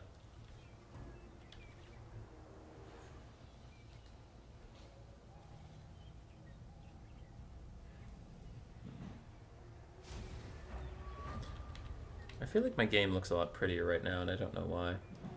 Hopefully it's showing up on stream with the increased bitrate stuff, but that shouldn't affect how my game looks in-game. I did turn a bunch of settings off. Yeah, that does look a lot better. Good job, me. Alright, what are we at? Bone Giant's teeing off onto Mazda. He does have the Sunburst of Waddle for some more missile resistance. That'll be nice for him, and he can try and heal up, and he could even throw a Shield the Old Ones on himself. He might need it once he gets into range of the Ushapti Great Bows and the Bone Giants. He might need some healing and then chuck down that Shield the Old Ones. Cavalry going for a long flank. Where's the one? There we go. Cav going for a long flank. They'll have to end up in here eventually. And Mazda decides to pull away as a Spirit Leech Overcast tracks him because it has increased range. And the Ushapti are just tearing him apart. He needs to chuck down a Shield the Old Ones and needs some healing like right now. He's getting massacred out there. He's also running sideways, so he's not actually getting out of any of their range. He's still in all of their range. He's just taking all that damage for free.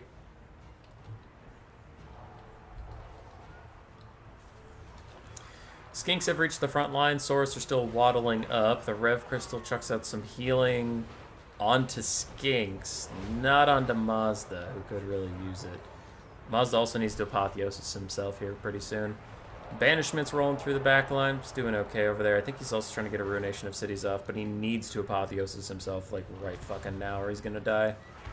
Bone Giant hits him in the back. Rev Crystal's distracting their Bone Giant, but now the Ushapti are here, and they're the much more consistent DPS as he gets lower and lower. He needs to shield the Old Ones. He needs a Cold-Blooded. He needs something. He needs to heal himself. He needs something. Ah, he gets routed. And an Overcasted Spirit Leech chases him off, and the Bone Giant chases him off. The Lizard flank is here. Cold Ones and Feral Cold Ones and Cold One Spear Riders running down the hill. They're trying to get into the thing, but Mazda fucking dies. So Lizardman leadership takes a tank, which means some of these skinks are going to get routing, and there's no more magic for them for the rest of the game. That Rev Crystal on a skink is going to cost him, and not giving Mazda the leadership buffs to stay in the fight is going to cost him. So that was pretty brutal. Bone Giant's taking a lot of damage. The Saurus and the Star Chamber Guardians are moving up, but I don't know if you can survive after losing your Lord and Caster that early. Sporkle Stalker's still firing, but the Feral Cold Ones are going to get running. Skinks are running. Only the Saurus really have the stomach to stay in the fight. Chameleon Skinks are finishing off some carrion, but then they'll rejoin the battle, and what can they even do? Another Spirit Leech from Arkin. Shop, you've gotten rid of all of the enemy cavalry, and the damage value says it all. It's 5,200 to 1,200. Jesus. Skelly Warriors holding for now. Star Chamber Guardians and Saurus Spears trying to push through all these little guys. And a Rev Crystal is already out for the Star Chamber Guardians, keeping them a little bit healthier. Skinks have gotten into range, and they're firing into the Bone Giants and the Ushaptis, doing decent little damage. A lot of gold invested into Mazda, he did nothing. Yeah, he got hard sniped. He got sniped faux show. Bone Giant ripping point blank shots at the Bastildon. That might be all she wrote. Skeleton Spears on the high ground are getting massacred. The Tomb Kings accept this. They accept a lot of things. The Saurus Spear banner is up here, but really that's just a couple Saurus. The rest of the Saurus are kind of spaced throughout this giant pile of infantry. Feral Cold Ones are back yet again. And the Tomb King's front line is holding for now, but it is taking a lot of damage. We can see if this was a longer game and there was more healing and spells from Mazda, like a Comet right there or something, Ruination of Cities somewhere, I could see like how Lizardman could do it. He just got sniped so hard at the start. It was brutal. Rev Crystal is routing. Star Chamber Guardian's thinking about routing the Ushapti Summon even shows up right on top of the Chameleon Skink, so it'll get some decent damage there. And if any of them route, Army Losses is probably going to hit just due to the balance of power dip. So let's hope all these guys stay in the battle. One of them terror routes. Was I right? Their one naturally routes. Is that enough? It's not. They're still fighting. I was wrong. I was wrong! There it is.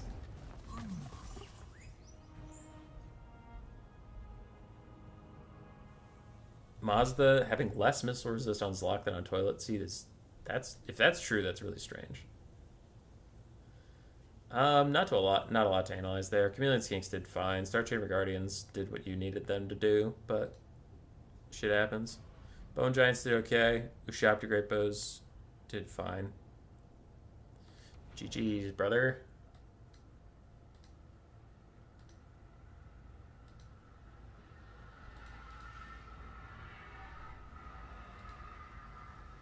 Map 2. If a Chroma wins again, the stream is over. If a Baked brings it back, we'll go to game 3. Blind picks. Dun dun dun. This pick and ban should be shorter. I mean, the first one we hopped in and it was like, hey, it's over, we're in game. But like, this pick and ban should be shorter because the global bans were already done in game 1. So game 2 should just be a Chroma picking what he wants to play and banning one thing.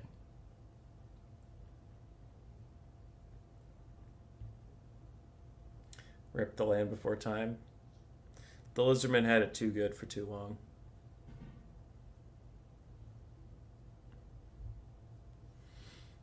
For once, the dinosaurs will know the feeling of dying out. Stupid dinos.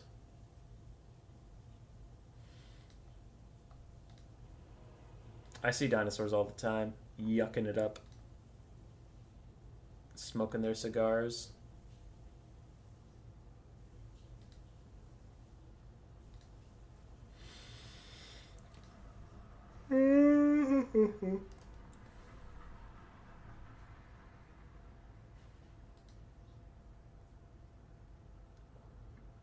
How dare you?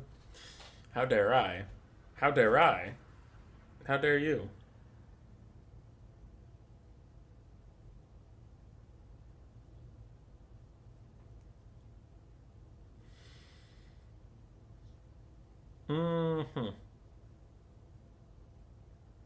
Oh, you're right. There's 2 per Doom Wheels. Lord Buttchin, you got me. You got me. Also, I feel like you are not watching live. Because you and I are having a very delayed conversation about 4 Icket Claws. LeBaked? I agree, brother. I agree. Shit happens, though. Turn around for game 2.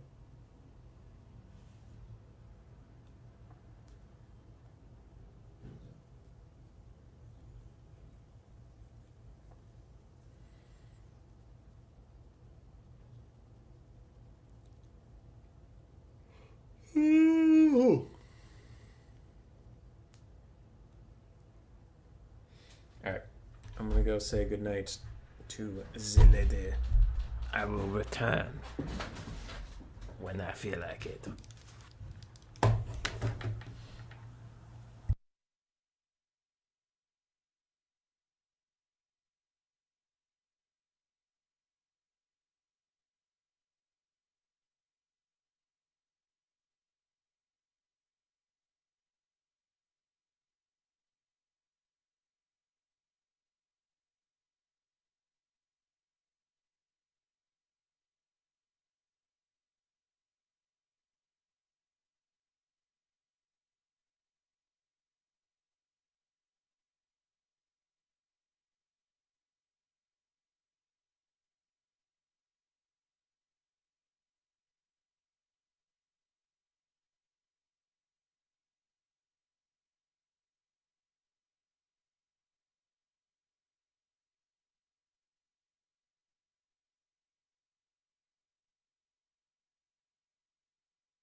They switch factions yet?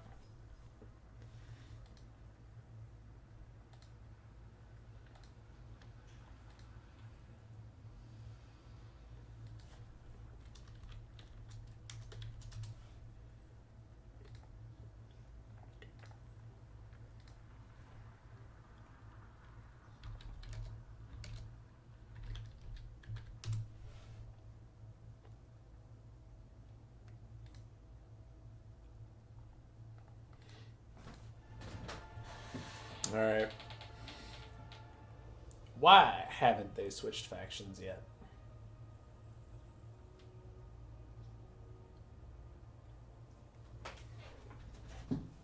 Riddle me that.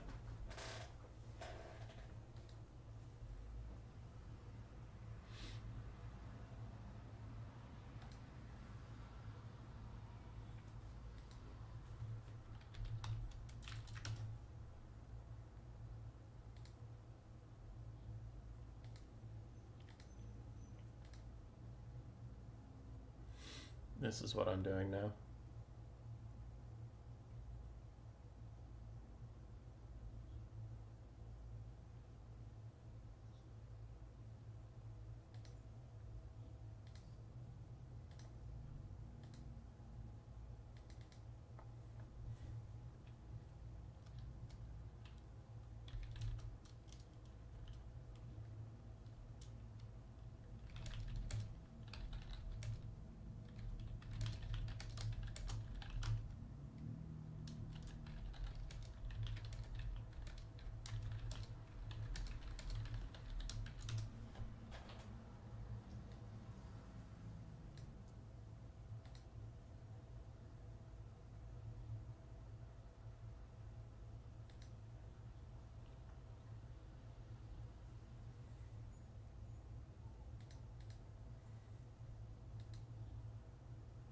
You doing Canaanite?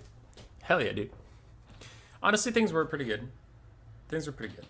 We had a lot of good games tonight. We had a lot of good things. The end of the Swiss part of the tournament got a little awkward because we had some mild drama happen. And then we've had some pretty slow pick bans tonight, unfortunately.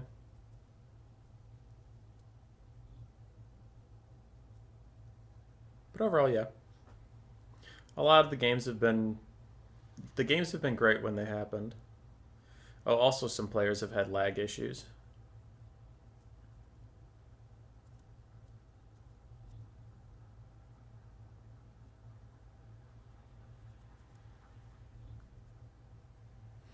All right, High Elves Corn. Looks like we got it. Looks like we made it.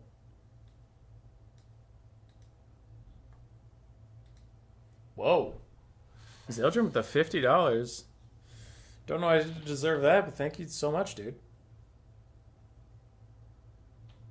I would hope you've been watching for a long time and felt like you had a pent-up need to contribute, and I hope that that wasn't $50 because of the last 5 minutes you've been here. You're like, this 5 minutes right here, the end of that last game plus the build phase of this one, fuck yeah, $50. But that's hype. That's hype. That's good shit. You know what I'm going to spend that $50 on? It is Miss Rat's birthday on Friday. And we're going to take her to dinner. I mean, I was already going to do that, but now you're helping quite a bit with the financial burden of that request. And also, I think I'll upgrade from taking her to McDonald's to taking her to McDonald's twice. I'm watching you for a while. Nice. All right. Feels a little bit better.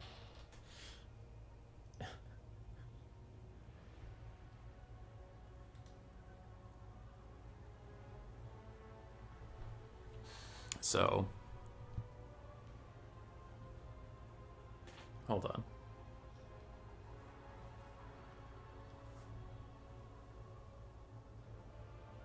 I want to tell you about her birthday present, but I can't guarantee she's not watching or that I'm speaking quietly enough that she can't hear me at all. So I'm just going to scrap it But after she opens up, I can tell you what I got her. Get her a Happy Meal. Dude, I'm the type of person that would get a fucking Happy Meal, and like Grace would roll her eyes and be like, "Oh God," and I would give her a scowl. From McDonald's to Applebee's. Faith steal McDonald's.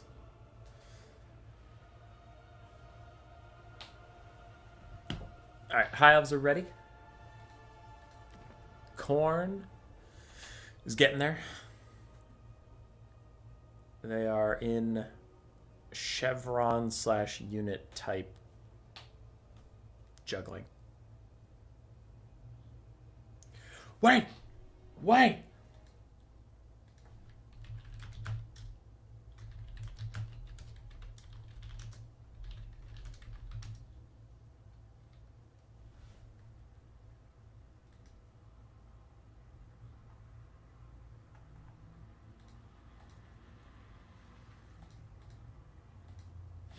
Ways here.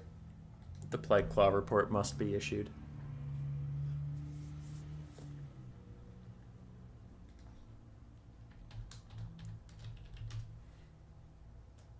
Alright. Is this the last game of the stream? Or will the High Elves hold back the Dark Tide? Let's fucking go. Imric and the lads. Alright, cool. I was worried I muted my microphone. Imric and the lads versus Valkia.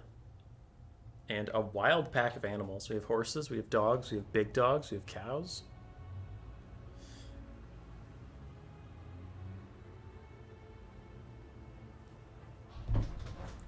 Oh, so he was busy on both sides of that FFA. Bwags, by the way, since you're still here, how cool was that FFA, dude? You were like 126 away from winning, which sounds like a lot, except when you're talking about like 11,000. That shit was cool. And yeah, I guess you're right. There was multiple catapults. So yes, the free for all also had catapults. But Grace and I are playing Spyro every so often. It's just kind of a chill game we play sometimes. And I like to give her shit because I didn't grow up with it, so I don't have the nostalgia. And there are some times where Spyro walks into like an area and there's the bad guys and then there's the good guys who are like these mountain herders, and then there's sheep. And Spyro will sometimes just like massacre the sheep to get health back, but Grace will just do it for fun. And sometimes when we're fighting all the bad guys, we'll like destroy houses and stuff. And I turn to her and I'm like, I am 90% sure we're the bad guys. We came into this village, destroyed all of their crops and livelihood, just like slammed down their homes, but don't worry, we were after the bad guys. Anyway, later nerds, good luck with this. I'm just saying it's kind of fucked up. And it's not like we even broke the occupation, because if you go back into the level, all the guys are there again. So it's like we killed like a squad of guys, which cool, like that's fine, but you didn't actually do anything. And after you left, they're just more oppressed, but now they're poor and they don't have houses because you blew them up. Just saying.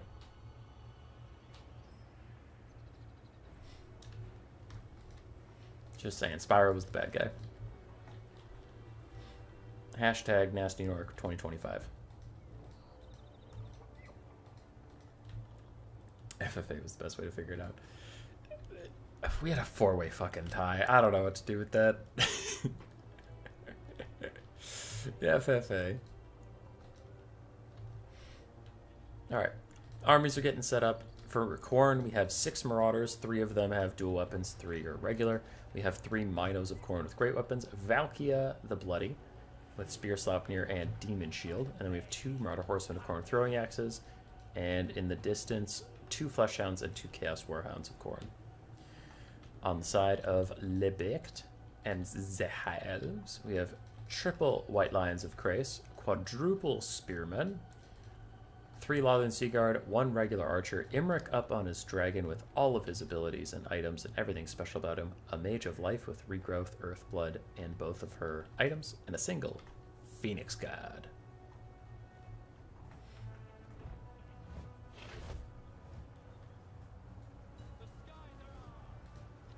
And way, I upgraded the bitrate that I go to YouTube with, so the stream should look pretty. But also, I changed some of my in-game settings, and it also looks pretty. Look at how pretty it looks. Oh.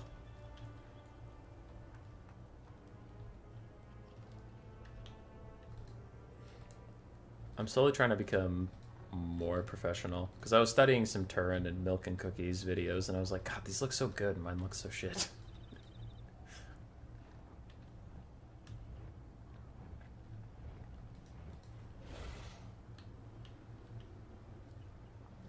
He's using the build he beat me with. Who's using the build they beat you with? What happened?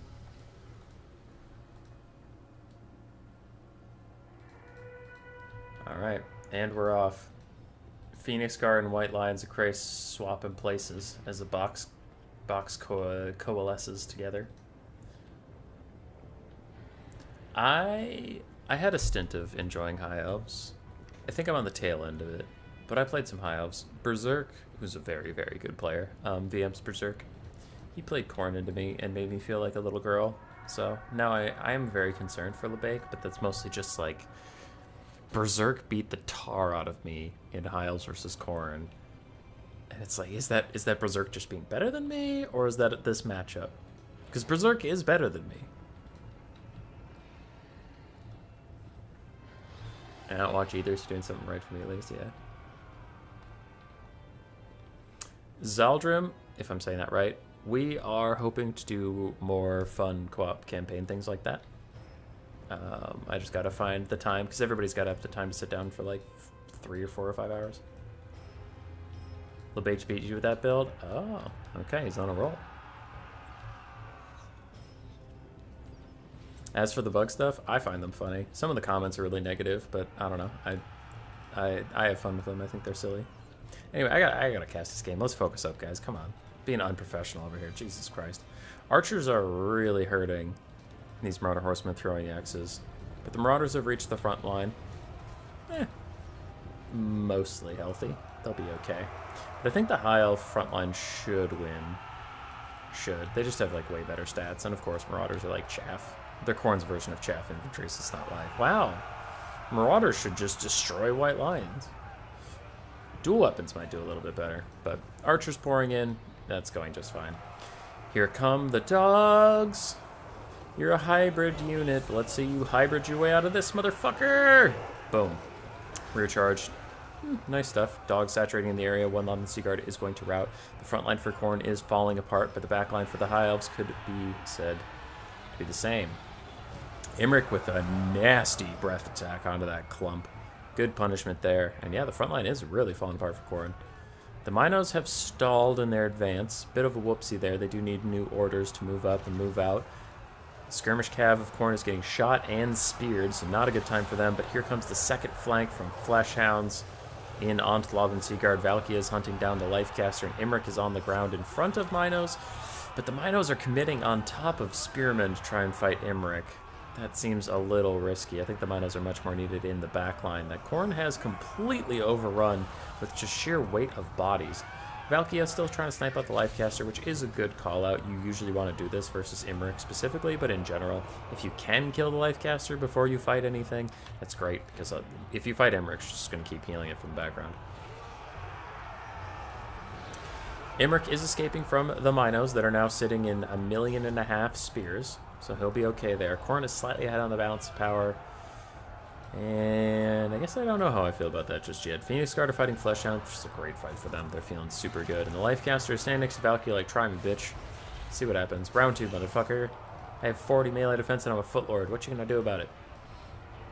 The answer is nothing. Imric tried to take off, and then a Minotaur bounced off of his wing, but it did keep him on the ground. So that counts. And there is the full surround onto Imric. He's trying to walk away, but he's taking a lot of damage. And these spears and white lions and shit are all trying to keep up with him. Fleshhound's getting destroyed in the background is good. You can get this Lothern Seaguard back, and the Lothern Seaguard can maybe fire into the Minotaurs. If this lady has a regrowth, it should probably go on to Imric about now, because he really needs to buy time. If he can survive the Minos, I think the Hives will be fine in this game, but if he can't get off the ground here, it's going to be trouble. Alright, he's up in the air, and he gets a regrowth. So yeah, they're feeling good. They're feeling good, Mr. Krabs. It's undercast, but it's something. So Mino's continuing to fight. Most of the dogs have been pushed off, and at this point I'm starting to favor the High Elves. We still have a very healthy Phoenix Guard. We have one healthy Archer. It's a Lothern Sea Guard, so it can defend itself. We have plenty of infantry, and Imric is back in the sky getting some healing. Breath Attack does more friendly fire than good, unfortunately, for him. But he continues to heal up. Valkia is desperately trying to snipe out this Life Mage. It's just not happening. Doing her best. Minos retreat for now. Marauders of Khorne continue to try and churn through all these white lions. It's a tough go. Valkia, have you used your Spear Slopneers? Have I just missed them? I missed one. Another one right up these spearmen would be pretty brutal and get her out of this tricky spot. Another Dragon Horn is popped for Imric, giving all of his boys extra melee attack. Their martial prowess hasn't even faded yet, though. That's how well they're doing at the moment. Valkia is stuck in spearmen, still not able to really get out. I wonder if she's saving the spear for the Phoenix Guard. I guess she could be. Minos trying to rejoin their Marauders and maybe get onto Imric as well. Valkia is just trying to get in the sky, and she does. There it is. That's a beautiful spear. It's going to hit the Spearman and the Phoenix Guard. The patience was well rewarded. It looks like a Regrowth was trying to predict that, so actually a pretty good play from Lebaked. I mean, like, the Regrowth's never going to land as quickly as the spear, but still. Regrowth was quite nice. Another Earthblood for Imric.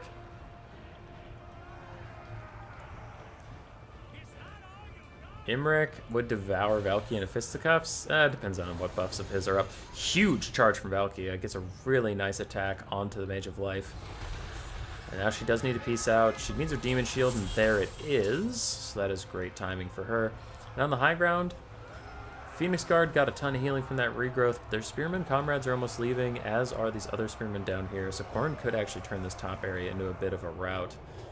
Valkia trying to get away from Imric. Lord of Dragons is on her, so she's like no stats. Oh, big shot from Imric. On the high ground, Minos are trying to path their way out of here. Looks like they're trying to regroup with Valkia so that they can get Imric off of her.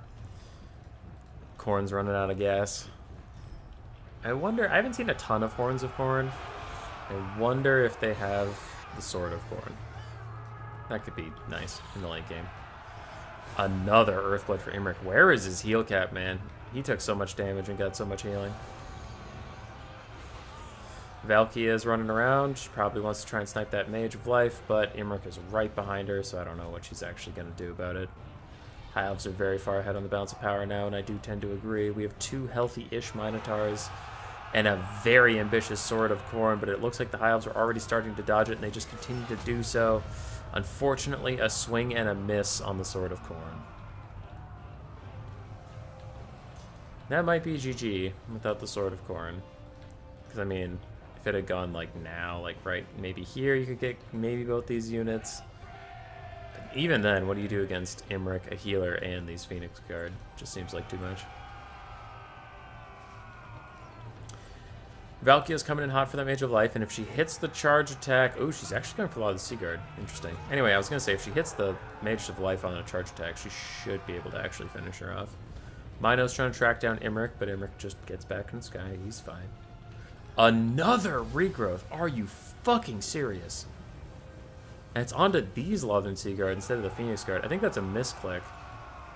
But still, man.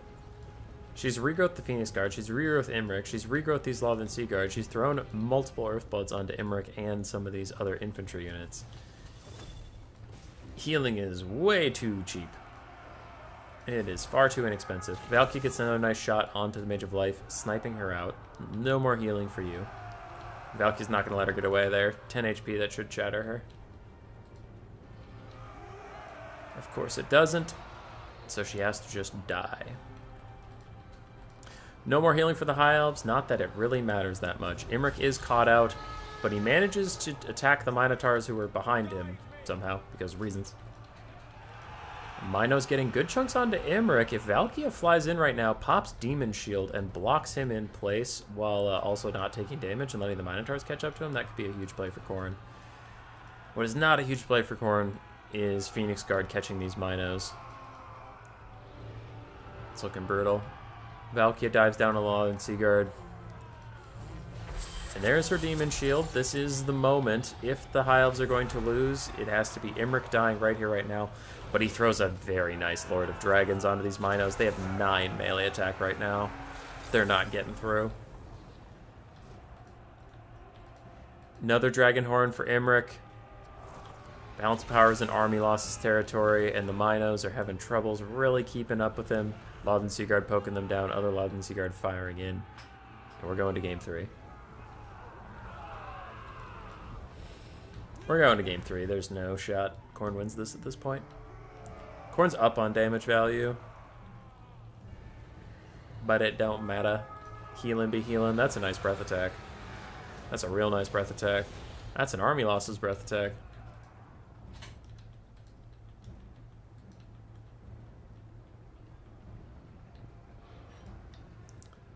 Undercasting is more mana efficient than overcasting. It's still a lot of healing. Just saying.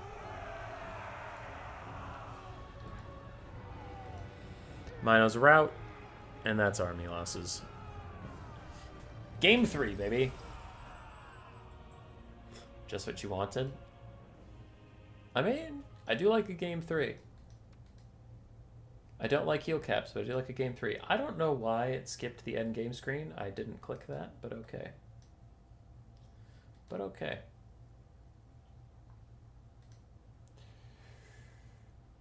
All right.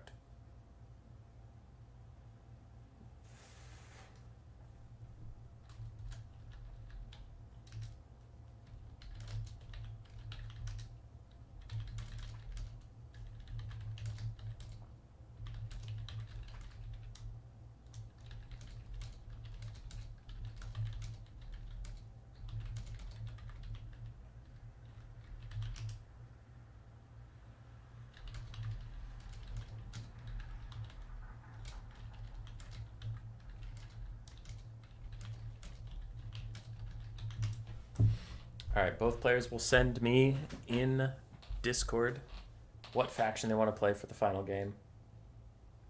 And once I have both answers, I will tell the players and they'll fucking deal with it.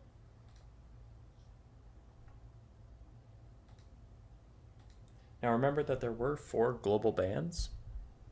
So I don't know what they banned, but the odds that like we're gonna have a Cathay mirror match seems pretty low because I feel like Cathay and Zinch are probably banned. So we'll see. Lebaked cannot pick High Elves.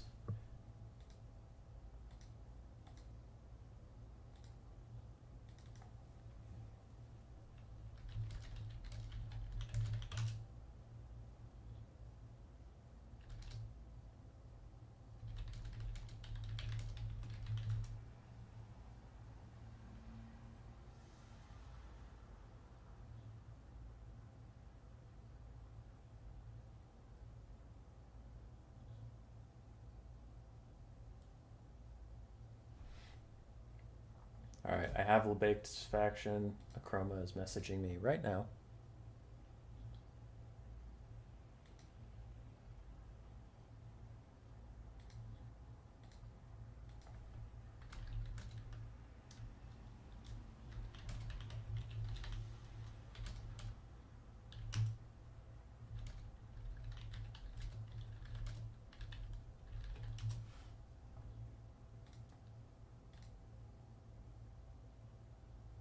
Chroma is double checking the global bans to make sure he doesn't pick something already banned.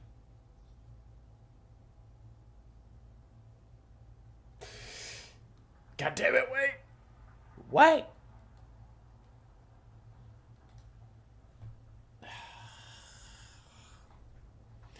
Dude, we need a Regiment of Renown Plague Claw Catapult. And somebody in chat, that wasn't me. I cannot take credit for this at all. I just legitimately forgot who said it. Someone said it like that it was the Wag Claw Catapult, I think. And I don't know. I really like that. I think that should be the ROR. Okay.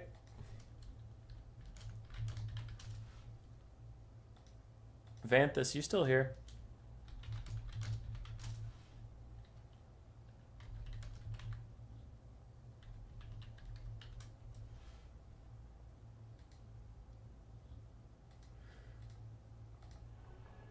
We need more Skaven armor. The Way Claw. The Weep Claw catapult. So we do have Skaven versus Lizardman, one of the old-timey grudge matches.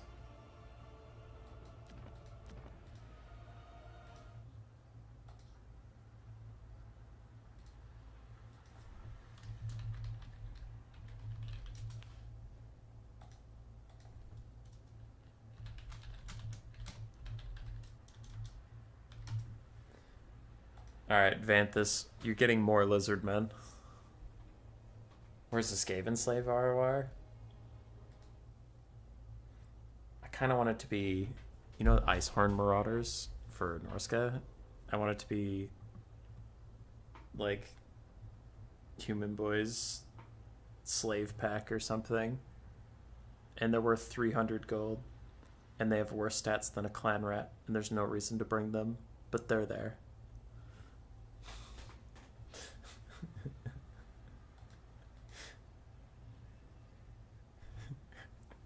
Like, there's no reason to bring them. There's no redeeming quality about this Skaven Slave Regiment of Renown. It's just 300 gold. It's like, yeah. They have four more melee attack than a Skaven Slave. They have 3 more melee defense. They have, like, 6 more leadership. Yeah, I mean, it exists. But why? And if you triple gold chevron a Skaven Slave, I want that Skaven Slave to be better than my regiment for now.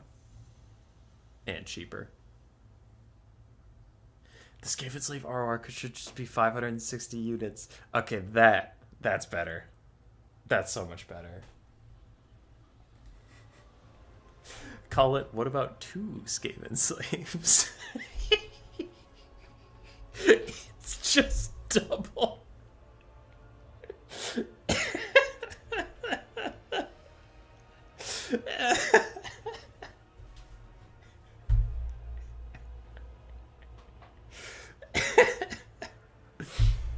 Alright, ladies and gentlemen, the Skaven Slave are the Skaven regiments for now are here. We have the Council Guard, Viction's Death Squad, Clan Vulcan Tail Slashers, and what about 2 Skaven Slaves?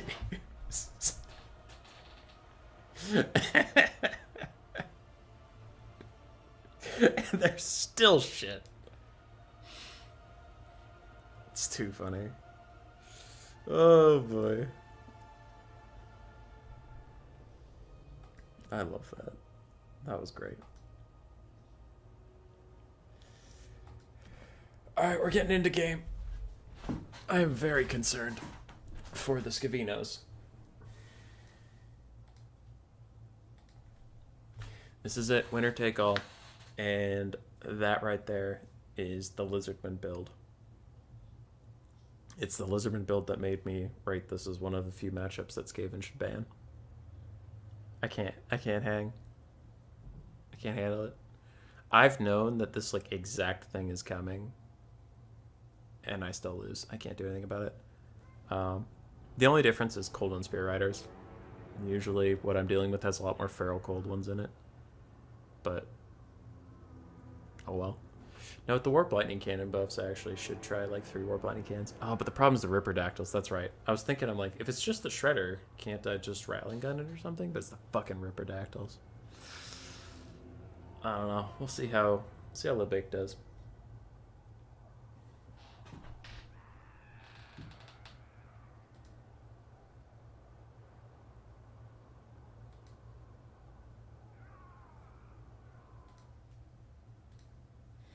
Also, if Lebake wins, look at this shirt. If Lebake wins, Rat King. Just saying. I'll send him this shirt in the mail. I won't wash it though. I won't wash it. He's getting a sweaty, home-cooked Rat King shirt.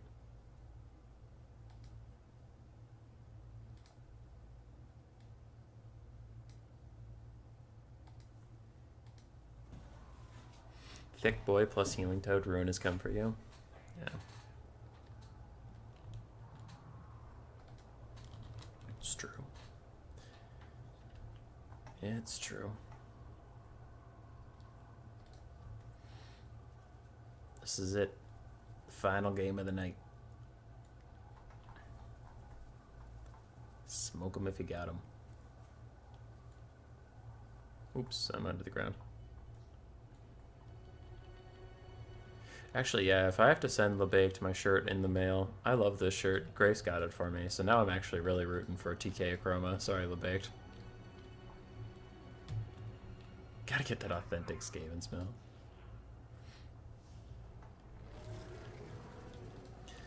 Alrighty, for the lizards, their build is small enough I can just bang it out before they even deploy. 2 Cold One Spear Riders, a Feral Cold One, a Life Salon with Regrowth and Earthblood, the Shredder of Lustria Dread Saurian because it has Dread Aversion, -8 leadership that's not blockable by immune to psychology. Then you have 3 Ripperdactyl Riders and a front line of 5 Skink Cohorts. Melee. Skaven are still setting up, so let's give them a second. Whew. Sleepy Hummus is sleepy and made out of hummus.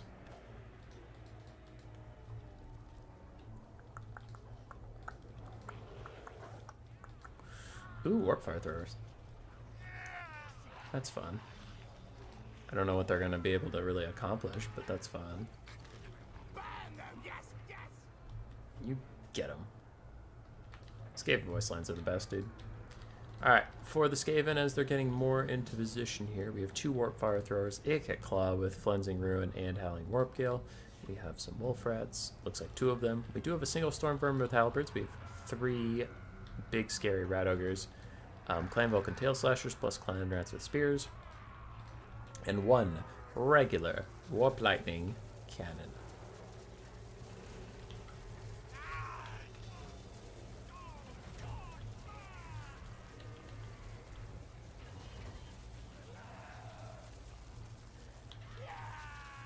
Nice. Love to see it.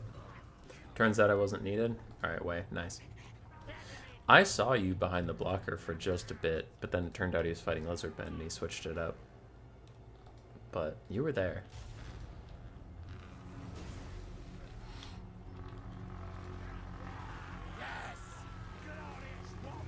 Alright, Warp Lightning Cannon. Either wants to shoot the Slon or the Shredder. Either is a good target. I mean, the game started, so they're going to shoot at whatever's closest to them, but they'll want to retarget onto either the Shredder or the Slon. Neither can really dodge them that well. Though the Slon does have 40% missile resistance, so maybe you just shoot the Shredder. I mean, you know you're going to fucking heal cap it anyway. First volleys are out. First volleys are in. Really solid damage onto the Shredder. These things will pay for themselves in 3 volleys on the Shredder of Lustria. Post-buff Warp Lightning Cannons are a fucking treat. Have I ever told you artillery is my favorite game, my favorite model type? I love artillery. I'm an artillery gamer, and artillery buffs are the best buffs. Fuck yeah. I'm back. When I started playing this game, I played Dwarves, Empire, and Skaven. And all my builds had cannons. Warp Lightning Cannons, regular cannons, Dwarven cannons. I'm a man on a mission. Warp Fire Throwers fucking up Skink Cohorts. The Shredder of Lustria is still having a bad time advancing. But Natty Boopo Sharpshooters are falling back from Ripperdactyl Riders, and I think we have a Howling Warp Gale coming in for these guys. But it's not gonna come in time. They spread out enough now that you can't get them both in one. Warp Fire Throwers trying to roast and toast some, but they duck underneath it. And the Howling Warp Gale gets them back into the sky at the last second, but the other Warp Fire Throwers are toast from those Ripperdactyl Riders. And Natty Boobos just start turning and firing at him. You gotta love it. First regrowth is here. Wolf Rats are out in the middle of nowhere. They do have to come back and find a home. I probably would have kept the Wolf Rats close so you could dive on the Ripperdactyls as soon as they land, because Wolf Rats are really good at like saturating into an area and getting a lot of DPS out. Storm Vermin Halberds moving up a little bit. Looks like they want to go say hi to the Shredder. Natty Booba Sharpshooters trying to shoot at something, but they're blocked by their own Warp Lightning Cannons, and Ripperdactyls are in now as well. One Ripper is peeled off, and the Skaven are up on damage value. Rat Ogres getting rid of the other Ripperdactyl. But the Shredder's here, Feral Cold Ones are here, And this is the part of the game where it gets real spooky for the Skaven. Naked Claw checks out a Brass Orb onto Skinks, while Wolf Rats rear charge a different one, getting rid of them. So the Lizardmen taking a bunch of damage. Like I said, they've lost about 2 Ripperdactyls overall. They've lost some Skinks and stuff, but the Skaven are already routing. Look at that Storm Vermin. Full HP Storm Vermin is just fucking routing from the Shredder, and this is the problem the Skaven have with this matchup, is they just can't stand anywhere. They can't hang. Naked Claw checks out a Flensing Ruin onto the Salon Mage Priest of Life, and some Cold and Spear Riders casually watch the dogs, but they are not watching anymore. They're going to dive straight in as the dogs try and hunt down the Salon. Shredder's back in the fight, and he's going to terror out off some Rat Ogres. Goodbye, Rat Ogres. And he's going to terror out off these Rat Ogres. Goodbye, Rat Ogres. And don't worry, there's only one Rat Ogre left, but I'm sure it won't possibly terror out. Goodbye, Rat Ogres. That's strange. That's so odd that would happen. Who could have predicted it? Who could have predicted the Shredder of Lustria would just terror out everything all the fucking time? Coldwind Spear Riders fighting against Clan Vulcan Tail Slashers. Not a good fight for them, but Wolf Rats are picking off his little Salon friend while he does so. Warp Fire Throwers and Natty Boobos are in the area, trying to hurt these Ripperdactyls and get rid of them. Naked Claw is charging to Shredder? What, are you fucking insane? Rat Ogres returning to the fight a little bit. Wolf Rats up here fighting with some Coldwind Spear Riders, but the balance of power is still slightly Skaven favored, even though I think it's about to get real bad real fast. Stormburn with Halberds are back, Rat Ogres are back, and the Warp Fire Throwers plus the Natty Booba Sharpshooters almost got dove by Ripperdactyls, who then decided to fuck off. Looks like they're going to go chase down the Warp Lightning Cannons, let these other Ripperdactyl riders deal with all that mess. Ikit has to bow out, but I don't think he can anymore. He's now surrounded by armor-piercing anti-large cavalry and the Shredders right there. He's going to terror out, which might actually save his life, because the AI will take over and maybe path you to safety. Warp Lightning Cannon is off the map. Big balance power loss for the Skaven. Storm Vermin are trying to bail out the Natty Goober Sharpshooters, but it's not really going well for them. What is going well for them is these dogs beating the shit out of the Salon Mage Priest of Life. That's maybe their only hope in this game, is the Shredder gets another regrowth, a cold-blooded, and shield the old ones. He is doing fine. Earthblood onto him too, but a Flensing Ruin to try and punish him out, and the Shredder is going to heal Cap soon. Hey, Hot Fiery Potato. Stream's about over, but we're always happy to have you. Dogs get routed off from the Salon Mage Priest just by the Salon Mage Priest. Skaven trying to get a second wind in the distance, but it doesn't look like it's going too well for them, and Ikit is about to die to the Shredder of Lustria and these Coldwind Spear Riders. Lizardmen are catching up on the damage value. Ripperdactyls clinging to life, clinging to leadership, but don't really matter now, do it? All you need now is the Shredder of Lustria and the Life Mage. Life Mage throws out a heal for himself, his cavalry, and the Shredder. Still trying to get that guy up to his precious little heal cap. Skaven have been routed off. And that is going to be a GG for the Lizardmen. And that's why it's a tough matchup. Lebake played it well. Played it well, played it close, but in the end, healing and a giant monster with terror and then super terror is a huge fucking problem for this game. Not saying the Shredder is OP in general, I just think healing is OP, sure, but the Shredder is like just really good versus Skaven if he's paired with strong healing. Because you saw how much damage he took from the Warp Lightning Cannon in the start, and that's how the matchup used to go, but then healing got buffed and buffed and buffed, and now it's like, oh shit, the Skaven can't burst the giant dinosaur before it gets to them anymore. Well, ugh. Ikit did great. Storm Vermin just sucked. Just terrible. Fucking immediately routed when a giant monster ran at them, and they're halberds, so you kind of need them to not do that. Rat Ogres did good. Wolf Rats did okay. Or Fire Throwers really did nothing, unfortunately, for them. Yeah, so halberds and Warp Fire Throwers holding the poor Skaven back, but it was an admirable attempt. GG's to both players. Congratulations to Achroma for the win tonight. And yeah, it's late. I gotta go to work tomorrow, so I'll see the rest of you around. Hopefully you had a good stream. I know there were some weird stalls in there, but if you're watching in VOD land, I'm sure you just fast forwarded through them. Later.